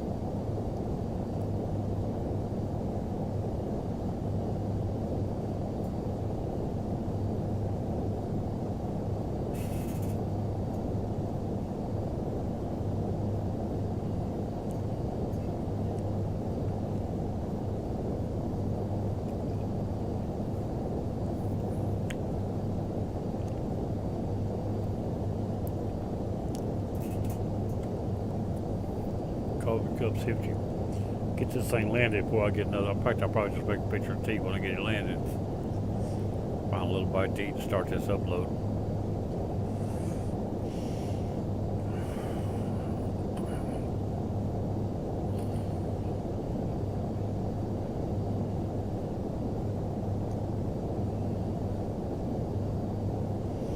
I'll name the file and get it uploaded.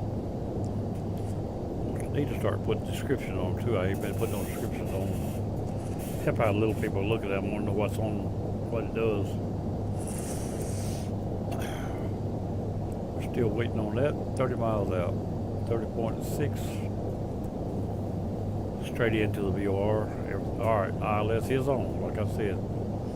Anytime. There it is at 30 miles. We got it. With the VOR probably is closer than it will be. Now let's see what we got going here. Break that up. It's on. We'll set this straight out for now. Turn this on. Alright, it took over. There's nothing else to worry about. It's all doing itself. Now we got to slow her down and get ready to land. Slow her down to 190. That changed sides in. I said it move. That plane don't turn around where we are, but that changed sides. I turned it on a little too quick. Lots of times I do that. That'll be backwards. That was backwards. It fixed turned me around, carried me the wrong way while it picked out. But it changed sides so it didn't turn around. If it ever started turning from around, I would have seen it, but I'd have been out of track then enough I had to get back in. I turned it on too quick. I should have waited another 5-6 miles.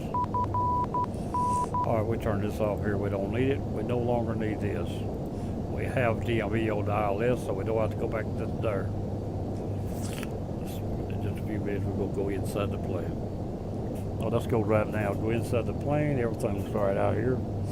There's your terrain. That's default Steve terrain around Los Angeles, because I don't have any adults here. And now we're going inside the plane. Inside the 3D. We'll bring this back up where we headed. Make sure it sets about along there where we headed. That's good. Now, we pop these two up. We probably won't need nothing else right away. Our DME is here. Our glide slope will be here, right here. I think there over here one. It'll be there somewhere. We're waiting on the glide slope now. That's what we're waiting on. We slowed down to 180, and I'm gonna drop a little flap back down. At that speed, I definitely need a little more flaps. Back to where we was at on the flaps.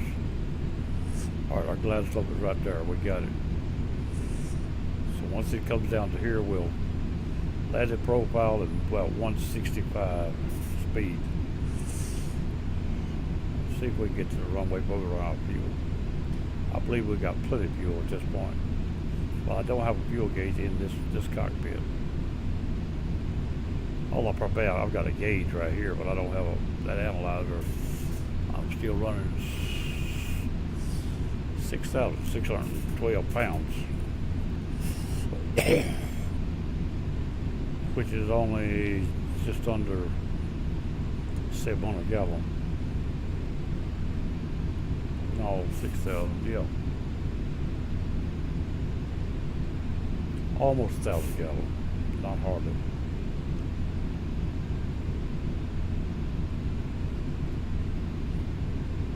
Waiting on this.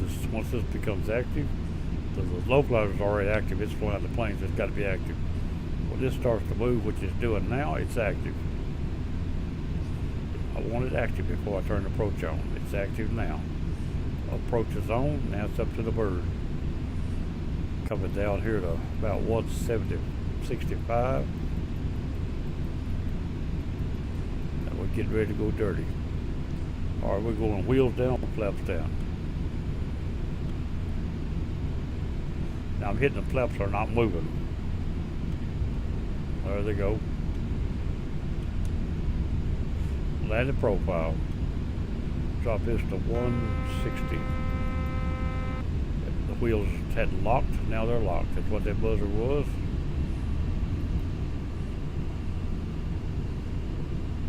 And 155 should do this.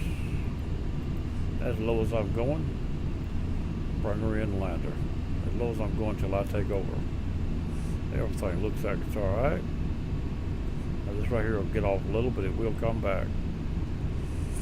When it drops over onto the glide slope, it always gets off a little. I've already got my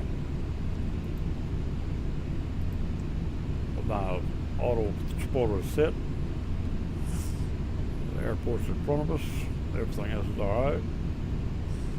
This is what glide slope is good. Now, I'm going to bring this right here up because I can see it better, not because of any other reason. I can actually see the diamonds better here than I can there on my eyes. I need to see if these stay pretty well where I want them. I think they will, but if they don't, I need to know it. And on here, I might not catch it quick enough. It's too small unless I pop it up, and I don't want to pop it up.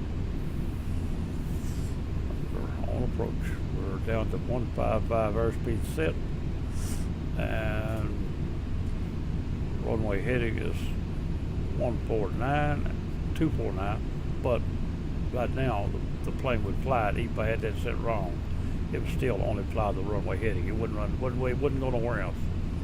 Turning it now won't change nothing. It's going to stay on that line regardless of what I do to that. You put it there not to fly the plane there, but to know when your plane is there when you get ready. You know that it's there by doing the lines there. If it's right in your line, you're right. If it's crossways in your line, you don't know where you're at anyway, because it's not straight in front of you no more. But the ILS only lines when it's right. It don't line because you turned it. It won't turn the plane by turning it. Here we go. We're getting ready to set this thing down.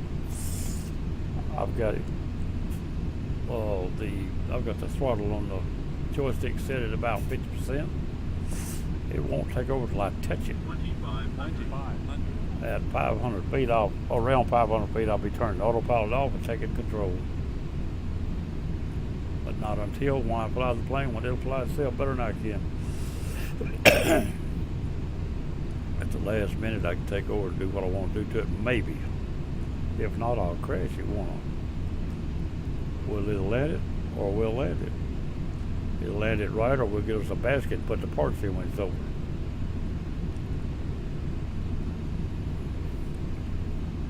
I plan on getting down to at least within the approval for the PA. We've passed 2,500, come up on 1,000 here in a little bit. Check the brake button, it's working. That works. That works. Don't want to miss that much. Don't want to mess around and make it jump off the house. Actually, in the real plane, that would turn the autopilot off just then. Automatically. And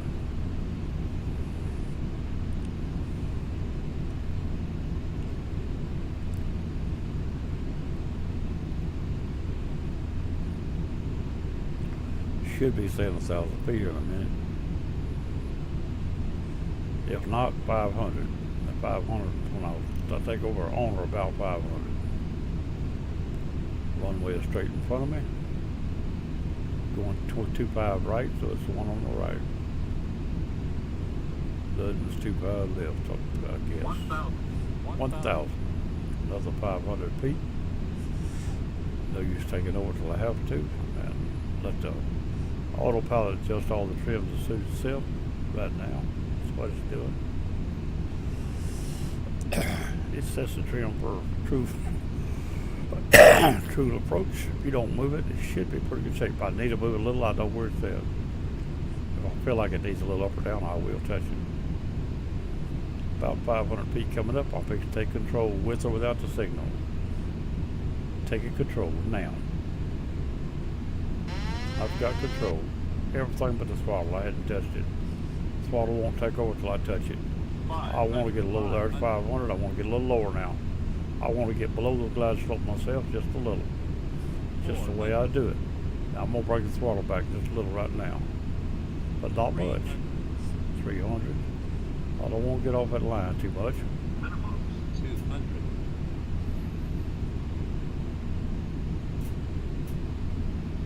100.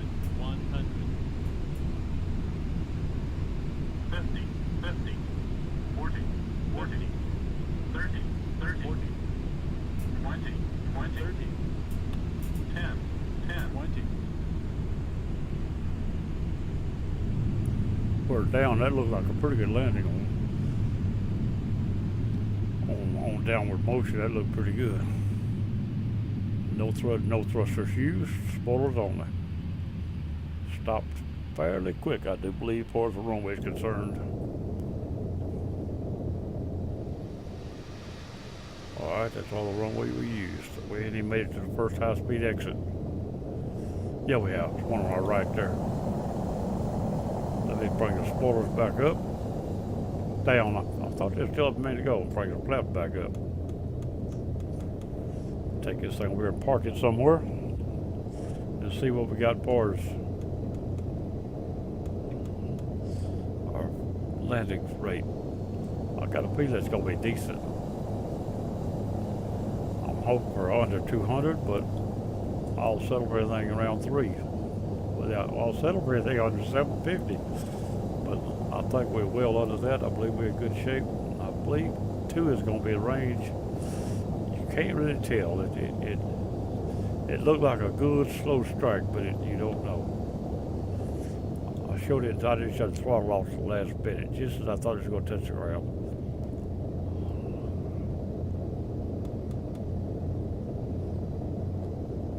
Make sure there ain't no fuel pumps around. If I cross the fuel pump, it's cost me my flight.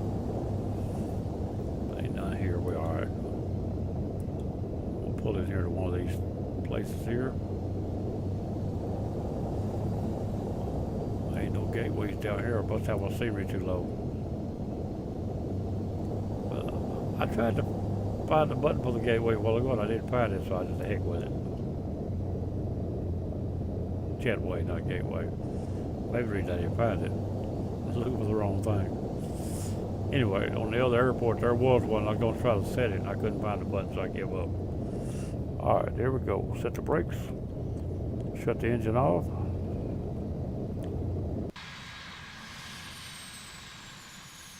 Everything else is off.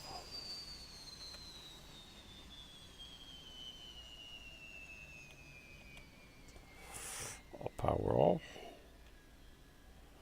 Still got power. The engine's still spinning. There they go. There you go. Everything is off. Now let's check them. Card before I quit. Both engines is off. Position of the flap set. Taxi said less than 15 seconds. I believe I taxied longer than that.